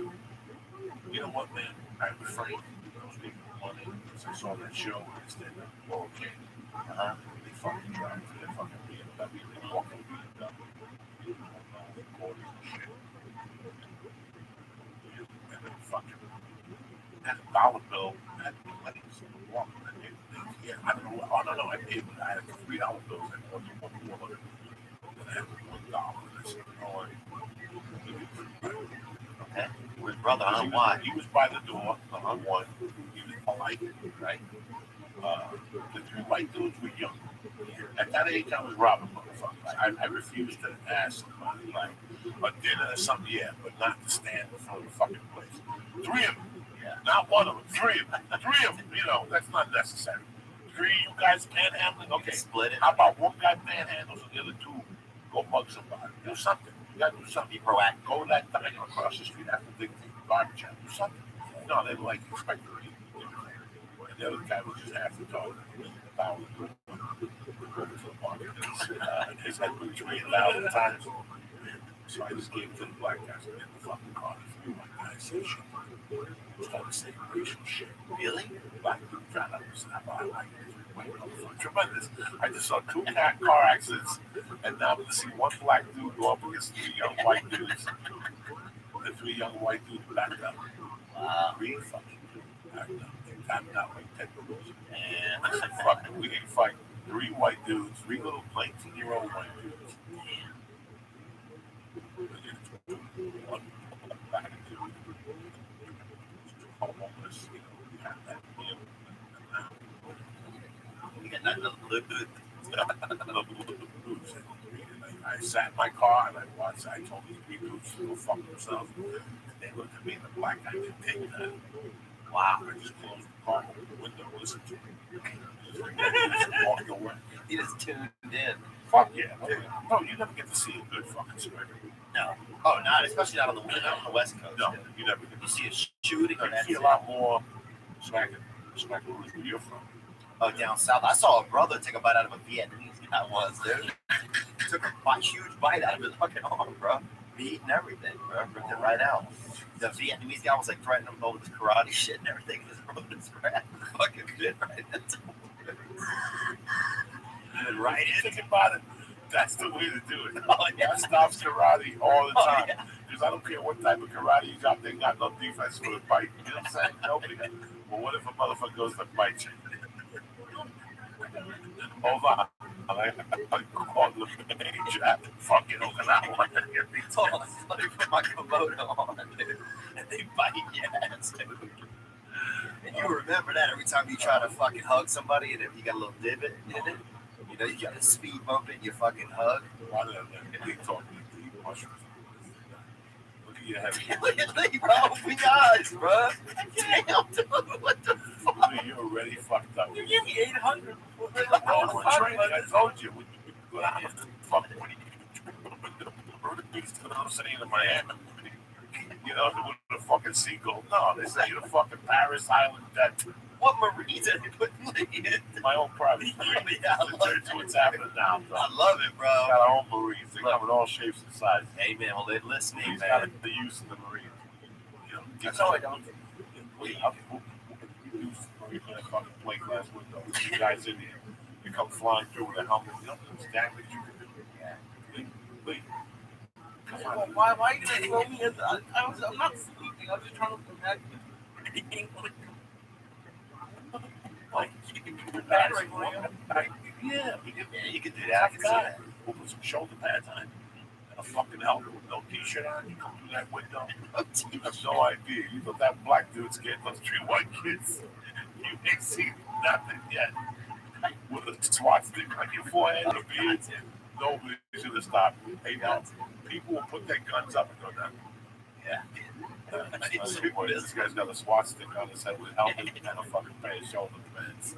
He's showing up like he's got bad intentions. Yeah, bro. Oh, you should run for governor in that outfit. What's up, Lee? You have a good time last night? I had a great time last night. It was it's fun. I've been in the last few times because they've done. I think they did 1 or 2 seasons of digital, and then this is the 3rd season of like TV, and it's just like the people I get to like I got to hang out with keeps going all night. Like stuff. Ryan Regan was there. Big J. Ogerson. Big J. Ogerson was there. Time last night. What, Ari show? Yeah, listen. I don't think we're just hanging out. Yeah. You know, and who else was there? Josh Allen Myers had like 6 bitches with him. He fucking, you know, 7 Yeah. Are you going up? No. He's there with 6 bitches. Fucking set they comb his hair. He's like, I just took the bus over for dinner. You don't give a fuck, Josh Allen. If it's a Comedy Central, man, he's there now. He's in. My show got picked up. I don't give a fuck. I need to sing a song. He's in. I saw Vince Vaughn last night at the Comedy Store, too. He was just hanging out. He went to see, I guess, him and Steve Byrne, his buddies. He came out to hang out with them. And him and Sebastian Maniscalco. He was super cool. I went right up to him. Wow, what's coming? That's so I went right up to him. Like, Fancy. Fancy. And he was super cool. He's like, yeah. And then I was like, I met your sister last year at the comedy festival. We talked about 10 minutes. It's cool as hell. So, anyway, so that was just kind of cool in the store. But I'm jealous I didn't get to do the Ari show, man. This is a Showcase. Yeah. Sure.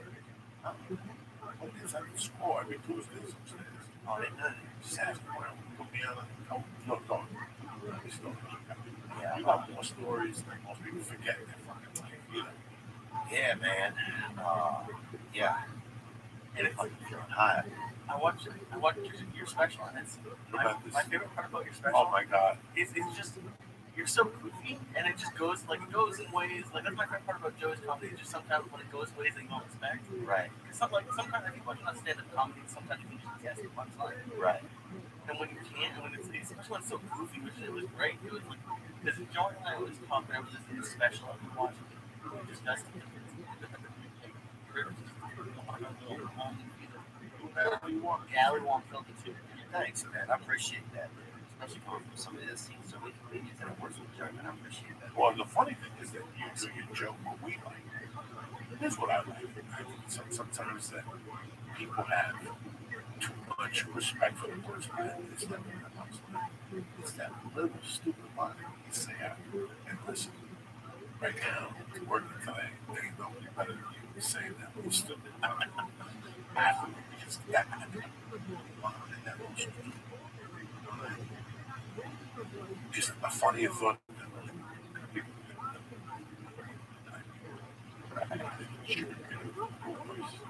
have the same. My inner voice cracks me. What you think is funny? It's so fucking bizarre. And then you throw that last little, and that kill. And people from the South do that. They have that last little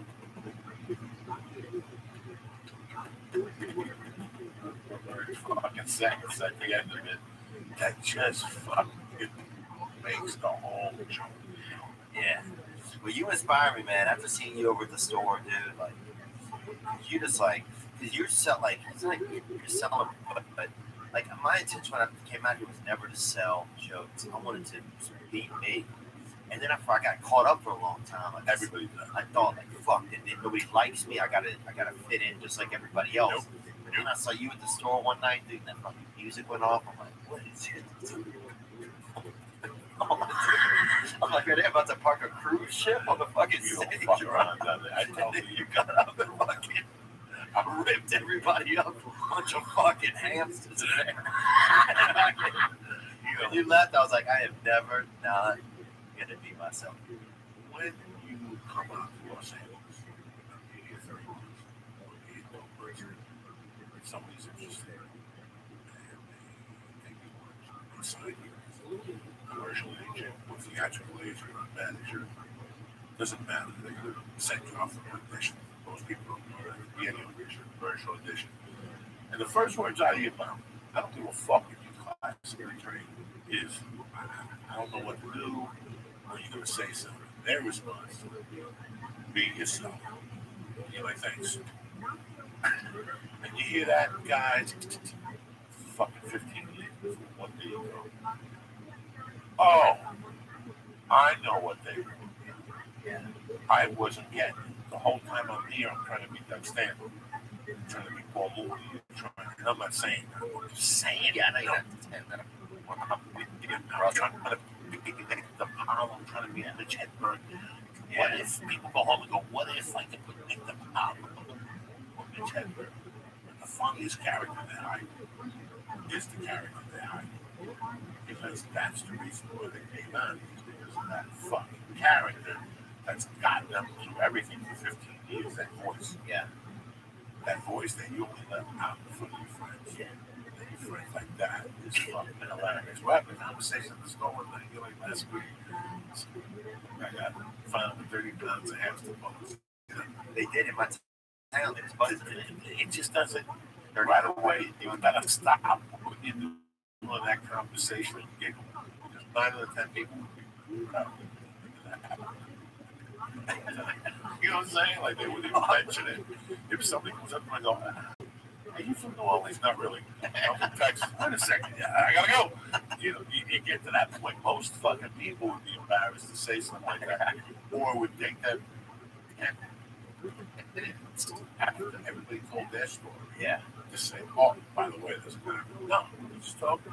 Oh, yeah, dude, yeah. You were ready to go home, and you came out with it, and I'm fucking leaving behind in the car, like, what's he talking about? Hamster meat? What the fuck is he talking about? And that's Yeah, they busted it, man. Listen, They got him. what if Thank God.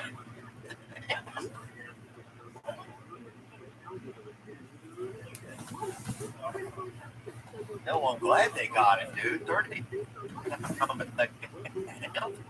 Like, I mean, that's because there's not as much meat. There's very little bone in a hamster, bro. And a ham probably has like a quart, like an eighth of an ounce in its chest plate, right? You can't even make a wish on their bones, you know?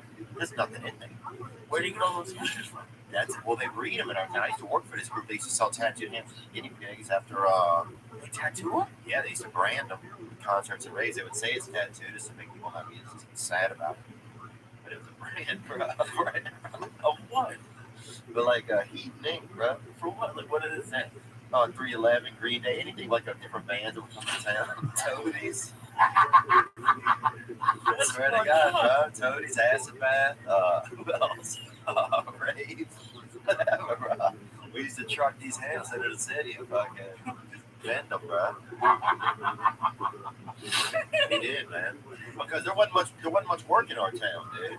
You know, you had to get what you could get. And they had a man that bred hamsters, and they had to do the tattoos, and they fucking met up. And That was a merger. That's big business. You know? And they started. A merger. They started doing it. Man, I got at least some 300 miles from my house and shit. And some other guy's like, you know what, man? I'm a pretty good tattoo artist. That's Louisiana. And that's it. A merger is formed. That means someone listening to this right now has had a hamster with like a band label on it. Like, Fucking buys a hamster. Listen, if I went to a concert, do you think I'm bringing a hamster home with fucking ACDC? No, I'm not. No, I'm not. I'm about to rob. I'm gonna be fucked up the whole night with this hamster in my But when body. you leave, when you leave the place, that's when we get you, bro.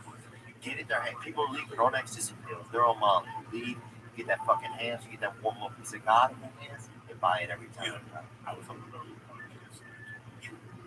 I had to drink. But he never functioned. Say nothing. Come to me. So I ask you a bunch of questions. That little rugby after torture this guy, mid-slap, shoot him, just fuck with him. Like, light his house on fire, fuck him, steal his mail, whatever the fuck. And at first, like, I was a kid, I really was like, fuck it, man, just wait, rob your house. I just robbed your fucking house. That's it. Like, you get your house robbed. That's it. That's always the plan. I'm taking the most important thing to you with that fucking house. I would steal 8-ball cash jewelry. But if I knew they loved their sneakers, I'm taking the sneakers too. So when you see it, they're like, man, somebody busted into my house and took my sneakers, they took my other jewelry. You just steal their spoons, bro. Everything that I knew would get them. I'm a professional lawyer. And when I got to Boulder in '87, I got to Boulder. Colorado? Yeah, in front of the cops. I owe like 60,000. Yeah. So you went to Boulder? I was an Aspen.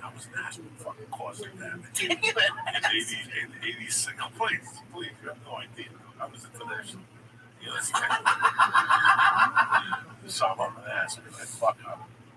And the girl I'm with from Boulder, I had already wanted Boulder. And I'm like, let's take a chance. Let's go back to Boulder. We got pulled over, no warrant. I got arrested for fucking reefer. The whole story is I get a job 2 weeks before fucking death. Gets beat up by the child. That fucking Thursday started the job. And He's on the griddle over here. he's fucked up. Hang in there, bro. He's like beautiful devils in a second. We'll cut it short and then we'll do a periscope with the lights on. Black Sabbath, they sold us off for rock and roll. And we'll lock the door and make bets to see how long it takes before Lee comes from shooting out the window. Oh, we locked this we'll this lock big it, girl man. in our town. They locked this big girl one time. We ate some ass. And we locked this big girl in a room at this party. And we went in there with fucking pots of fucking warm water. Fucking poured it on. I feel bad. I feel horrible, dude. I didn't look. We was kids and we were on acid, dude. And then, bro, You can't tell me this story when I'm straight. You gotta tell me how mushrooms you locked the girl. I just remembered. How old were you? I just How remembered. old It were was you? probably 16. Anyway, here's the thing. Let's say I was 14. That way it makes it sound not as bad. But look, she ate acid with us, bro.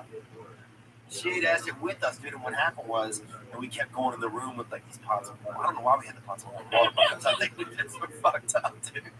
And we would like pour a little on her, but not like torture. She wasn't in a cage or nothing. She was just, free range in this room, right? But I think she was scared to come out. And then one time we went in, bro, we heard this loud sound and we went in. And she had ran against one of the walls so hard, bro, and fucking moved the entire wall in this house, dude. Huge girl, about 240 pounds. Beautiful girl, too. The most beautiful, biggest girl that I've ever known. Beautiful girl, beautiful hair, beautiful face. Large and beautiful. But she fucking got lifted, bro. And, yeah, man. Just keep down on it. Mushroom. Fuck you. So I get What were you talking about? You were I get Boulder. this job. Boulder. Making different wages. They put me as a chef. It's a rock shop. Combination detail shop. And they made me a shack. It was technically bathrooms. It didn't garbage job. I pick up customers. You know, 175. I was the first one there. I had to be there at 7. They opened at 8:30. Or 8. I had to be there at 7. Fucking street. Shovel snow. 175. Fucking clean off all the cars. Start them all up. Body shop. I did the whole thing. And I like to listen to them. Just fucked up all the time. This was a great little job for me. But you know what, man? 175 for all these hours. These motherfuckers are getting a little fat off me. And I'm like, fuck it. I'm going to go to the detail shop. So instead of petitioning to go to the detail shop, it was really good fucking check. So they knew my work ethic. The guy was in fucking New York State. Steve something. There's so many fucking Steves. I looked up his name in fucking Facebook. He was good to me, Steve. In fact, Steve was Steve dude who I kidnapped up. So, okay, that's how I know all these guys. So I petition Steve. That's it, man. A great shack. I want the fucking job in the back. You know, second time to make 175. Yeah. Make 200 bucks a fucking day. Yeah. So one of the guys heard me. He didn't like me. His name was Dirk or something. Dirk wasn't a tough guy. He was one of these guys that would fight me to the end. But in the end, I think I got his hand. That was the details. That was a little cunty, right? You know, I like two of them that were really cool. You know, the two were cunty. Well, because they were above me. Yeah. Hierarchy.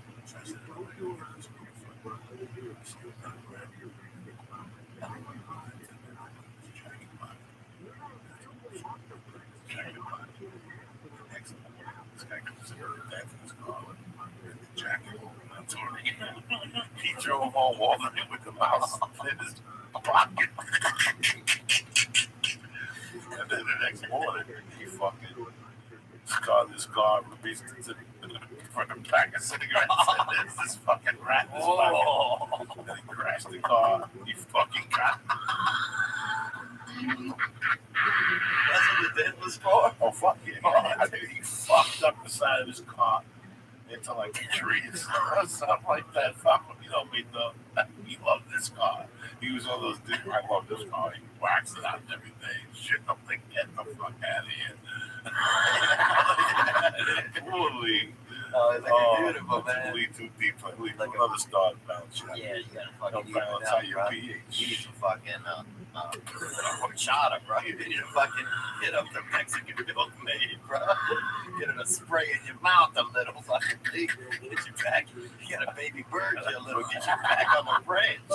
Get you back on the branch. It's fucked up for you people when I'm watching this. Dude, live. I remember one time we I'm gonna be out to death for you. I'm gonna be to death. I'm gonna be the death is hot. Anything you say to death is always funny. Yes, I'm gonna tell you.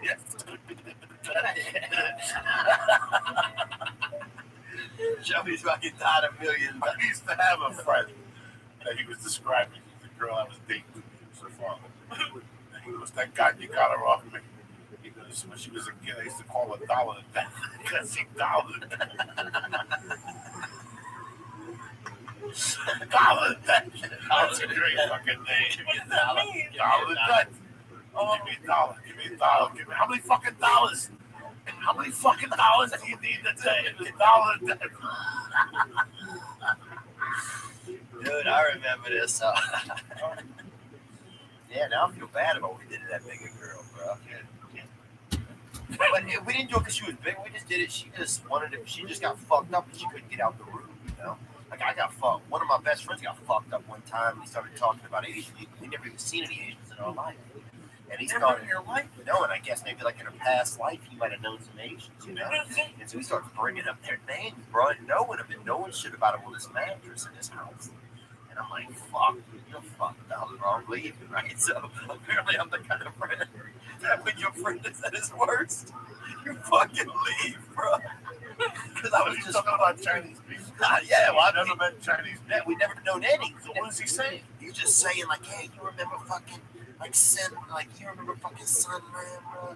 He was there for us, you know, and all this shit. I'm like, Sun Lam, bro. We don't know him, dude. You know, and he was fucking like talking about Dorothy. You know, we didn't know any Asians, bro. And I'm like, I gotta get away from this kid. From not when you were there. Now there's probably more. Yeah. Right now, No, we live in a small town, dude. I mean, I what's the remember population? I probably had about 2,000 growing up. Oh shit.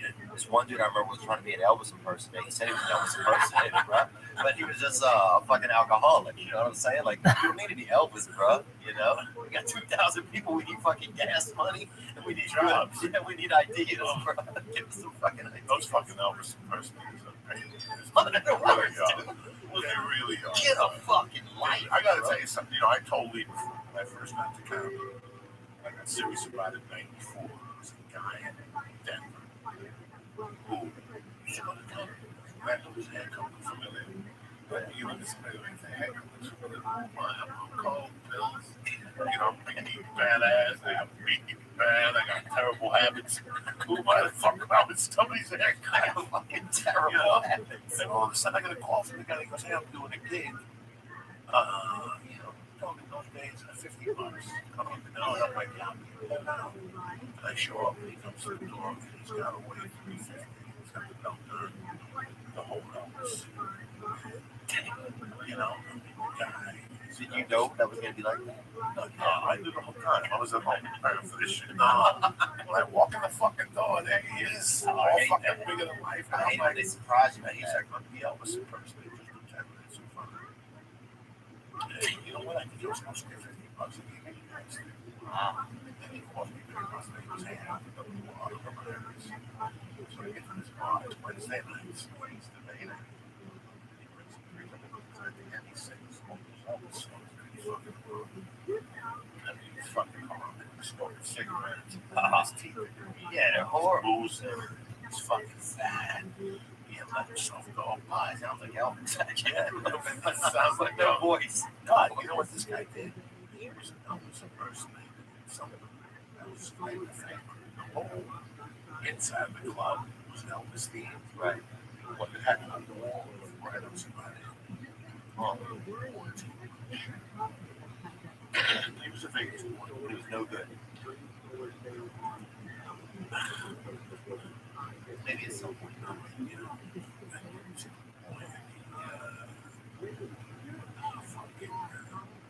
what this club?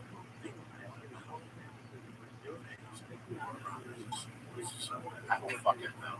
And he went to Colorado, opened up a fucking little bar. But he wasn't in the bar guy. He was like a whole boutique. He turned into a bar. He said, "Yo, this is a woman's closet." Hysterical. But you know what, man? But then the guy said he was paying me. While they were trying to stay fit. So they were drugs. They were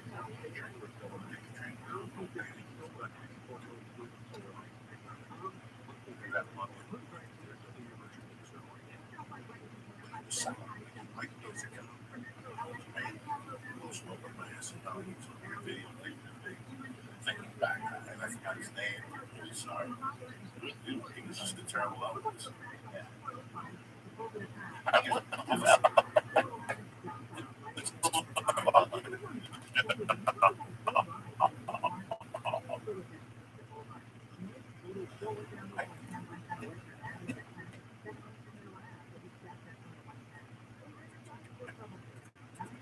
Elvis came back to life with shooting like that's hell for Elvis. Like that's just hell. That's a great movie. Elvis comes back. Elvis fucking back. It shows all your fucking impersonators, bro. Let's say all the bad ones that are making instead of ISIS coming in and shooting everybody.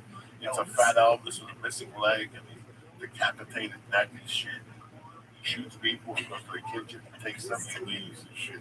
And the cops don't mess with him because it's Elvis. You know, Yeah, this dude was the worst, bro. He was the worst, and he wasn't like he had no work. They let him dress up like like Santa around Christmas, let him wait for trains and shit coming, you know, like seasonal greeting, you know.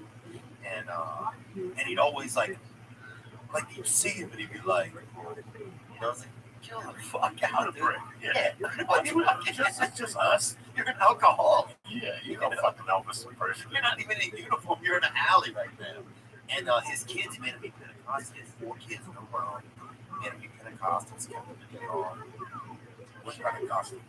It just means they wear like big clothes and believe in like God, like become on. You know, but they wear like just huge clothes, like cheap clothes. They look like the kids look like rodeo. You know, like the girl let me feel her breast actually one time. They had a barbed wire fence on the house. The girl let me feel some fucking titty.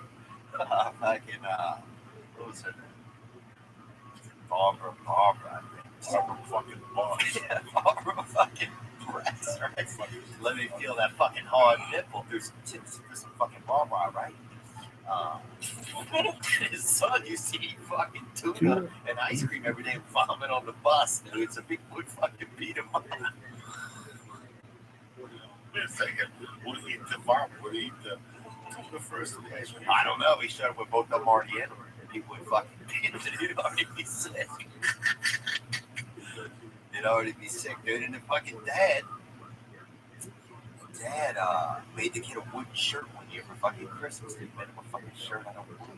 I'm coming up from church Wednesday, and they're in the garage, bro. I swear to God, dude. Was it like cool, or was it just like a big box? You know, it was horrible. I mean, at the time it was cool. You know, at the time it was. I mean, it was kind of beautiful. The kid like cried and shit. Put him in it. I get to the home right now watching that line jumping up and down with black people. Yeah, Fucking donuts and shit. You're over here telling me this crazy shit. Who else eats a mushroom on a Wednesday?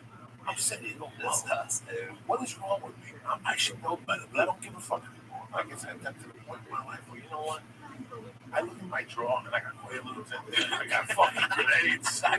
You got fucking baby pacifiers. I'm done. I gotta do all the shit that's in there. Baby pacifiers. But those are for you. You know, you look at all this mushrooms and people on the road, and you're like, people actually doing this shit every night. I'm sitting. Yeah, but my friends today they were excited. Like, you going on Mad Flavor, dude? We're gonna tune in. I mean, so I think that you know, we're getting to live some of the dream that other people don't get to live. You know, you're sitting at home. You know, you probably sit next to your wife or your husband. You know, somebody you might not even. Maybe you do love them still, but who knows? You know, you need a little fucking speed bump. You know. But yeah, that dude made his son a wooden shirt, and then some kids spray painted swastikas on it. Man. How the fuck, man? That's fucking. You can't wash your shirt. But yeah, they spray painted swastikas on the wood. But no, we didn't have any Jews either. We didn't have anybody. You know, people just seen like a swastika on like a pamphlet or something. You know, but we didn't have any Jews. It was just this local art and somebody fucking spray painted. Now, what was the population? How many black people? 2,000. Yeah, I would guess about 1,100 brothers. They were gaining ground quick. If you were fucking at night, almost, bro. If you put your ear up to the woods, that's what they would say. No. But it was like any Latinos? no. Market at that time, creeping in. I have one kid. How long have you been gone for? One kid. I've been going for from that town. I've been going for. I'm like, probably 13. I'm 36 now. 23 years, nicely. That's a real Jubilee with mushrooms, fucking sunset. I don't even need to count. He could be passed out, but just pop his head 23. He'll go right back to sleep. He'll sleep at it. He's still giving estimates.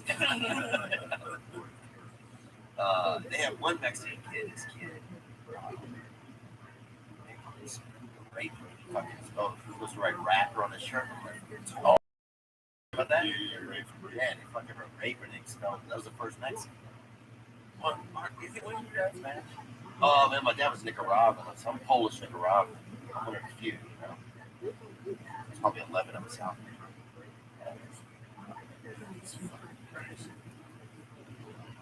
Yeah, man. It's getting fucking. So when you were 13, where'd you move that? Moved to this neighboring town. I went to like live with a family that had like I got emancipated. So And they were cool. they were cool. It's just more organized. It's crazy because I always think of my mom died. We didn't know paperwork. Yeah. Like I just moved to people's house. I just changed my address at school. That's it. There was no fucking paperwork. I didn't do nothing. That was it. Crazy. Yeah, what's weird about when something like that happens when you're young is that there's no real stop. Life just goes on. That's when you realize that life just fucking goes on. Something heavy like that happens. You know, the next day is just there. It's like the next day is there. I spoke to a teacher. Just lost his mom.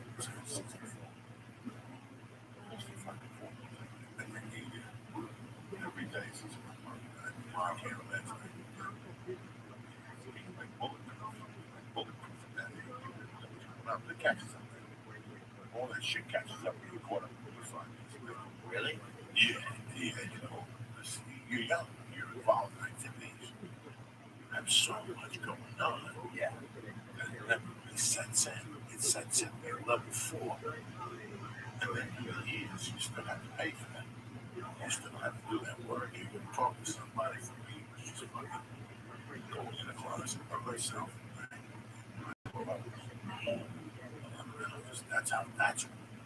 That's what, you know, like, I got around like anybody else. A couple lines, you giggle. Yeah. But then the fucking grams chopped up between 4 people. You know, grams divided by 2 people. Oh, yeah. Then also one day you find yourself with a package of lumber. You actually split the gram, you have 2 months at home. Oh, yeah. I should have brought more. That's the big thing. That's, yeah, I've been in the end. People don't know the beginning of the end. So when you start going home by yourself, knowing you're like, I'm not going. I got movies, I got ice cubes, I got pornography, I got straws, I got everything. I don't need nobody. That's the worst. Fuck. God, that's in your mind. It's so rough. Oh, it's 7 a.m. You're tugging on a fucking hot dick with a limb. Oh, shit. You're in the shower now. You're trying to fantasize a 4th grade banging. It's horrible. It's a horrible existence. It's cool when you're out with me. Oh, you know, yes, that's what's fun. It's gone. Okay? What we do now? Smoke a lot. That's it. That's it. That's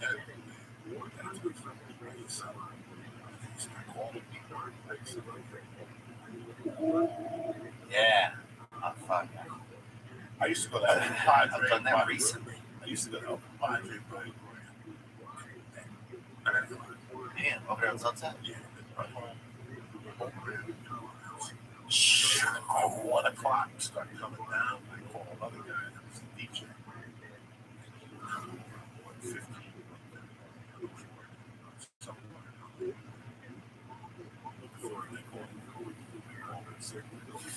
My brain is traveling right now, bro. I feel like a spaceship just took off out of my head. How about you, Lee? How you feel? That's a good explanation. What is it? Dude, we are. I hit hard. I'm more tired than anything. I didn't sleep last night. You didn't? No, I got home from dinner. Yeah. I went in the house, drank some water, took my shoes off, put the TV on. I thought it was 11:15. Yeah. As you know, it's 2. And it was about 25.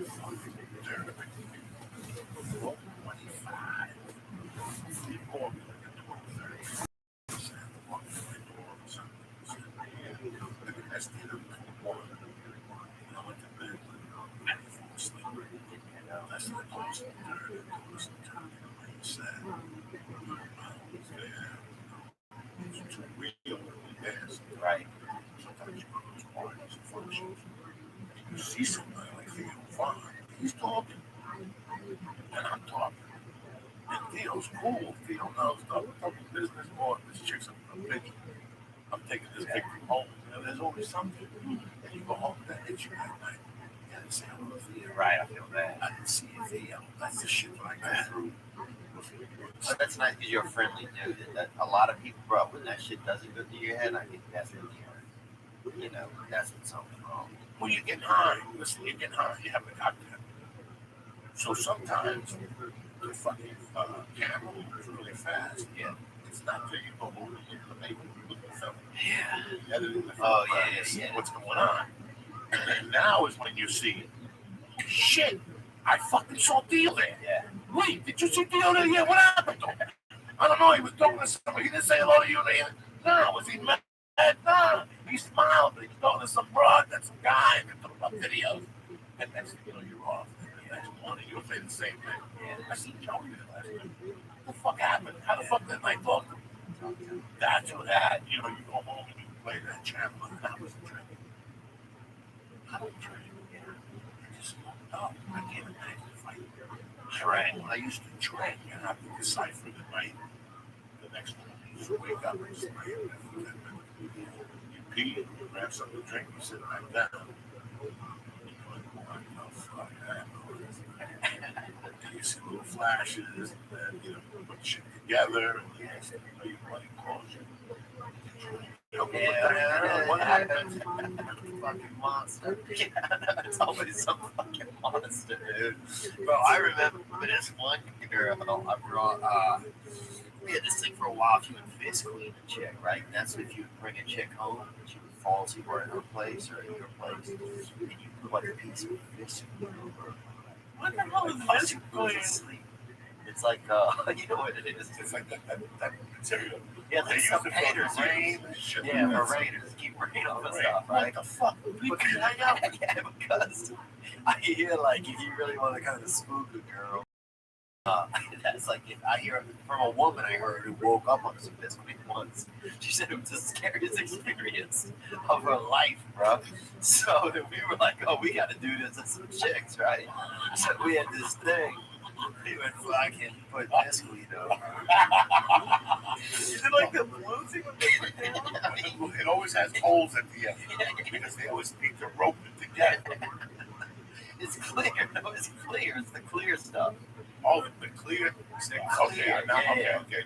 It's that Yeah, clear. it's a little thicker. Yeah, it's a little thicker, right? Oh, yeah, this week. So you wake up Oh, into that. you know, I used to use that for roofing. Yeah, it's for that. It's for painting. And for the first layer of roofing in Colorado, you gotta use this one because it's cold. It's cold at the time. The first 18 inches. It's a little thicker, but this shit comes with glue. It doesn't glue. What the fuck do I know? I don't know. I mean, but there's about 30 chicks out there that have woke up on some fucking biscuit. You know who you are. You know what I'm saying? The board of biscuit on them? No boards. That's fucking gangster. Just the biscuit. Just the biscuit. They gotta I'm sure they wake up and they think they're murdered, you know? They probably think they're gonna see a detective when they pull that shit off, right? That's gangster, son. If you can do that, that's gangster. Yeah, we did that, dude. Did you watch them wake up or did you fuck? No, we wouldn't watch them wake up. Fucking Dexter. That's all we laughed, dude. We had to go. No, we had to go to the airport. I'm sorry, Leon. I'm not trying to be rude. I'm just fucked up. No, listen, I know Lee a long time. Lee always asks you $1 million question. Oh yeah, please no for $1 million question. Typical Hebrew, right? You with that fucking. Typical Hebrew. That's it, man. This is a fucking podcast. That's what I'm talking about. Motherfuckers laughing, giggling for real. Fucking Don't get me wrong. Some of this mushroom powder is helping this fucking laughter. We'll listen to this tomorrow and go, what the fuck are we talking about? What the fuck is wrong with us? Fucking hamster killers. I think I'll loosen up from time to time, people. That's all I gotta take the stick out of your ass and giggle. Wake up the next morning. Wow. Check out a Mexican girl. Fuck a girl, you don't even know what she's saying, bro. You know? I mean, but make sure the expression on her face is positive. You know what I'm saying? Because otherwise that shit might be illegal. But that used to be something I would do. Like, hell, man. I would have somebody set me up with a girl who I didn't know what she was saying at all. You know, go out and just try to use like, you know, just like regular, you know, like just it's almost like playing Clue. It's like playing the charades, but you fucking be in. You know, that's what it's like, dude. Take somebody out you don't know, learn something new. Meet a girl, take a girl out from Nairobi or from fucking China. You know, somewhere. No, it's interesting because I was talking to Steve Simone. Like we were talking like a group of 5 or 6 guys last night, and you like could talk to all of them at once with like a band that like the circle. And it's just I can't do that, and so I'm like it's like a something I'd always want to do, I don't know, it's just cool. Like, Yeah. like I'm always a more one-on-one. Yeah. But to be able to talk to command the attention of like 6 people, that's just cool to watch. I wish I could be more one-on-one. People tell me I can't.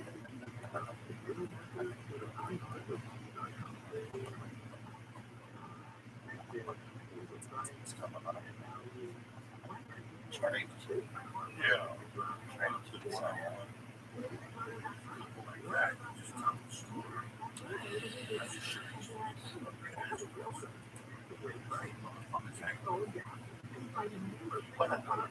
Why grew up?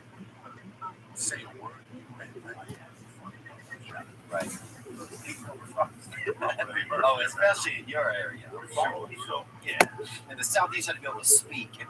bang, you got a bag. Right. You listen to. Because you only have like 4 bags. Right. That people won't pay attention. Like, oh yeah. All right, keep it up. You know, put your day to it. Yeah, dude. That used to be the funnest, man. Was making people laugh at the lunch table. That was the funnest. Until they had milk spray out of their nose. That's when I would leave. And it'd always be the bell would ring. Everybody would be back in class. And one motherfucker would just keep listening for some reason.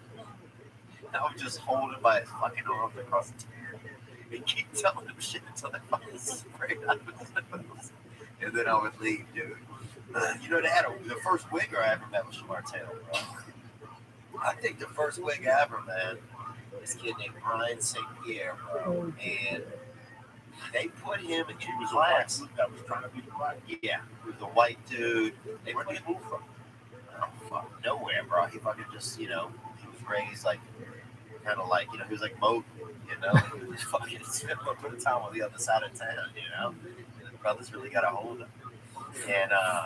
And it was cool, though. He was a cool dude. Right? He was, bro. He was like a Mowgli, you know? My whole body just shook. I thought it was an earthquake. He was like a that's an inner yoga, bro. That's an inner yoga. But look, man, they put him in the fucking mentally handicapped class. Buckets had never seen him. Never seen him before. They put him in class. Kids with Down syndrome, kids with wheelchairs. They put him.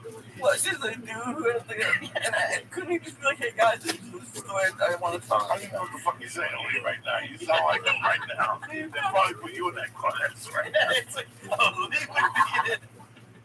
You don't even know what you're saying. Crazy. You like that fucking. You like Yeah, they put the wigger and the special class. That's who you sounded. That's what that dude sounded like. I wanted a dollar today. You know, like, cousin, shit. I'm over here, you know. Before we started, Lee kept thinking he was hearing a buzz in the Oh my mic. God, people, we started late. And Now he was looking around the room like, now he's making a buzz in the mic. listen to him. He's a walking buzz over here. Oh, when I was Louis Castro.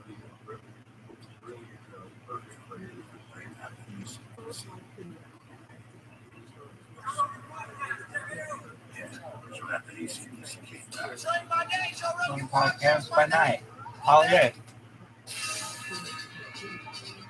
What's up? Hey, Joey, live on. Great to see you. Great fucking studio down here. Like the lights, like the whole coffee effect. I wish you had more time in town, but I'll take you around. Look out, take it. Okay, yeah. I didn't smoke before. That night to the Walk Fest. Left the house at 5. I was up before I took some edibles last night. Some CBD smoke. Looking like a fucking doctor. The church is all wide open, right? Wide open. For everyone. Recreation. Yeah. Let me tell you something. Right? They're waiting on stores. People just don't really? Delivery services have tremendous. They come to the house. That was in New Orleans. I love the food truck. Yeah, man. They had a food truck. This lady pulled up in a food truck. She was just selling to 8 people. Any good? Yes, it was very good. It's upside down. It's a cigar. Hey, they will then open up the fucking podcast before I bring this in. It's great to see you too. Fucking long time from LA. I know. You know, one time I visited you in New Jersey, we had dinner at a fantastic Italian restaurant near your house. I wouldn't go get it. I get it. Look, I love New Jersey. New Jersey's like you're close enough to New York, but you're kind of like the rest of the world. You know, the regular people, just normal people living their lives. They go to the city, they come back, they commute. Yeah, you look at them, we go, how the fuck they even got everything? We got that bus, an hour back, Times Square. It's a different life. It's a different fucking life. I mean, when I moved down there, I knew that my New York days were all, an hour to and fro, you know? Right. And I used to go down there 20 years ago. My buddy Chris Fish still lives down there. And that's how I got introduced to that area. When I was living in New Jersey, I was in Berkeley County. It's going to be close to the city for me, my hometown. But after the pandemic, you can find shit that Berkeley County's where the guy went skiing and he came back from Italy and everybody got fucking, well, that was like somewhere in Westchester. But Berkeley, someone brought it back from England. I complained to you that the guy went skiing in Italy. And he came back. That fucking guy, he must have been the joy of his fucking neighborhood. Because the whole neighborhood got after that. He's alive still, but it doesn't matter. That when everything went down, I just wanted to get out of that. When I saw Burbank and what was going on in Burbank, I wasn't safe. Yeah. All the parades were being held around the corner from my house. All the fucking violent parades and shit. So I had people walking through my neighborhood, breaking into color. Like I went to New York in 2016 at the airport. My wife asked me why people go back. I said, I like to see that you like it here. You have a good time with friends. And I miss one thing, the comedy store. Yeah, that's it. But the comedy store, what we're doing there on Tuesday nights and Wednesday nights, that's never going to happen again. Well, if it happens, it'll be happening With a different group of people, absolutely. mostly, happening with us, and happening for us, with the other guys and girls that come through. There's some comics there that are really fun. For real, it's still gonna be a great place to go to stand up. It's just, we had a very fun thing going on. We really did. So the camaraderie that we experienced there was fucking amazing. It was very unique. It was not just unique in my life as a friend and that close to people, but unique in comedy. Because like comedy is, there's so many bitter comedians. There's so many comedians that get upset when other people are doing well. That get upset when that guy got a movie. Why is he getting this fucking movie? This attitude has always been a part of that community because it's so insecure. It's such a hard thing to do for a living. You're telling jokes and you're writing them and you're trying to like, who am I on stage? Am I bigger? Am I smaller? Am I louder than I really am? Am I more chill than I really am? How do I do this right? And everybody is confused and everyone's trying to figure it out. And along the way, some people figure it out faster than you. They take off. Some people, they never make it. There's guys that we've known forever that are funny guys that for whatever reason, they never really pieced it together. It's fucking a hard way to make a living. It's a weird way to make a living. You said it best one time. You said it's the hardest, easiest thing you'll ever do. Because when you're doing it and it's killing, it's easy. But it's fucking hard to get there. And it never stops. You never stop working. No. You're always thinking of new material. Your gears are always fucking turning. You're always looking for knowledge. Not looking for knowledge, but you're looking for data. To goof on. Yeah, it's just that Marlon Brando used to sit on in phone booths in New York and look at people walking by to observe. That's what we have to do. We have to become so we can go up later on and be fucking conduits of what we observe. So it's an interesting, it's a great fucking struggle. I would do it all over again. I don't give a fuck about the bus rides, sleeping on trailways, sleeping in my car. I fucking had a great time. We got through that. That's why it's so great.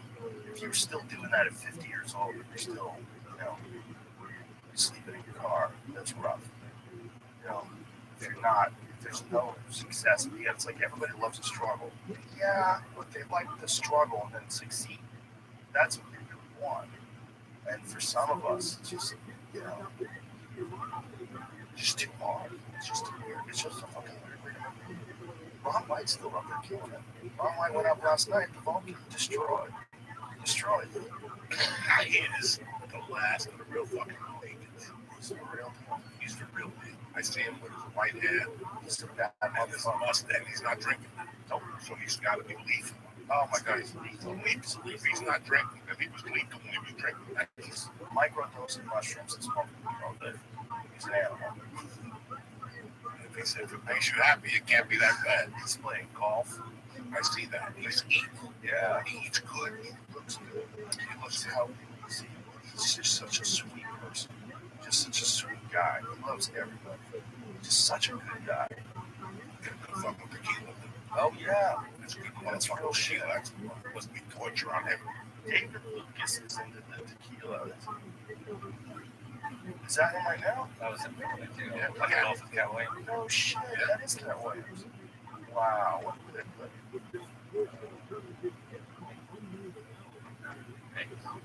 Oh, Vegas. That makes sense. Yeah, he plays in Vegas all the time. He does like garage. He'll stay there for a week. He just plays golf all the time. He's an animal. He lives a life of leisure. You know? You're supposed to. I went to Maui for a couple of weeks, just hangs That's out. what he's supposed to do. He works hard. Yep. He's that age. He can't hit it like he used to. But he still hits it. Well, I think it's probably a lot easier now. There's no drinking. A lot easier. Drinking ways. Oh, yeah. I've had, maybe since I last saw you, I had the whiskey with you in the studio. And I had a couple of fucking, maybe two sangrias and Anthony's. And then one night I got really crazy. We got an Italian fucking martini. That was my biggest downfall. Oh my God, whiskey, and more whiskey. That little bit of fucking anisette, you know. I drank it, and my eyes got red. Like I could feel the heat around my eyes. Like I couldn't even drink it. That was it. I never drank again, though. That was it. You were never much of a drinker. No, but that whiskey fucking killed me that night. Gave me heartburn. My bones hurt. It fucked me up. That Italian, it's an Italian martini or an Italian old fashioned. Oh, Italian Which old old fashioned. fashioned is already turned, tastes like shoe polish. Like you're already taking yourself into the murky waters for the fucking. You ever drink the martini for the first time, like a dirty martini, and your whole body, like, what the fuck is that? I like dirty martinis. I like all that shit with the olives, you like 15 olives after. The thing about old fashions is I don't like putting things in whiskey with Jack or Coke. Like Jack and Coke is okay. I'll have a Jack and Coke, but like other than that, I'm not like a big fan of whiskey. I like whiskey by itself. By itself, isn't it? I like that taste. You know, when it hits you, you're like, oh, I love that. I like a drink that lets you know you're drinking. You know, like I don't mind a pina colada. I'm not like you know, I'm not stuck on my ideas. I like a pina colada that's delicious. You know, some kind of coconut drink, something fancy. But I like whiskey. See, when you drink, it's the sugar that hangs you over. Is that real? Yeah, like when you drink, like if you go to fucking one of those freezy joints where they make the freeze and they give you a lot of alcohol content, the next day you get a little more of the sugar than when you eat it. If you eat like a gel cap, you're fine. Once you start eating brownies, the next day you wake up like, I feel kind of weird. It's that sugar. Well, I do know that, you know, I don't normally eat this way. I normally eat pretty clean, but every now and then I'll go off the rails. And one time, I had this bacon cheeseburger and a giant milkshake, and I know it was the milkshake, because after I ate the milkshake, I had a headache, I had to sit down, I felt like shit, like, and I'm like, is this just because I'm old, or is this just, when I was younger, I used to have a milkshake and it never affected me, or maybe I wasn't aware, maybe I didn't pay attention to my body, I wasn't tuned in. Because now, if I drink a milkshake now, I'm like, oh, what did I do? Like, I just feel like I've been depleted by 20-30%. Like, all my thinking energy, my physical energy, like, if I had to go run, like, I'm fucking doomed. I can't run. I'm so tired. just exhausted. And that's my body just trying to process the sugar. So if alcohol does that to you too, because alcohol, your body does process it like sugar, right? So sugar, yeah, when you see people that are hungover, ask them what they were drinking. Right. And if they were drinking like that sweet stuff, that's the worst thing. I think the worst thing I've ever had, honestly, is red wine. Red wine. Red wine, fucking, I drank a gallon of that Julio Gallo Brothers when I was like stolen from Albertson to that motherfucking Hudson County Park, and I drank it, throwing bottles and pigeons and shit. I went home that afternoon, I couldn't lift my head off the pillow. Really, like 2 days. I'm horrible. I'm not good with alcohol. I never have been. I tried, but no, I gave up this year. That was it. I did have a side ale 2 Saturdays ago. Yeah, Anthony's fucking cider. Hard knock. Fuck they all. Hard cider. Yeah, not bad. Those are good. I used to have those in the store sometimes. Hard ciders. I think that's a British thing, right? Aren't they into that? Or Irish? Isn't it hard cider? The Irish folks? What is that? There's certain cultures. It's a Europe thing, right? Somewhere in Europe. They're going into ciders. I just drink it because it's the easiest. It tastes good. Yeah, it's the easiest one. Just not to be a fucking asshole. Yeah. Just let a bunch of people drinking like old fashioned. There's times when drinks are almost necessary. Like cold beer sometimes. Cold beer sometimes is just it's necessary. Heineken. No fucking cold Heineken. Oh, yeah. Cold Budweiser in a can. With some stone crabs. Oh, fucking we used to go to this place, Chan Dragon, and we used to get fucking zombies, steak on the stick, and egg rolls, fucking, oh my god, shrimp toast. I love all that stuff. That's the whole thing. You want to eat drink beer, yeah, with some nice pork sandwich, yeah, an Italian pork sandwich, with sausage peppers, and fucking nice cold Budweiser in a can. That's a place I haven't been to. Feast. Oh, I didn't go last year. I'm not gonna lie, I didn't go. I haven't been in decades. 1984 with this guy. Yeah, that's my buddy who came into the chain. That's the last feast that went in '84. Oh, for people who don't know what it's like, you go to Little Italy in New York, and you walk down the street, and there's these like carts set up, and they got like sausage sandwiches, sausage and peppers. Some of them is sausage with marinara sauce. It's fucking insane. It's all sausage. Zeppelis. Yes, Zeppelis. Zeppelis, which are fucking probably the worst thing in the world that you could eat. Fried dough, but fucking delicious. It's deep fried dough covered in powdered sugar. And you eat it, you're like, whoa. When I was a kid, there was an Italian deli on 22nd Central Avenue, Sweet, New Jersey. And I would walk there and get the loaf of bread that was really skinny. Skinny. Yeah, they're gonna stick a hotel bar butter, a bag of fucking Zeppelis and a Coke 32 ounce. That was my breakfast. The 7th and 8th grade. Wow. I love all that shit. Zeppelis for breakfast, buttered toast. Buttered toast. We used to get buttered bagels. That was a thing in East Coast. Buttered bagels. Yeah, bagels everywhere. That's not a thing out here. No, that's very thing anyway. Like you go to get a coffee, and they'll sell you a buttered roll. Right at the gas station in Jersey. You get right there at the gas station, they got butter rolls. Another big thing that I haven't seen this time is peanut butter jelly with cream cheese. Oh, yeah? On a Kaiser roll or something like that. When I was a kid, people used to eat that a lot. I don't like that shit. Remember you go to the diners and they'd have little stacks of jelly sitting there? Tremendous. Right next to a little jukebox machine. You can put money in it, you press the buttons to get it to go, and you would see the record move over and drop in. They had those. Like, they had those at your little spot. Like, when you would sit down for you sit down at a diner, they had remember you had your own little, like, jukebox there. At the last episode was Sopranos, when he's playing with the fucking jukebox. That's right. And he puts on Don't Stop Believing. That's a real thing in the New Jersey, New York area. The diner experience has not changed, except that they close at 11. They do? Yeah, now because of COVID, I guess they close at 11 in Jersey. But we went when we got here in August. until like we used to get settled and we moved into my house.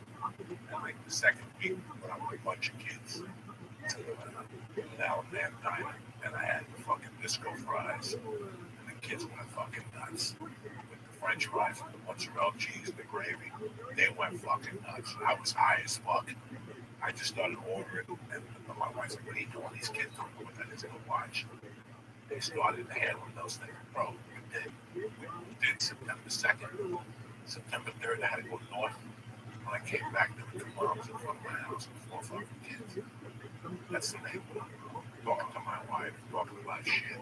I pulled up and like, how the fuck you doing? I'm like, COVID, I ran in the fucking house. I don't want those people around me. And now they're like, our fucking best friends on the block. I got a great.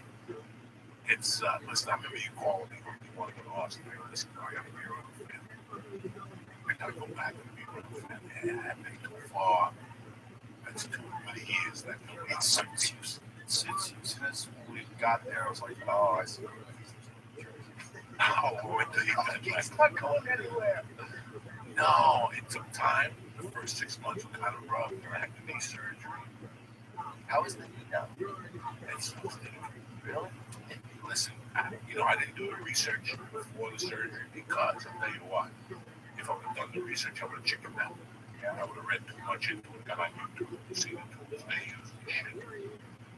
The knee is good. It's been 13 months. I'm doing great treadmill work, all that shit, good stuff. Fucking trying to do jiu-jitsu. Really? Yeah, there's something some Apaches, whatever the fucking drugs. You're like, when they fucking put a sweep in there, and I can feel it just knocking off the track. This guy's a brown belt that's older, he didn't need it, he just knocked off the train. So, And when you keep popping back in? I just started walking, I walked on it, put some ice on it, and then when I woke up Tuesday morning, it was scary because the scar came back. The scar had disappeared Tuesday morning. The scar came back. It was red again? Yeah, I was going to the shop and God damn So tell everybody what you got. You got a knee replacement. So is that when they resurface it? They change the surface and they put like a ball and cap thing? They put everything fucking through. When you get to the surgery, when you look at the table and you see the mallet, a fucking mallet. Yeah. Why is there a mallet here? I couldn't even understand it. Yeah. If I would have done the research, I don't think I would have tried the needle first. That's what I'm going to do on my left. But PRP. PRP, because it's the way to go. Yeah, there's a lot of things they can do for the man. Between stem cells and PRP, and you can most certainly make your knees feel better. You can even eliminate most of the pain. I got on this program. This guy, knees over toes guy, I had him on the podcast. Dan Patrick, great guy. I had him on the podcast, and he has this program that he puts up online. He puts a lot of it on just on Instagram, and it's all on how to strengthen your knees. He does it over like this very progressive way where you're not really overworking your knee, never getting to the point where you're like in pain. You're not pushing, you're not working your pain. You build it over a long period of time, and it's all about strengthening the areas around these various exercises. They're pretty easy to do. And man, within I don't know how many months I've been doing it now, 8 months or something, probably. But I've completely changed the way these feel. Like I was thinking I was gonna have to stop like hitting the back, like doing workouts, kicking it back. Maybe I'm 54, maybe 54, you can't kick it back. Not true. I straightened everything up, and whatever pain that I was worried about went away. And now I'm good to go. It doesn't bother me at all. Like normal shit, normal little basic things, but it's not like I feel like working. You're strengthening all the area around it, constant blood flow, all these exercises like pulling the sled backwards. It's a big exercise in this program. So pull it this way. Yep. Backwards. Last week, that's because when you pull backwards, you strengthen your legs in a very different way than you do if you're pushing something forward. And most of the stuff we do, we're walking and forward, almost always going forward. And it's like it really strengthens the knees and the legs in a way going backwards. And I found that to be probably the best thing for my knees.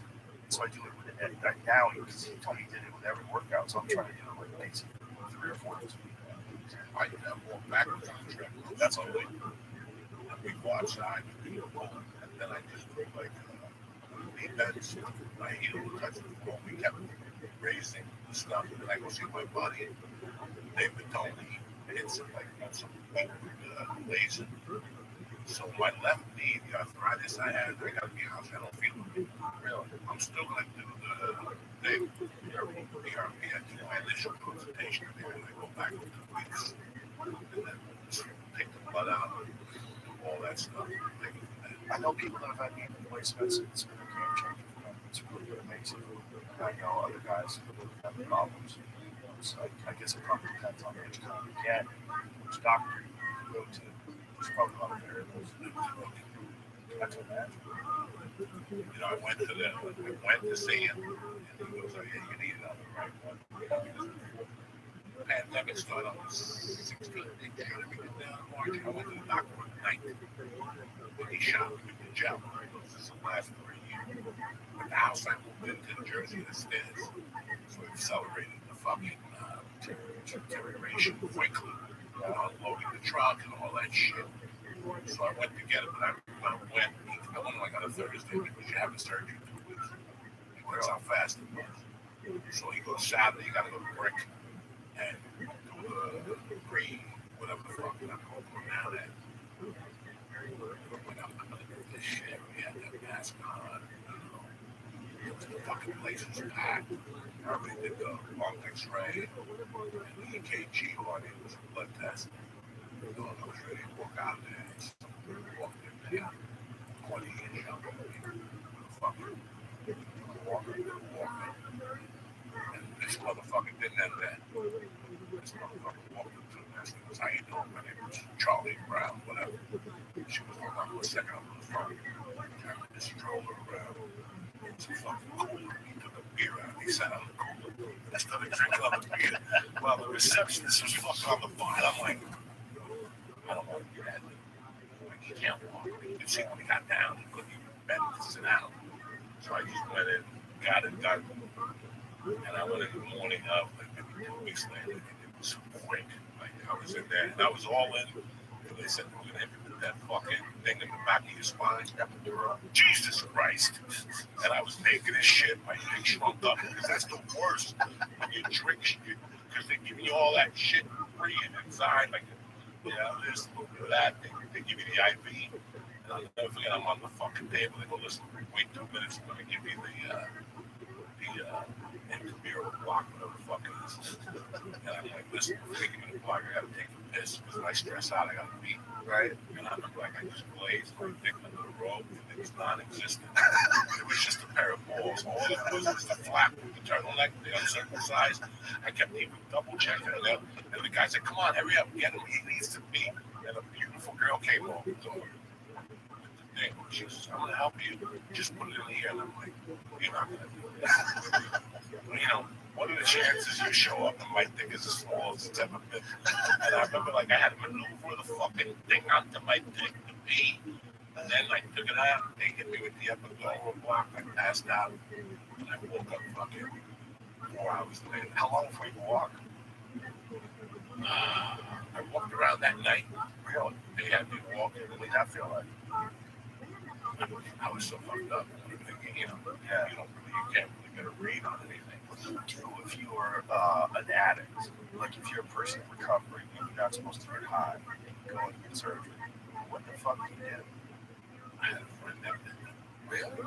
What do you do? Just take something different. Like, yeah, all these early alternatives. You know, fuck, yeah, it ain't gonna work. You know, but you can try them. You know, you gotta remember, I both.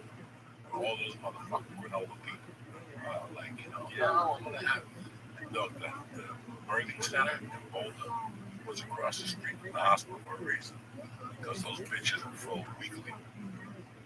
Those people going there and asking, "I know the young people that was spiritual. I just want to have your kid fucking next to me." It was right across the Boulder right now. The hospital was like, that woman for birthing center, because they got they get the sandals and the long hair under their armpits. I'm tough. No, you're not tough. That's fucking pain. Okay? All it's figured out.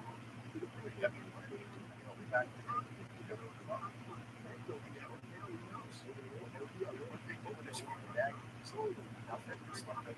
Just can't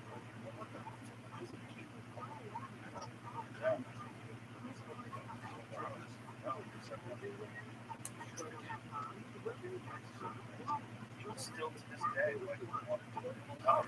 A lot of people choose to midwife helps them. They have to be tough. Wild shit. That's a tough woman there. To be able to go through that, like, I know I've had some surgeries and stuff.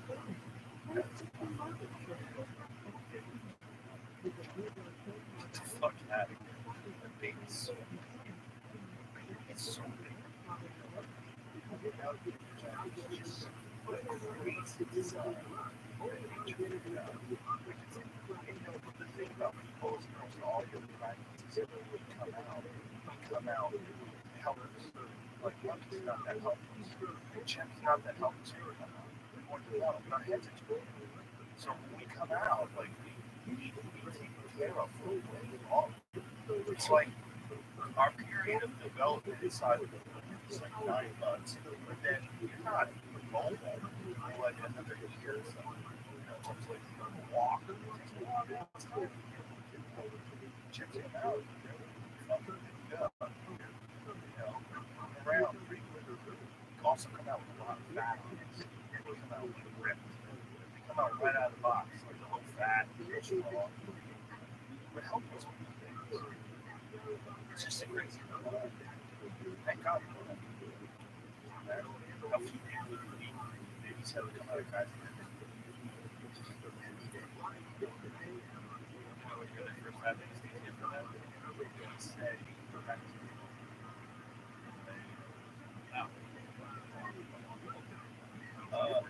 Oh wow.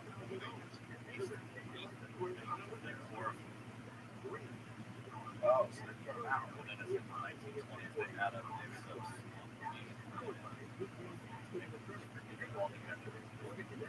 doesn't chloroform put you out more? I think that's what I mean. Yeah, so what do they do with the happy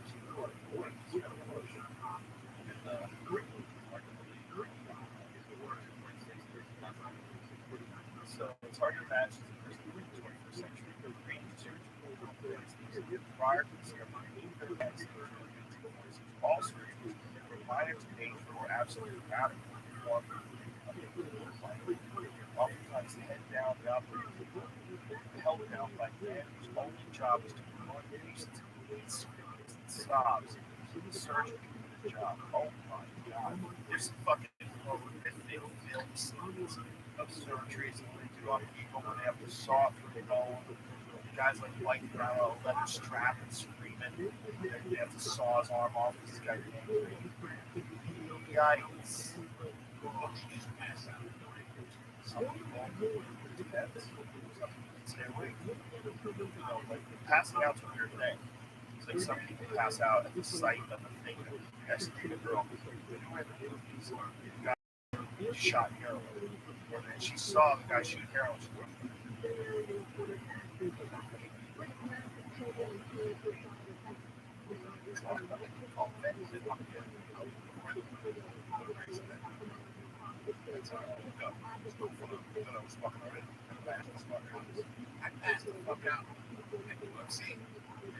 Yeah, I just want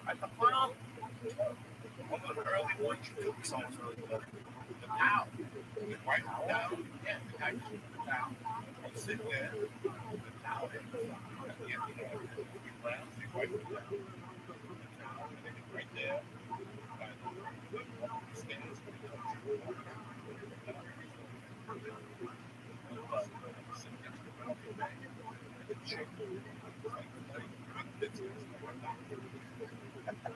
I didn't know this before I passed out. I passed out. I put a towel on my head and started talking after that was it. It was odd. That was something that happened. Oh, wow. It's like it wasn't working. No. That's good. That was this fight. One time I was at home and it was DJ and Stevens Joseph was just walking in. Oh, yeah. And I was on the couch watching a movie from the sound. Show Christ up. fell asleep for like 3 hours. That was the bloodiest shit I've seen ever. That was a bloody. That was fucking bloody. BJ cut him and then got his back and choked him. The blood was choking him. Blood was pouring out of his eye. See if you can find that. And it's one of the most shocking, like, rear naked choke finishes ever. This was prime BJ Penn. BJ Penn was the motherfucker of all motherfuckers. Nah, like, I'm trying to figure out what that was. 4 or 5 ago. That was when BJ was the top of the fucking feature. That was when Anderson Silva. They asked him who's the best pound fighter alive. Who's the best pound fighter alive? He said BJ Penn. A lot of this. BJ Penn went all the way up to heavyweight and fought Leo Mitchell. And fucking heavyweight. He was a gangster. BJ Penn fought everybody. He didn't give a fuck. He fought everybody. He didn't give a shit what weight you were in. Division world champion. And it's, yeah, this is it. His jiu-jitsu was off the charts. Like, here it is. Like, he's got his back, and look, it's hard to see. He's a little red in his elbow. The blood squirting out of Joe Daddy's head onto BJ's elbow. That's prime BJ Penn. BJ Penn of that era, I put him up against anybody. I would have loved to see the BJ Penn that fought Joe Stevenson against him. Watch his right elbow. Yeah, Joe. Puts the elbow down. Right out of BJ's elbow. Crazy. That BJ Penn was that motherfucker. You know, it's interesting when you look at fighters' career. Sometimes we forget about the high points. You don't look at the low points. You look at a fighter when they're not getting it. They have health problems. They don't look at the time they're at their highest heart levels. That's what you got to look at. To me, that's like Mike Tyson. Like, everybody wants to live. He's the greatest heavyweight of all time. I don't think there's a greatest heavyweight of all time. I think the greatest, like, culturally significant heavyweight of all time is Muhammad Ali. He's more than just a heavyweight champion. He's a guy with a mind. He's been fighting for 3 years. He stood up for a lot of people who did not want to be a and he's also the greatest fighter of all time. So it's got both things going on. Mike Tyson is calm. Those years from like 86, 87, 89, 90, whatever those years were, he was just storming the gates. I would bet Mike Tyson up against anybody who ever lived. That guy was a special fighter. Mike Tyson that beat Marcus Frazier was just a juggernaut. Just you couldn't stop it. He was coming at you. He had everything. He had knowledge. He had this deep library of films he would watch because his manager was Jim Jacobs. He was this boxing historian. So Tyson would sit and watch all these great fighters. This is the Marcus Frazier fight. This to me is prime Tyson, other than winning the title at 20, which was prime too. This is Mike Tyson that was just at his fucking most destructive best. He just stalked people down and smashed them in. He did so well. That was part of the thing about Tyson that people forget. It wasn't just knockout punching. It seems so hard to hit, man. He was bobbing and weaving. He was already short for a heavyweight. He would get low and he'd come at you with those shots and it's away. He's throwing things from his toes all the way up. He's got everything going for him. He's got deep knowledge of boxing. He's got Customado, hypnotizing him. At the time, that's Jim Jacobs right there, the guy with glasses. That's the guy who was his manager and also had this incredible boxing art on him. So he had everything. He had the need, because he wasn't getting any blood in his life. He was a horrible life. He also was one of the greatest boxing minds of all time. He was also a hypnotist. When he's at his most vulnerable, he's smoking the most weed, right? It's on his own. And this fucking guy turns him into one of the greatest fighters the world's ever seen. The Tyson of that year, of those years, when he was like the Marcus Frazier years, the Larry Holmes years, he was a different guy. It's like a different model of fighter than you've ever seen in the heavyweight division. A fucking destroyer, man. Where every fight was an execution. And, know, people will look at like later on in his life. This is him taking Mark's I mean, just ferocious, destructive, accurate, precise. Everything is perfect.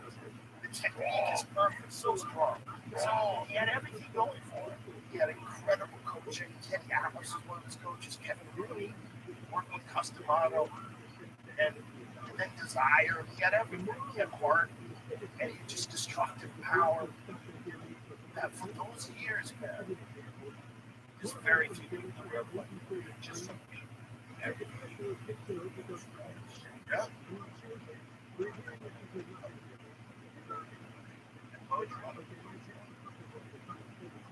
Chavez. Chavez. Hopkins is a special thing. They took away a lot of his prime years. Bernard Hopkins is for sure a guy in our modern era fought the latest of his life, the oldest at a world class level. He's deep in his 40s at a world class level. Yeah, I think his last fight at a world class level, he beat a former world champion. It's just great.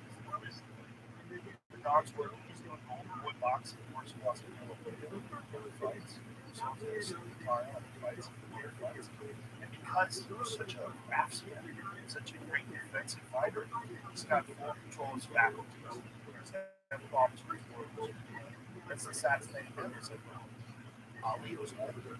He had to see have those conversations here. Yeah, this guy trauma. Most likely, it's the idea that that's not a thing. Like, what's with Freddie? Pretty much has the same thing. It's Parkinson's problem. It's longer than his problem. He talks about it.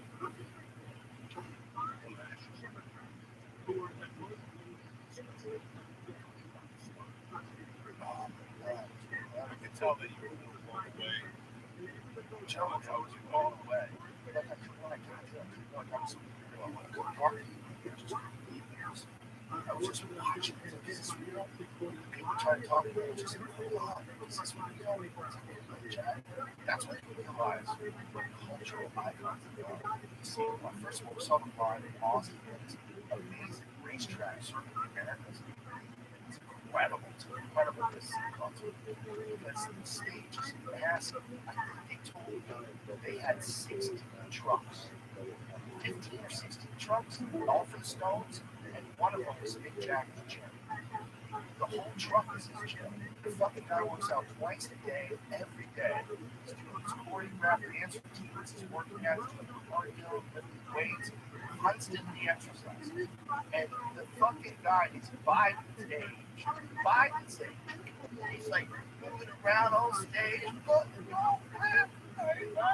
mean, he's fucking doing it. They played for an hour and a half, solid, killed it. It was amazing. Jimmy Shelter came on. It was goosebumps. Goosebumps on top of goosebumps. You see Keith Richards out there jamming, and then Mick Jagger's dancing, and they got a badass band.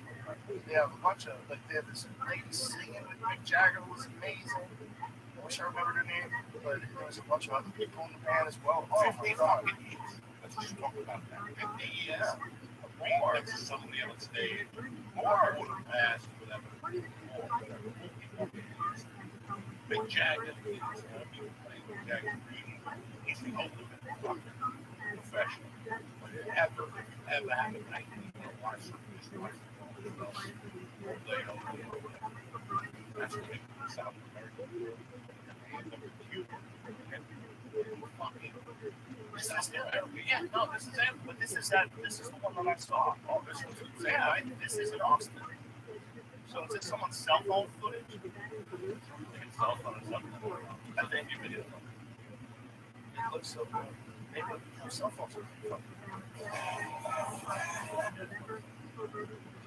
So good. It wasn't just good. It was like a moment. Like I knew. I'm not going to see this ever again. I don't think they're going to tour.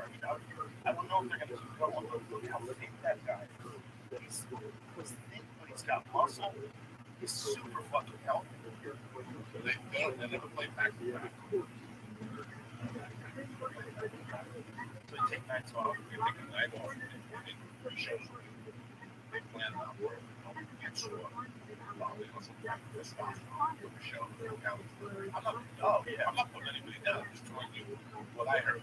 Right in mind. You're talking to Captain Crystal. Right. I love that. I'm a fan of it. So it's they don't, they use it to cover. Well, they probably use it just to stay alive. To stay alive. Yeah. I just keep A lot of older. I mean, he's alive. Keith Richards has done more drugs than most of the bands combined. And he was partying like years ago. I mean, I don't know what he's doing now, but people that partied with him 10 years ago. He parties still. He's a fucking animal. And he's a real artist. He's a real fucking artist. He played music in front of a gigantic racetrack amphitheater. It's huge amphitheater. It's sort of American. It's fucking massive. It's amazing.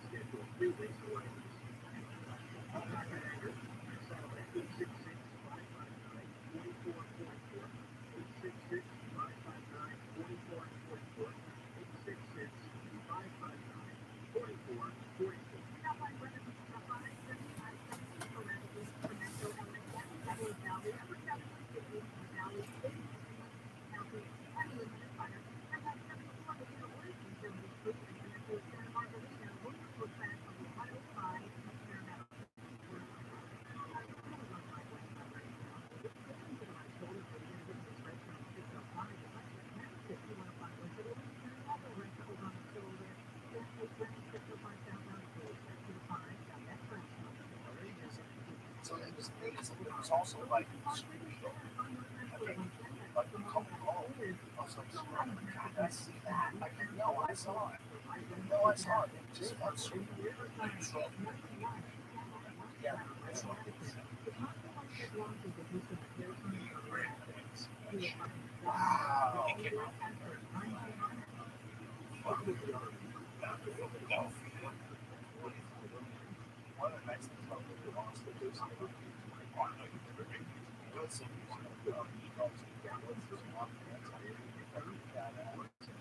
just young guys, just like Suzanne Santos out there. Oh, she is? Are they still together? She's so she's out here now.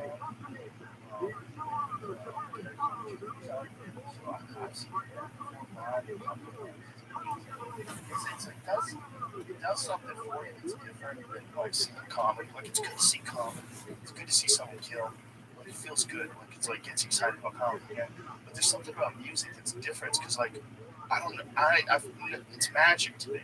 I don't know anything about playing music. I don't know anything about singing. I have no idea how to do that. But they do that, and the way they're doing it, it's like this is incredible. It's like they're expressing themselves in a way that is just, it's not in my wheelhouse. So I get to watch it just pure. Like I don't even know. When their fingers are moving, I know that's what makes the noise. I don't know what the fuck's happening. I don't know shit about guitars. But I get to watch Gary Clark, and it's like, God damn. Like you feel it. You feel it when he's playing the guitar.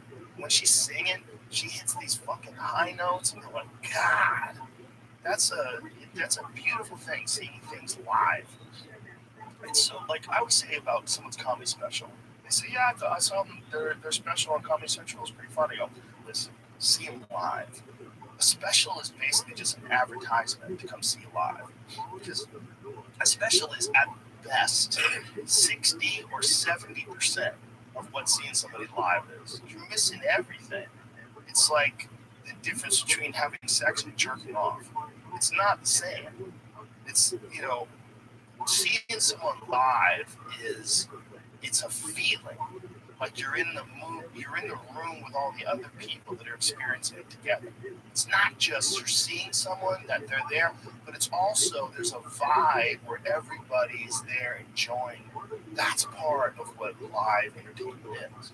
That's a thing that I really missed during COVID. I didn't realize how much I missed it until we started doing it again. I was like, oh, it's like now I got my vitamins again.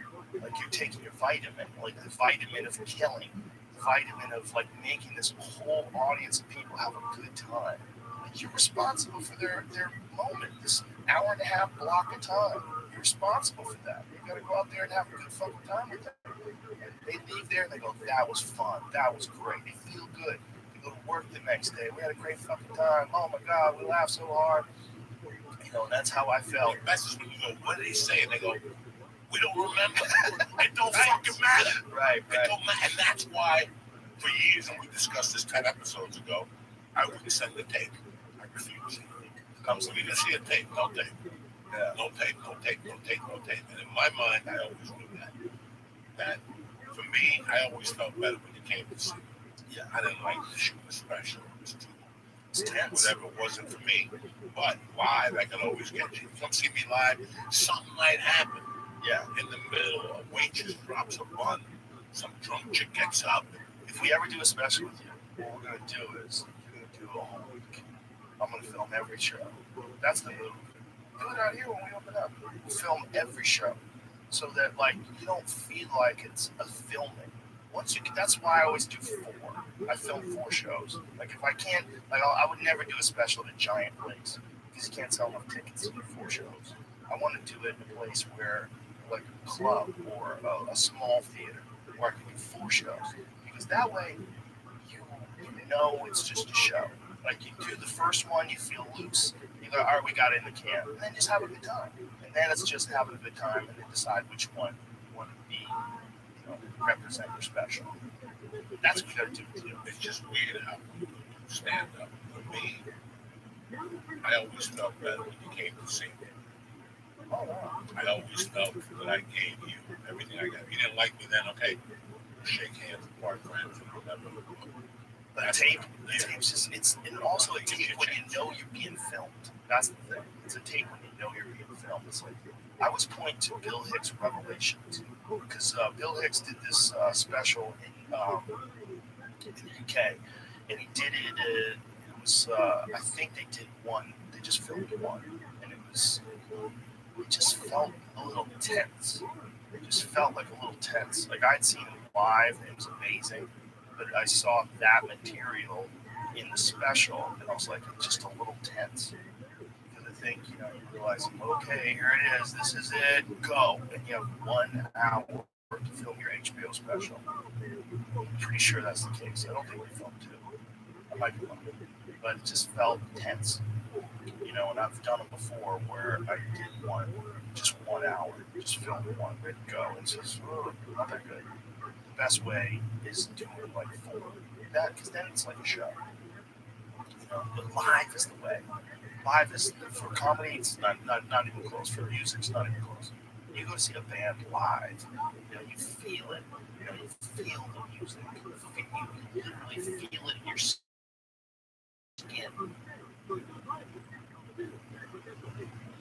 This episode is brought to you by Rollo. If you ship things, listen up. The last thing you want to do after making money from your online sales or packaging up a gift for a friend is wait for a printer to waste your time and momentum with slow printing and errors like out of ink.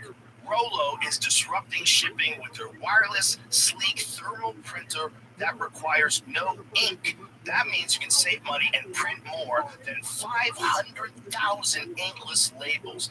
It is certified by Apple as an AirPrint printer. That means it works with all your devices, Android, iPhones, computers, and all tablets. It'll take you less than 5 minutes to set up your Rollo, and you can print from your phone while sitting on the couch watching TV. With the ability to connect Rollo to marketplaces like Amazon, eBay, Shopify, Etsy, and more, Rollo saves time and creates a streamlined process. The Rollo wireless printer prints more than just shipping labels. I'm talking about branding stickers, thank you notes, barcodes, QR codes, again, without using ink. Start shipping like you live in the 21st century. Head to Rollo.com. That's Rollo, Rollo, ROLLO.com, and use the promo code Rogan at checkout to receive 2 packs of complimentary labels with your purchase. Tap the banner or visit this this episode's page to learn more. You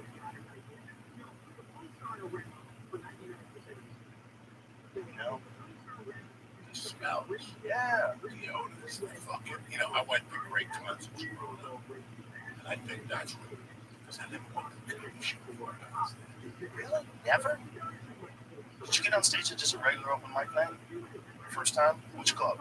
Comedy was that. Oh, that's right. But this was my thing. All right, let's just get it out of the day.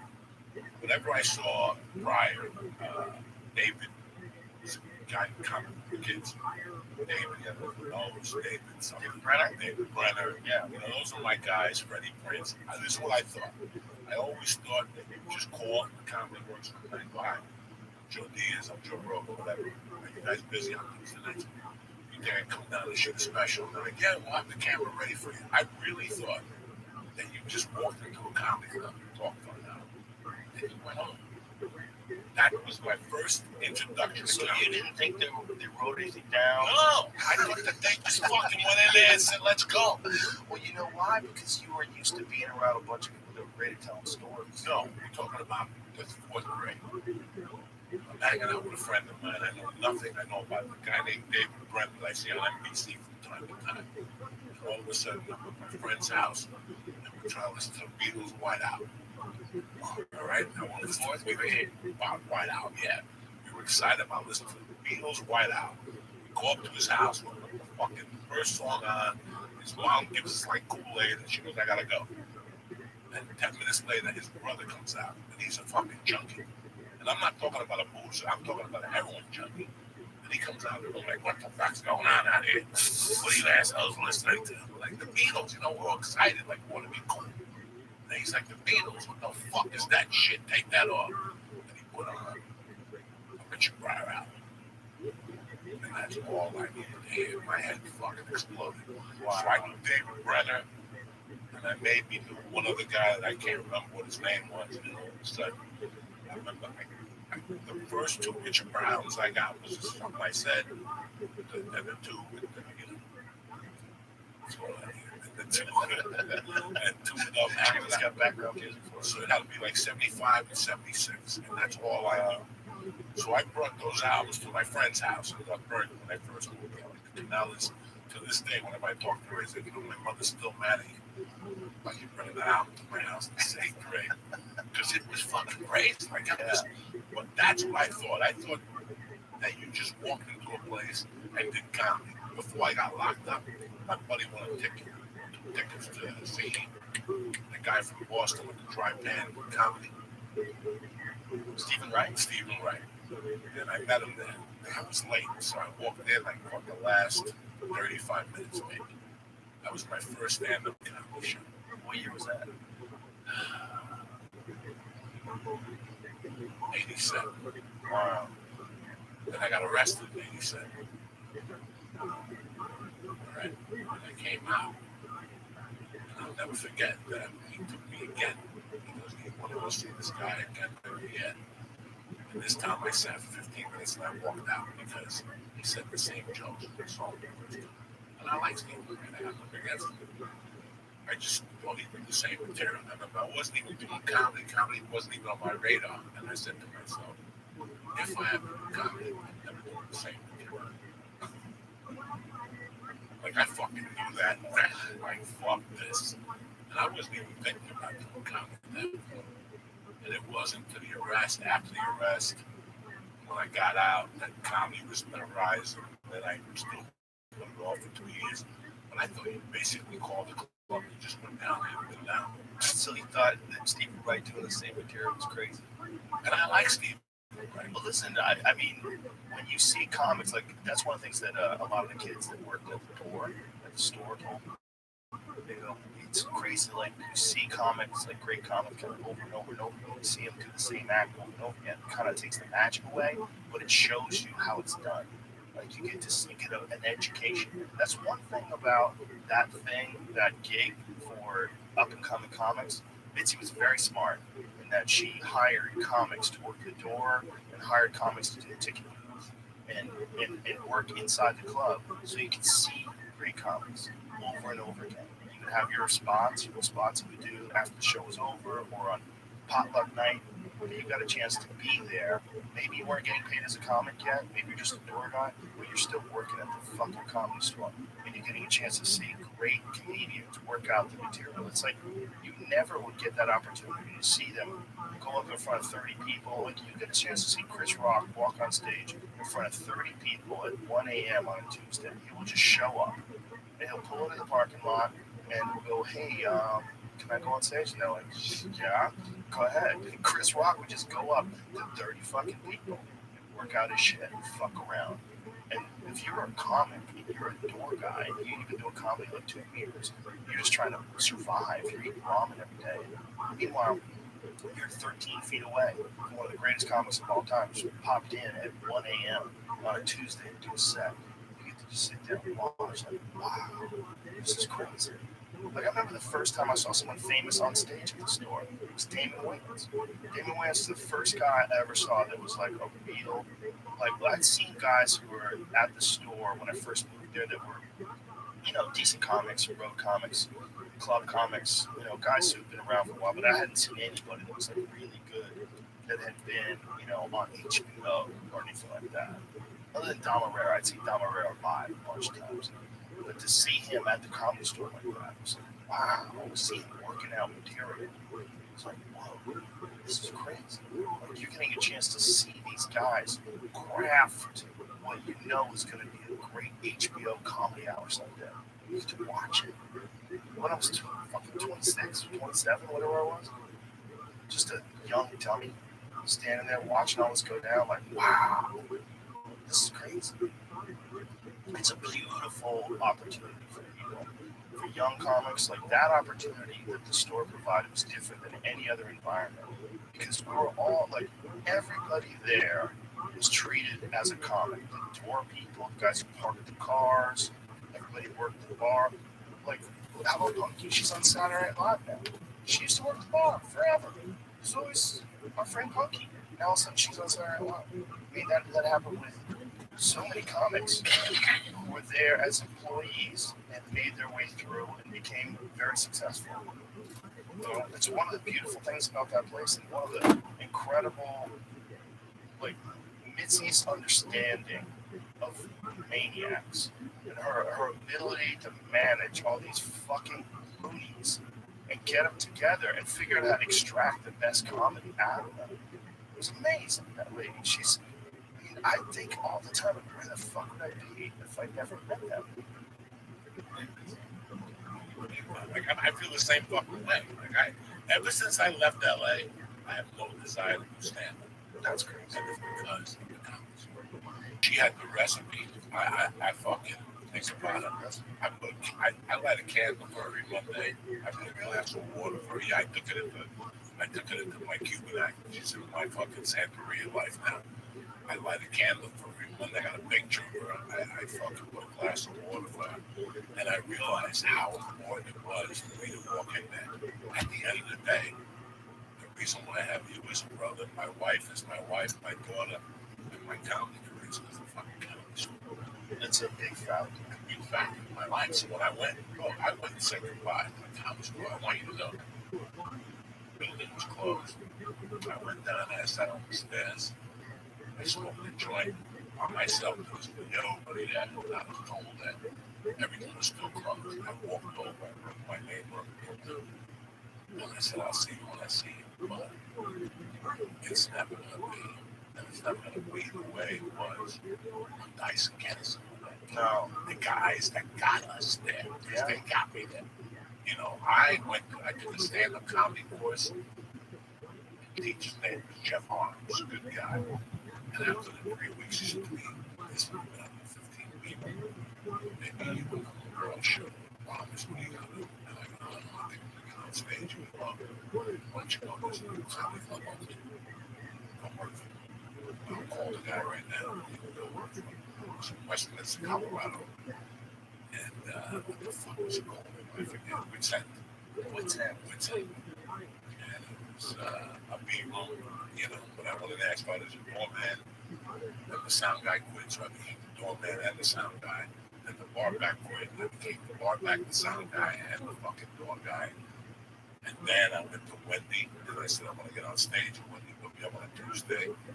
The owner from Witsen found out and fired me because he didn't want no comics working there. So you have to live in 2 weeks and I can't have a comedian working here. But again, those 4 months working at They made you fired because you were a comedian? yeah, he didn't like it. He didn't want that in his club. He wanted people working. Oh, I thought he fired you because you did a set at a rival club. No. And then he was one of the partners on that club. That's so silly. Yeah, but one of the partners on that club was a guy named McKelvey. McKelvey had the comedy troupe with Stu Martin. He was also fucking always on the Tonight Show. And he owned that club, the club then called McKelvey's. He took a liking to me. He used to take me on the road in the beginning. He's the one that brought me to stage when I met Judy Brown in Colorado Springs. Judy Brown was the lady who had that book, right? No, that's Judy Carter. Judy Carter. That's right, Judy Carter. Judy Brown is Judy Marmel. Yes. Yeah, okay. That's Bert's manager. Bird. And Sebastian's manager. Yeah.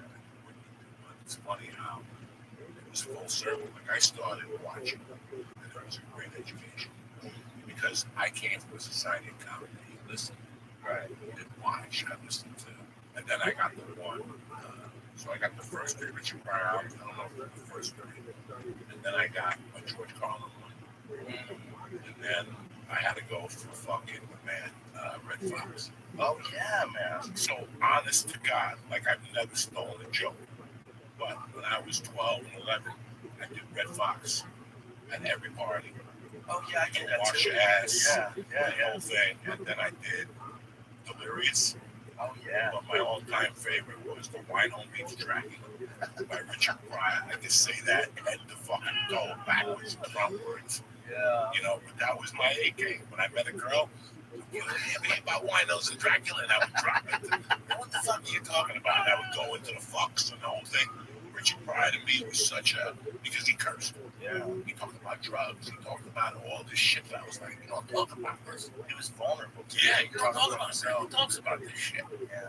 I always watch it when it's on. I give it like 10 minutes live on the Sunset Strip. It's amazing. It's been on a lot lately. It was on a lot in the pandemic, so I'm watching it every day. You know, that was when I realized what comedy was. I went to see it when I was in high school. My parents took me. I was probably 15, and we were in the theater. And while we were there, maybe I was 14, something like that. We were in the theater. I think I was a freshman year of high school, maybe sophomore. We were in the theater, and he was just on stage talking. That's all he was doing, was talking. And people were falling out of their chair, just falling out of their chair. Couldn't breathe. I couldn't believe how hard I was laughing. And I'll never forget. I remember turning in my chair and looking around. And all these people laughing. I was like, this is crazy. This guy's just talking. I'm like, how is he doing this? How is he doing this by just talking? This is the craziest thing I've ever seen. And he just changed the way I thought about comedy. I'd only seen comedy on television before that, like, you know, The Tonight Show with Johnny Carson. You know, Richard Henry would go up and do a set. I would see that. But wow, to see this, to see his special on a giant screen, it was almost as good as being there because you had a whole audience with you. So the audience was laughing along. It was the same kind of feel as, like, that's a thing that comics should really fucking do, is put their specials and make a movie again. Like, I know a few guys have done it, like Kevin Hart's released stuff like that. I think Gabriel released his stuff in the movie theater. But that's really a good way to see comedy. A good way to see comedy is in a fucking movie theater. Because then you're laughing with all the people. When you're at home, it's okay. It's fun with your wife or, you know, with a friend, watch a special. But I think the best way is live. The second best is in a movie. When I saw Richard Pryor live at the Sunset Strip, completely changed what I thought about comedy. I couldn't believe how powerful it was. I couldn't believe this guy. I had seen all these funny movies. I remember thinking, you know, Blazing Saddles and all these different films. They were just great, hilarious comedies. Nothing was this funny. Nothing was this funny. It was all funny the whole time. There was no setup. There was no, like, they gotta go through the scene and then funny shit happens. It was just funny. No Saturday Night Live was that funny. Nothing I'd ever seen was that funny. It was incredible. It was incredible. It come across. I went to see that in the Lowe's in Jersey City. Me and a bunch of buddies took a bus, the number one bus went down and just and it stuck with me. It stuck with me so much I had to try. That was also, we all knew that Richard Pryor had just survived getting lit on fire. Yes. So that was all over the news that Richard Pryor was lit on fire, like what happened. You know, and then he had that movie, JoJo Dancer, and in that movie, he lit himself on fire. Like, so it was always like a weird thing. We didn't know, like, did he accidentally get caught on fire, or did he light himself on fire? I believe, isn't that what happened? I believe he lit himself on fire. But that was all you motherfuckers don't know. You don't know him. But I know that you motherfuckers been saying about it. Yeah. Right there, you fucking lost it. Because that was the new joke. And he was, getting a lighter. What's this? Richard Pryor running down the street. I fucking lost it. When he goes, I know you motherfuckers been talking about it. Right there, I was like, oh, no. And he took that lighter out. And I'm like, that's fucking funny. That's real. Did you ever see the one he did at Long Beach? He filmed that one, I think it's just Richard Pryor live. He films in Long Beach, and some dude at the beginning of the show, like the audience isn't even fully sat when he goes on stage at the beginning of the film. And this dude gets up with a fucking camera and gets like right up to the stage. Richard Pryor's fucking with this guy while he's taking a picture of him while the show is going on. In that, you ever do that place with me? That one theater in Long Beach? It's a beautiful theater. It's in that whole nice area of Long Beach, restaurants and business. So this is the beginning of this. So he's going on stage and saying hi to everybody, but people are still kind of sitting down. See, they're moving in to take their seats when he goes on stage at the beginning of his film. Give me some volume, Jerry. Look at this. Look at this. What's happening, bud? Fucking with people at the beginning of his special. Jesus Christ, people are sitting down. White people don't care, Jack. Just come out anyway. Say, fuck it, we're going. I don't give a shit.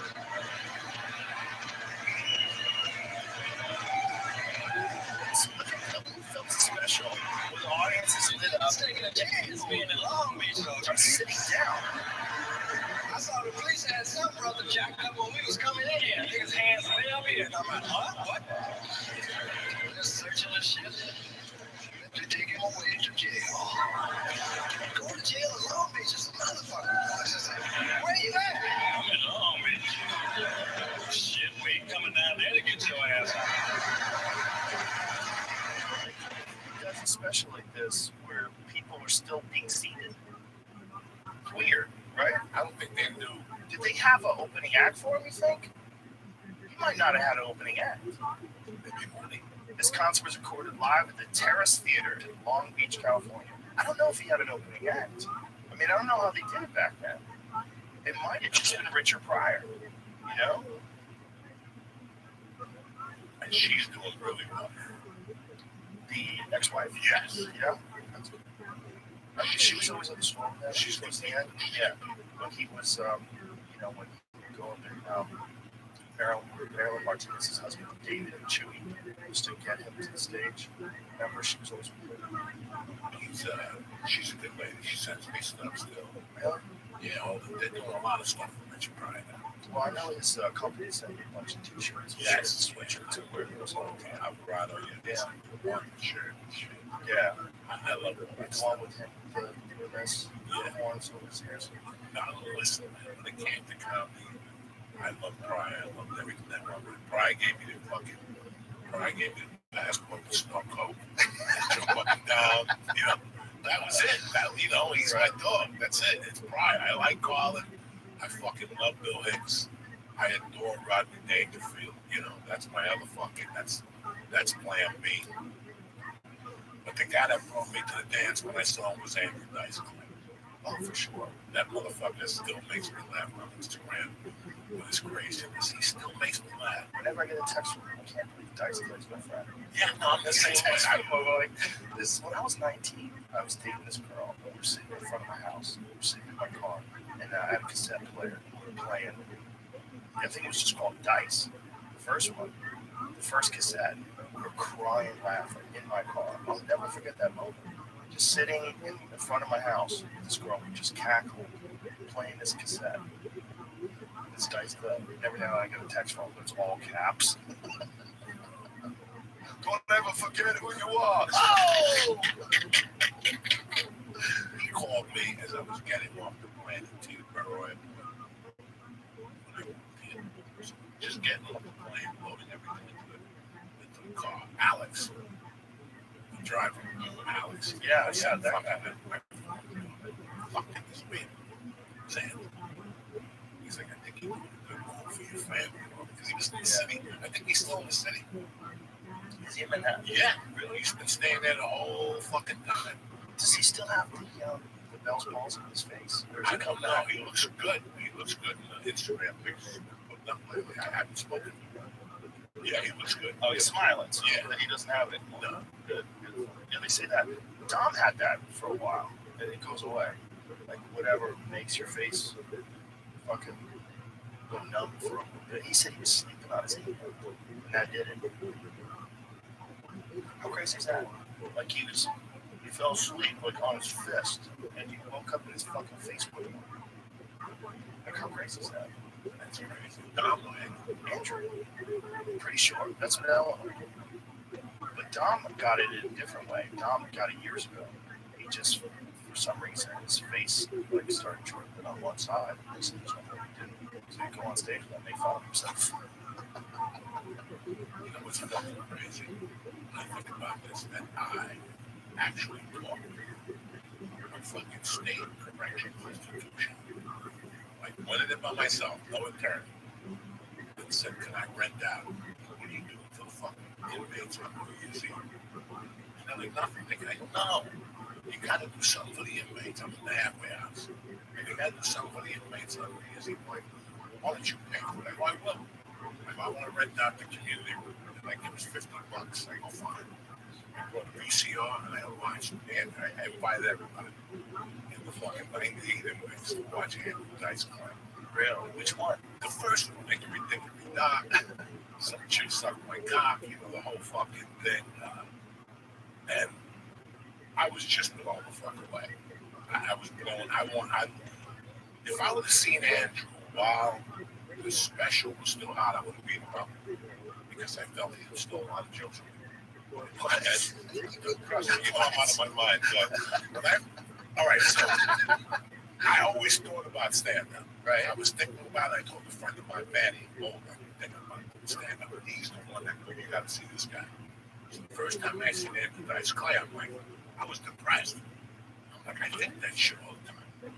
The one line, I'll tell you, when he goes, you ever see those guys that come take a flower? Would you like to buy a flower for the lady?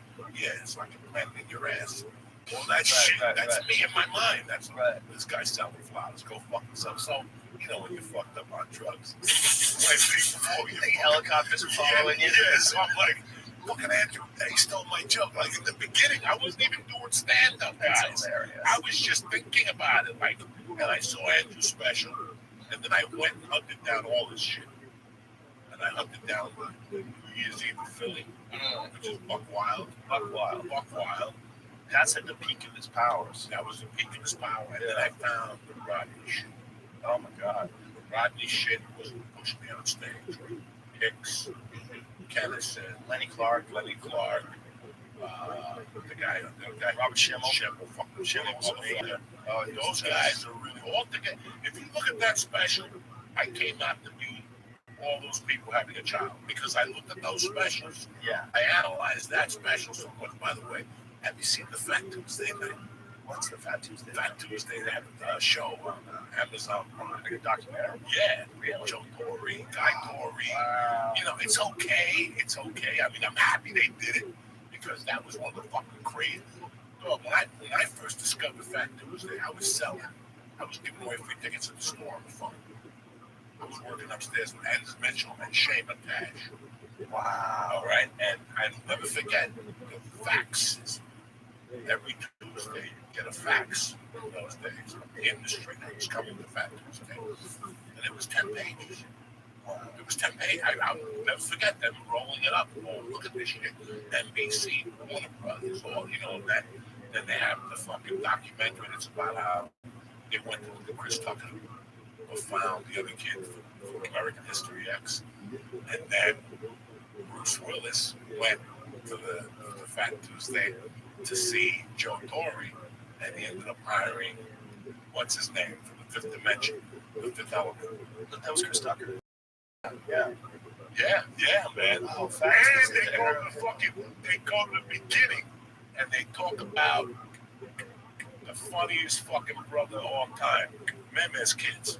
That's how the LA scene Robin started. Harris. Oh, the Robin first Harris. hour was about Robin Harris. And the tears come out of your eyes because you're like, that fucking dude was funny and raw. Robin Harris was a monster. Dog, and they show like the footage of what he would do at the club. I went down there one time. The live act theater wasn't no good. No? No, comedy theater. Yeah, because it was in Crenshaw. Oh, wow. So those dudes at the store that robbed the bank. And they had a cell phone place down there, so I would bring them out cell phones, and they're like, you gotta go to the comedy act theater player. And they took me to the comedy act theater one night. I ate a bag of things. That was the early days of Joey Diaz. Like, I always said that you're the first guy that I ever saw that, like, hit a switch and went from having rough sets a lot, couldn't figure out how to be yourself on stage, to killing. Like, you jumped like 5 levels. It was the weirdest thing I ever seen. Like, you figured out how to be yourself on stage. And I don't know what it was. And I've always had my suspicions that it was like you got tired of waiting for like Hollywood to cast you in something. And you got tired of like dealing with agents and like holding yourself back. And you allowed yourself to be yourself, the Joey that we always knew in the back bar or in the parking lot. You were always the guy who was making everybody laugh. We would just gather around and talk shit with you. And you would go on stage and you would tense up. Remember those days? I didn't know that was what people wanted to see. I thought people wanted to see me doing an impersonation of John Mulaney. Because I love John Mulaney. I didn't know John Mulaney was. Right, but that kind of like that traditional stand-up. And if it was hosting at the store, if I have to tell you what really turned the corner for me, and I hope young comics are listening so they know what this is, it was 50% of that. No, it's live. 30% of that was hosting at the store. 70%, a strong 70%. Hosting those open mic nights? Those open mic nights at the comedy store. But I think what really showed me the light in comedy was the late night sets on you. Yeah. Those sets right there are sets of you need to make that $15. All right, you need that $15 so that you had to wait for 12 people. They would do the show and there was 4 people. But forget about the $15. It was the ability to go down there with a plan, sit there with 4 comics, and realize my plan's not going to work. And you had to squeeze blood out of a rock. And you had to turn whatever you were going to say on stage and flip it because he was already going to cover it if it was topical. You know, somebody who was there was going to cover it. You were going to cover it. Mooney was always amazing on topical. Right. So topical, you lost it. If you went down there and you had 3 jokes on a piece of paper, and Mooney was up, I was when that plane went down in Florida in the swamps. Mooney had that whole bit about it, like right afterwards. He had a bit Of a lady clutching her purse in front of alligator eating her. He just went right after it. Right after the plane crash. Like right after. I moved to Jersey a year ago. I went on a stand-up one to make me laugh again. I wanted to stand up again. I wanted to say this to Wall Movie Race. Wall Movie Races are very good ABCD stand-up comedy. I've never seen that. Is it it's a CD or is it a CD? It came out. It's all audio? All audio. OJ, The White Bitch. Yeah, that was 96, 95 maybe. The cover of it is 3 brothers on the thing ready to run a race. You know, that's the out race. Paul Mooney, and I was just starting out at the comedy store. You know, I would bring him up and just feel like so inadequate. You know, I had to give him his introductions. I couldn't believe I was working with him. I was fumbling with it because I had known that he was Richard Pryor's head writer. He was He was a super well-respected comic. And then one night, I went up, and it was late at night. It was maybe like 10, 15 people. And I'm doing my set, and I'm getting after it. There's only 10 or 15 people, but they're laughing. I'm having fun, and I'm just committed to my material. And I hear in the background, ah, ha, ah, ha. I forget what I was talking about, but I'm like, oh my God, Paul Mooney's laughing. Like, he's laughing. And I got off stage, and he said to me, you're a real motherfucking comic. So he went up there, he goes, there's 10 people. And he goes, you gave them the full show. He goes, these motherfuckers, they go in there, and they kind of half-ass it, and they dance around it because there's no one in the crowd. Dude, you're a fucking show. And he goes, you fucking did your fucking show. And I was like, whoa, holy shit. You did your show, homie. And he didn't go on stage. He did not like when you didn't respect the art. I didn't like it at all. No, and you know it one time, and if you adjusted, and I adjusted, I learned a lot. I learned a lot from you. I learned a lot from Paul Mooney in those days. There was a couple guys in the store, Charlie Hill. Rest his soul. Charlie Hill was a great A lot of motherfuckers that were a lot of old timers were wasting time, and they were bitter. Yeah, They were blowing that over on us for the younger generation. there was a problem with There those was a guys. problem, and that's why I never wanted to become those guys. I knew early on that when shit gets that bad, you got to get out of comedy. You're going to walk around and get mad at Taylor Tomlinson because you got a standing ovation. You know, some new comedy. You got to cheer those motherfuckers on. Yeah. What about my little pot smoking girl? Fucking, Wolfie. A fucking great girl. See her at the store. I forget what her fucking name is. Jackass, Rachel. Yeah, Rachel Wilson. She just fucking blew up from Jackass. I've never been so happy for somebody. That's awesome. That girl was out every night doing fucking jokes and this and that. She gets this movie and she fucking ate lizards or something. I haven't seen it yet. The art form relies on up-and-coming talent to be nurtured by people that are already doing it. You know, when people are coming up and they're killing it, you should be happy. You should pump them up. You should be excited about it. You know, that's what we're all supposed to do. Those older guys in the store when we got there were not excited. It really shit. I felt bad. And the guys in the trips here, I did a year of triple march. Yeah. Why are you going to go to LA? It's a waste of time. I don't get any spots. You don't get any spots? No, maybe if I'm lucky, I get one spot a month at the Improv on Sunday nights, and I'm going to sit there. Okay, then maybe I won't go to LA. And I got to tell you something. Every day I was in LA, I would think of those fucking people and say, you guys just had the wrong mindset. They did have you were looking at it from a different concept, you're doing stand-up comedy. Every day I got a spot at the store, I know it was a lot better than it was yesterday. Yeah, it didn't mean anything about money.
And you work on your act. You know, those days, the early days before you made it, working on your act, trying to get it to a place where you were a real professional, you know, and you're trying to do it while you're, you know, you might be a failure. You might try this and wind up with disruption or fucking who knows what's going to happen to you, right? You might not ever make it.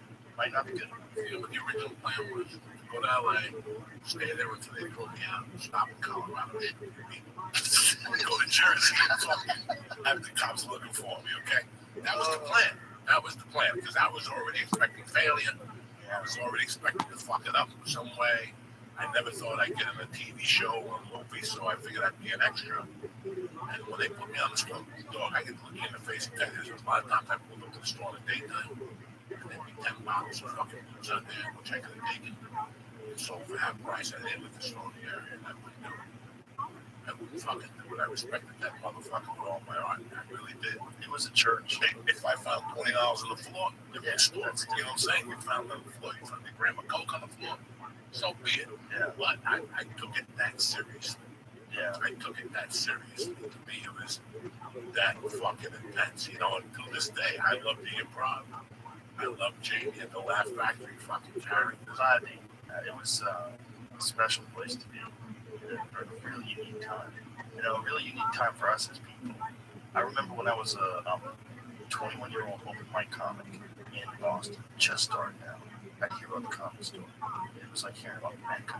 It was like the great attractor that was public across the country. So one of the things that happened to me when I got a television show is that I was just happy it was going to be in LA. So I come to LA because I'd gone to the comedy store before one time and I sat there and I sat in the back of the crowd and I watched. It wasn't a good night. It was like half crowded. It was kind of dead. And, you know, a lot of comics that were up there were those guys that you're talking about. They didn't really have a lot of passion for it. They were just trying to get a good laugh on stage and they wanted to be cast in a television show or cast it. It wasn't happening. They were getting older. It was just weird. But when I went out there, I still felt like this is where I'm supposed to be. I'm like, if I can just figure out a way to be a real professional here at the comedy store, I can do it. Because I was still touch and go. Like I was getting paid as a comic, I was doing the road. You know, I was getting some gigs, but I was all right. Sometimes I'd be good, sometimes it would suck. You know, I wasn't solid yet. And then when I came to the store and Mitzi passed me, I was like, holy shit, I'm a professional comedian now. Like, I'm a professional comedian at the lineup at the fucking comedy store.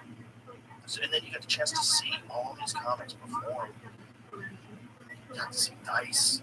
Dice would go up and just fuck around with people for hours. Just go on stage and just fuck around. Like, no plan, didn't give a shit.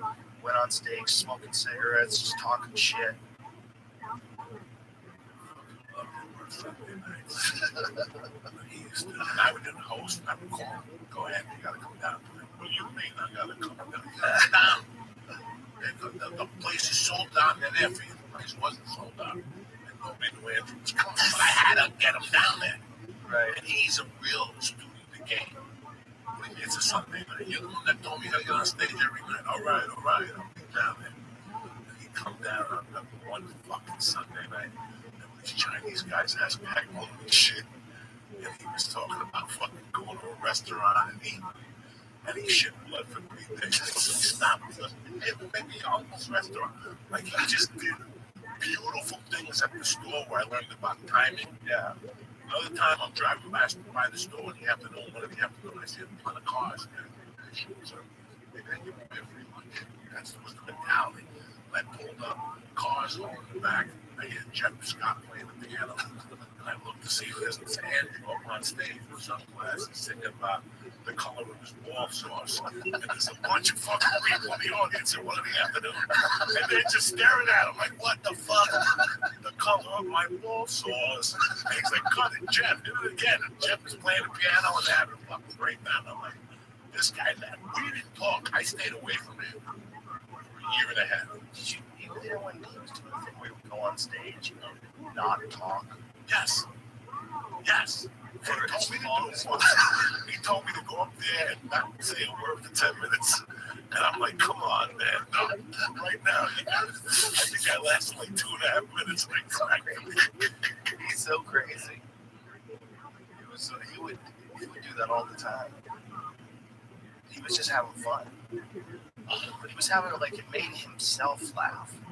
Like he didn't give a shit, like whether or not other people thought it was funny. And if you think about what stand-up is at the end of the day, it's so good. Yeah. Because I've learned a lot since I haven't been doing stand-up.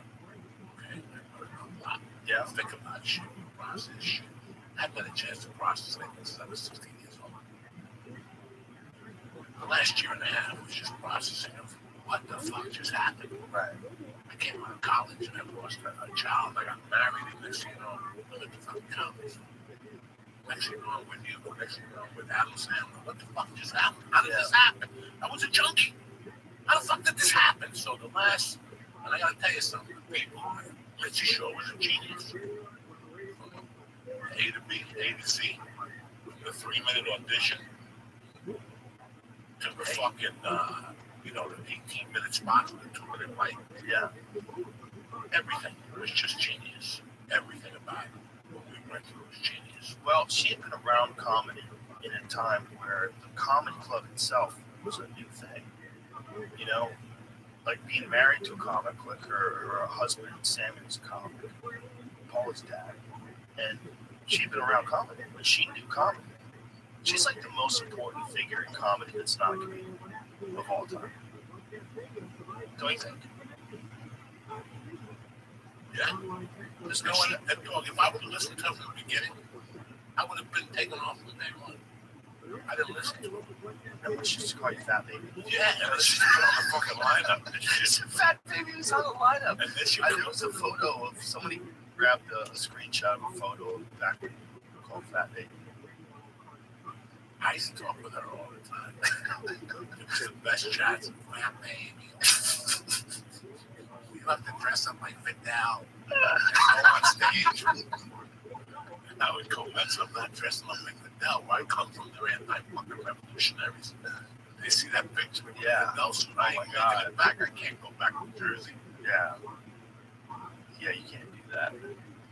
But just everything, you know, Just like Fidel is such a crazy. yeah, just like fit down, go up there on Sunday nights. There it is, Fat Baby. Look at that. 12-15 spot. Look at that lineup. Wow. Aaron Cater, Bobby Lee, Argus Hamilton. Argus Hamilton's still throwing it down. How about that? Rick Ingram, Shane Matosh, Sam Tripoli, Sklar Brothers, Brian Ernst really fucking good. He's Curtin Fox, Maz Jovan. He's out there still. Brian Brian Holtzman. Holtzman. Brian, go back. He's back and forth. Okay, so he's back. Good. Yeah, he's, I mean, we had this situation with the club where the first club spot we had was no good, so we had to bail, get a new spot. And that just took so much time. This whole process of setting up a comedy club is really fascinating. Yeah, people think he just do great breaks. No, you gotta, it takes time, but fortunately we've been able to work here and Vulcan and have a good time, doing road gigs. It's fun. We're having fun. Tony Hicks looks like a killer. Got a lot of guys rotating in and out of town. Brian Simpson comes down a lot. Derek Poston's here now. David Lucas is here all the time. Adam Segura is here. Yeah, Tom Segura's been killing it. that guy's got a crazy schedule. His schedule's out of control. He's gone from broke. He's got a net game. He's got a plan. And all of He's tight. His act is tight as fuck. We did some arenas together. He came with me some of the Chappelle shows too. Some Murder. He was a militia special. No? I believe you should have never. Well, you know what, man? He's just enjoying himself. He's got a nice studio out here now. We're all set up. You see the video.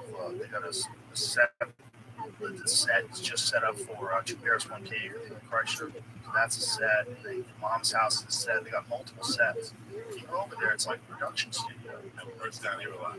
First down here, I think once a week. I think he's coming in once a week. If not once a week, he's most certainly coming in once a month because they filmed that show together and Bert just flies in. Bert's an animal. He doesn't give a fuck. Traveling, he doesn't give a fuck. He is one of the nicest fucking human beings I've ever met in my life. If Bert has a bad thing to say about you, that's not good, man. That's not a good sign. He's so nice. You know, Bert lived around the corner. Just see him in action. He's a great guy. He's a great guy. Ari's doing great. He's doing a lot better than he was doing. Yeah.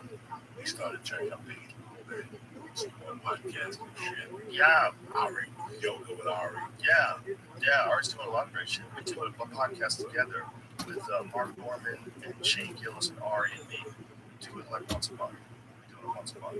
We were going to call it the Cuddle Party.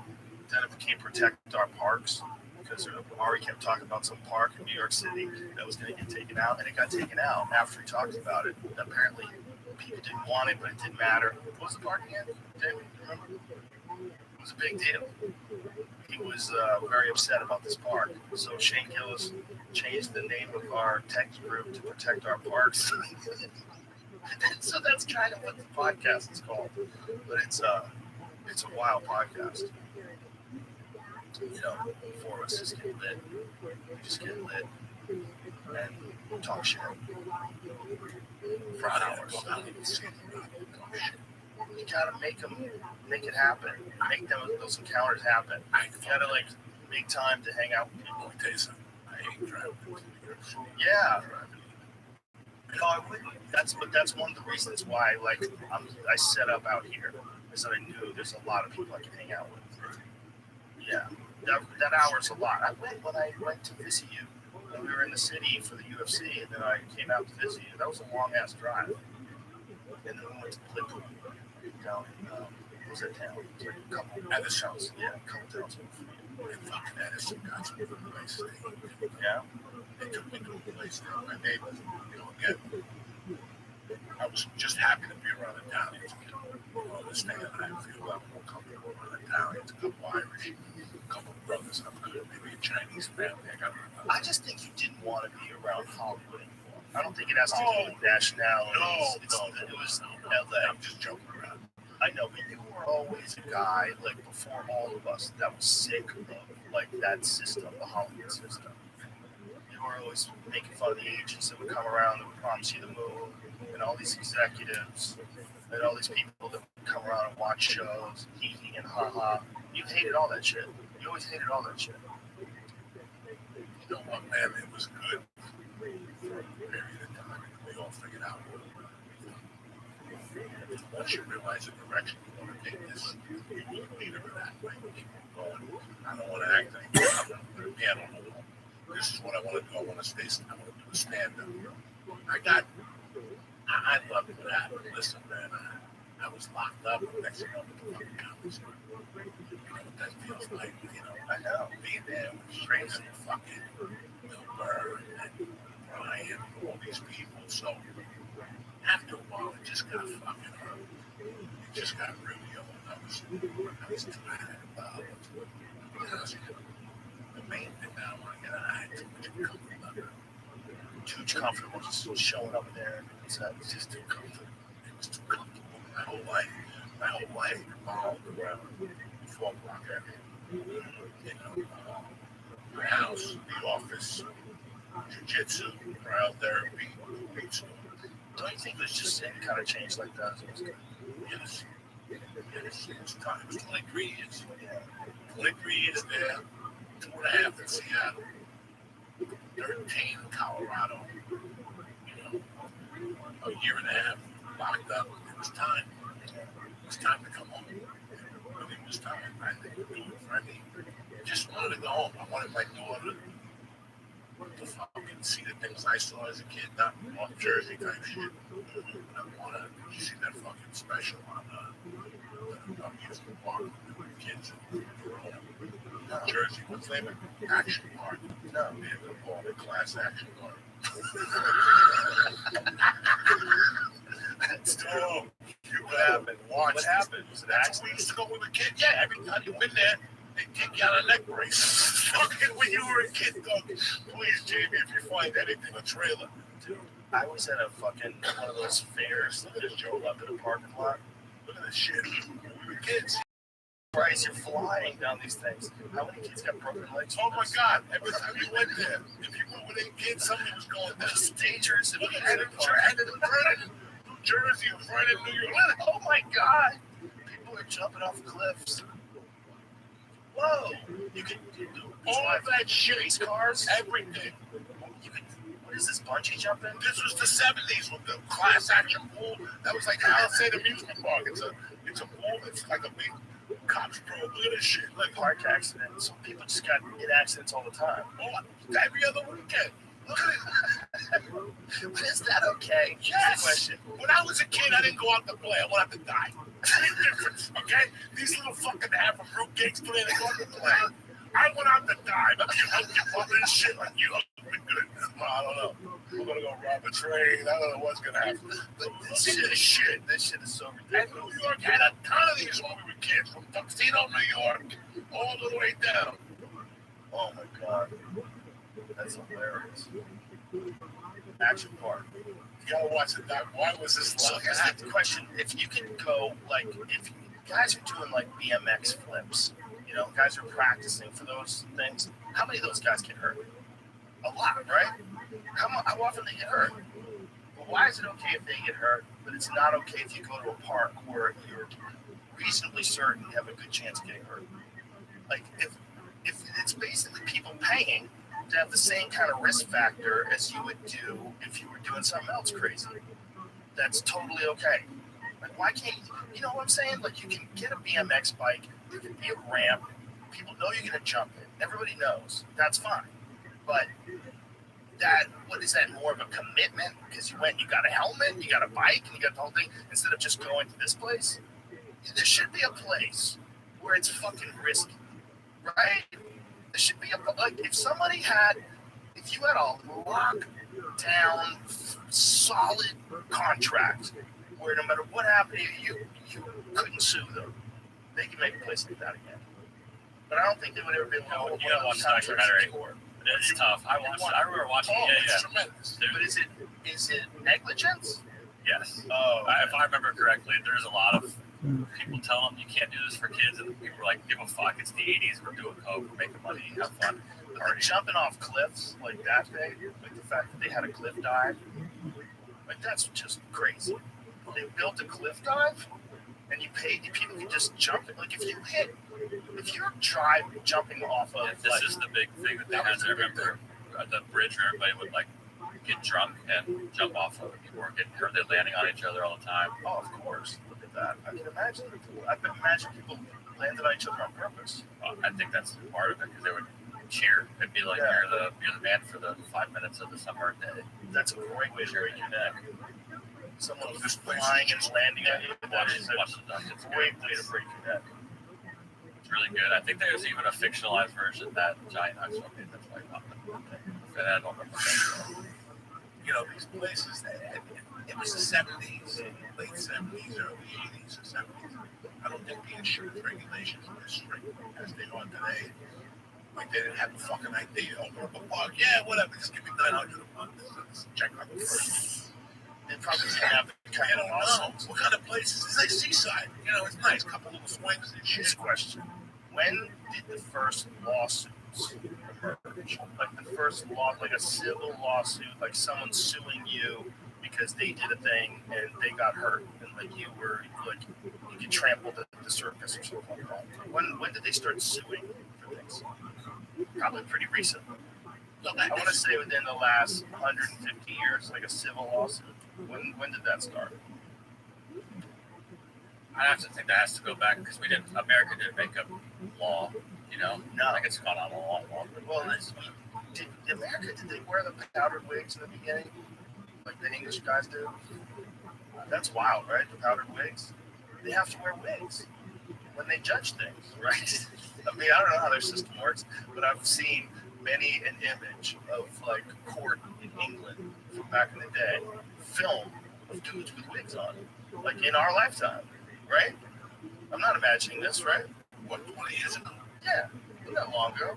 How long ago It was like Lincoln and those guys. Yeah, not in England, right? Didn't they sometimes wear those crazy wigs? They still do. They still In England, do. yeah. I don't know if they ever did it. Please, I need video footage of these judges wearing the wig in England. That's a crazy thing. Like, out of all the wacky traditions, like wearing a wacky wig, like look at that, guys. They all wear these wacky wigs that are like from the 1400s. This is bananas. What are those things called? Because that one looks more like a cloth than a wig.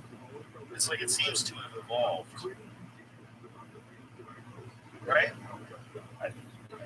They probably had the proper name, but this is like wig and rinse. It's the way. Well, it looks like it back then too. That one, it looks like the same thing, but it looks more like a cloth. Like sometimes, like that one, if you go back, what is that? Is that real? Is that dude real? See, that looks like a rug. Like he's got a rug on his head. Like it's woven like carpet. A strange tradition that the judges all have to dress like they're from a bygone era. You know where all that wig shit happened? Where all the wig shit in Europe came from? Syphilis. These dudes were all losing their hair because they all had the clap. It was terrible. Like syphilis is running rampant. That's where the term bigwig came from. Because these really rich guys, I think they were brothers or cousins. We talked about this in France. I think it looks like he's got the clap. He looks worried. The Prime Minister there fucking Jezebel, whatever I mean. Justin Trudeau. I think no. That's it. Canada. Yeah. I'm talking about the one that ain't the uncle. Oh. Chubby and shit. He was messing on that young girl. On Kelly or something. I don't know. They don't post it lately. That fucking dude don't look good at all. To be a royal, to be a quagmire like that is probably very stressful. That whole trial is crazy. The whole Ghislaine Maxwell trial. The fact that you see photos of her like hanging out. She was at Clinton's wedding, like Clinton's daughter's wedding. It's just like deep ties, deep intertwined ties. It's settled. Yeah, I know. I heard about that. Yeah. He's a lot of money, man. He's a lot of money. It's odd. It's such an odd time to live. It's just like so much of it is transparent. You So much of it is transparent, and so much of it is just, where we're off in a bad way. Like, like you meet someone, right? When you meet them, maybe you're in a bad mood, or maybe they're in a bad mood, or maybe something shitty happens, and so you get off to a bad start right away. It's hard to forget that and go back to just being each other. It's hard. It takes two people to want to do it. It takes, like, you have to see the guy and reach out to him. Like, have you ever had a friend like that? That, like, you had to reach out to them and have a conversation with them. The guy kicked it. You know what that was? That's a different thing. No, think about just apologizing. Yes, it's a motherfucker. What I'm getting at is that this country is off in a bad way. And I think a lot of it came about during the Trump administration because the country was so polarized. There was such a big difference between the people who were happy that Trump was in office and the people who thought that Trump being president is the end of civilization and it's the worst thing that could happen. And he's going to cause nuclear war. He's an egomaniac. He's crazy. He's just a horrible person. Got to get him out of office. And there was a lot of people that just had to get him out of office. And then Biden wins, and then they wanted to make lists of all the people that supported Trump, so you could, all the people that voted for Trump, you never wanted to work with them, ostracize them from society. People were literally talking about making blacklists, to ban people. And then I think it's going to take a while before we realize, like, none of this is good for us. Like, none of this is good for us. None of this is good for anybody. And this idea that, like, one guy's your guy and the other guy's not your guy. When he's in, all the people that are with him are your fucking enemy. And when he's him, everyone who opposes him is you gotta fight them off. Like, this is crazy talk. Like, we're all just people in this together. And this polarization that we're attached to right now with everything we do. With politics, with the environment, and the way you eat, and what you do, and how you decide if someone's a boy or a girl, and whether or not people should be able to compete in sports that match their gender, and what are we going to do if the ocean levels rise? Like, everybody's got to stop, settle down. Everybody's losing their fucking mind.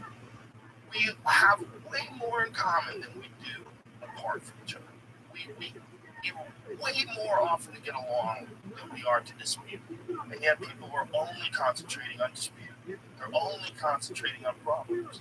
There's so much good in the world right now. There's so much good. Are there bad things? Yes, of course there are. But if we just keep concentrating on only bad, we have a terrible view of everything. What's going on in airports? On planes. Fighting on planes. It's tense, man. Fucking fighting on, well, listen, They're tense. 2 years. Only 2 years that were rough on this country and the world. But for some, like a couple of weeks ago, it was Christmas, everybody was getting COVID. And my friend called me because I went to whatever, they don't have the test. But I just found out, I'll never forget this, it was fortunate, I was asking. They were $40 a test. And I go, at the time I got off the phone, and my mom was making like an egg salad sandwich. I go, how much can the American public keep getting fucked? We just keep getting fucked the last 3 years, so there's going to be anger. There's going to be anger. People are not going to look at the good right now. They're going to look at the bad because they're angry. They're fucking angry. They are. I think that the 2-year pandemic created a mental health cycle in this country. That the people that you see now that are functioning and stuff, I think there's a little mental health issue with people. See, people are out more now. You look on Instagram, it's not pictures, it's humans coming at you. Yeah, I think that 2 year fucked us up as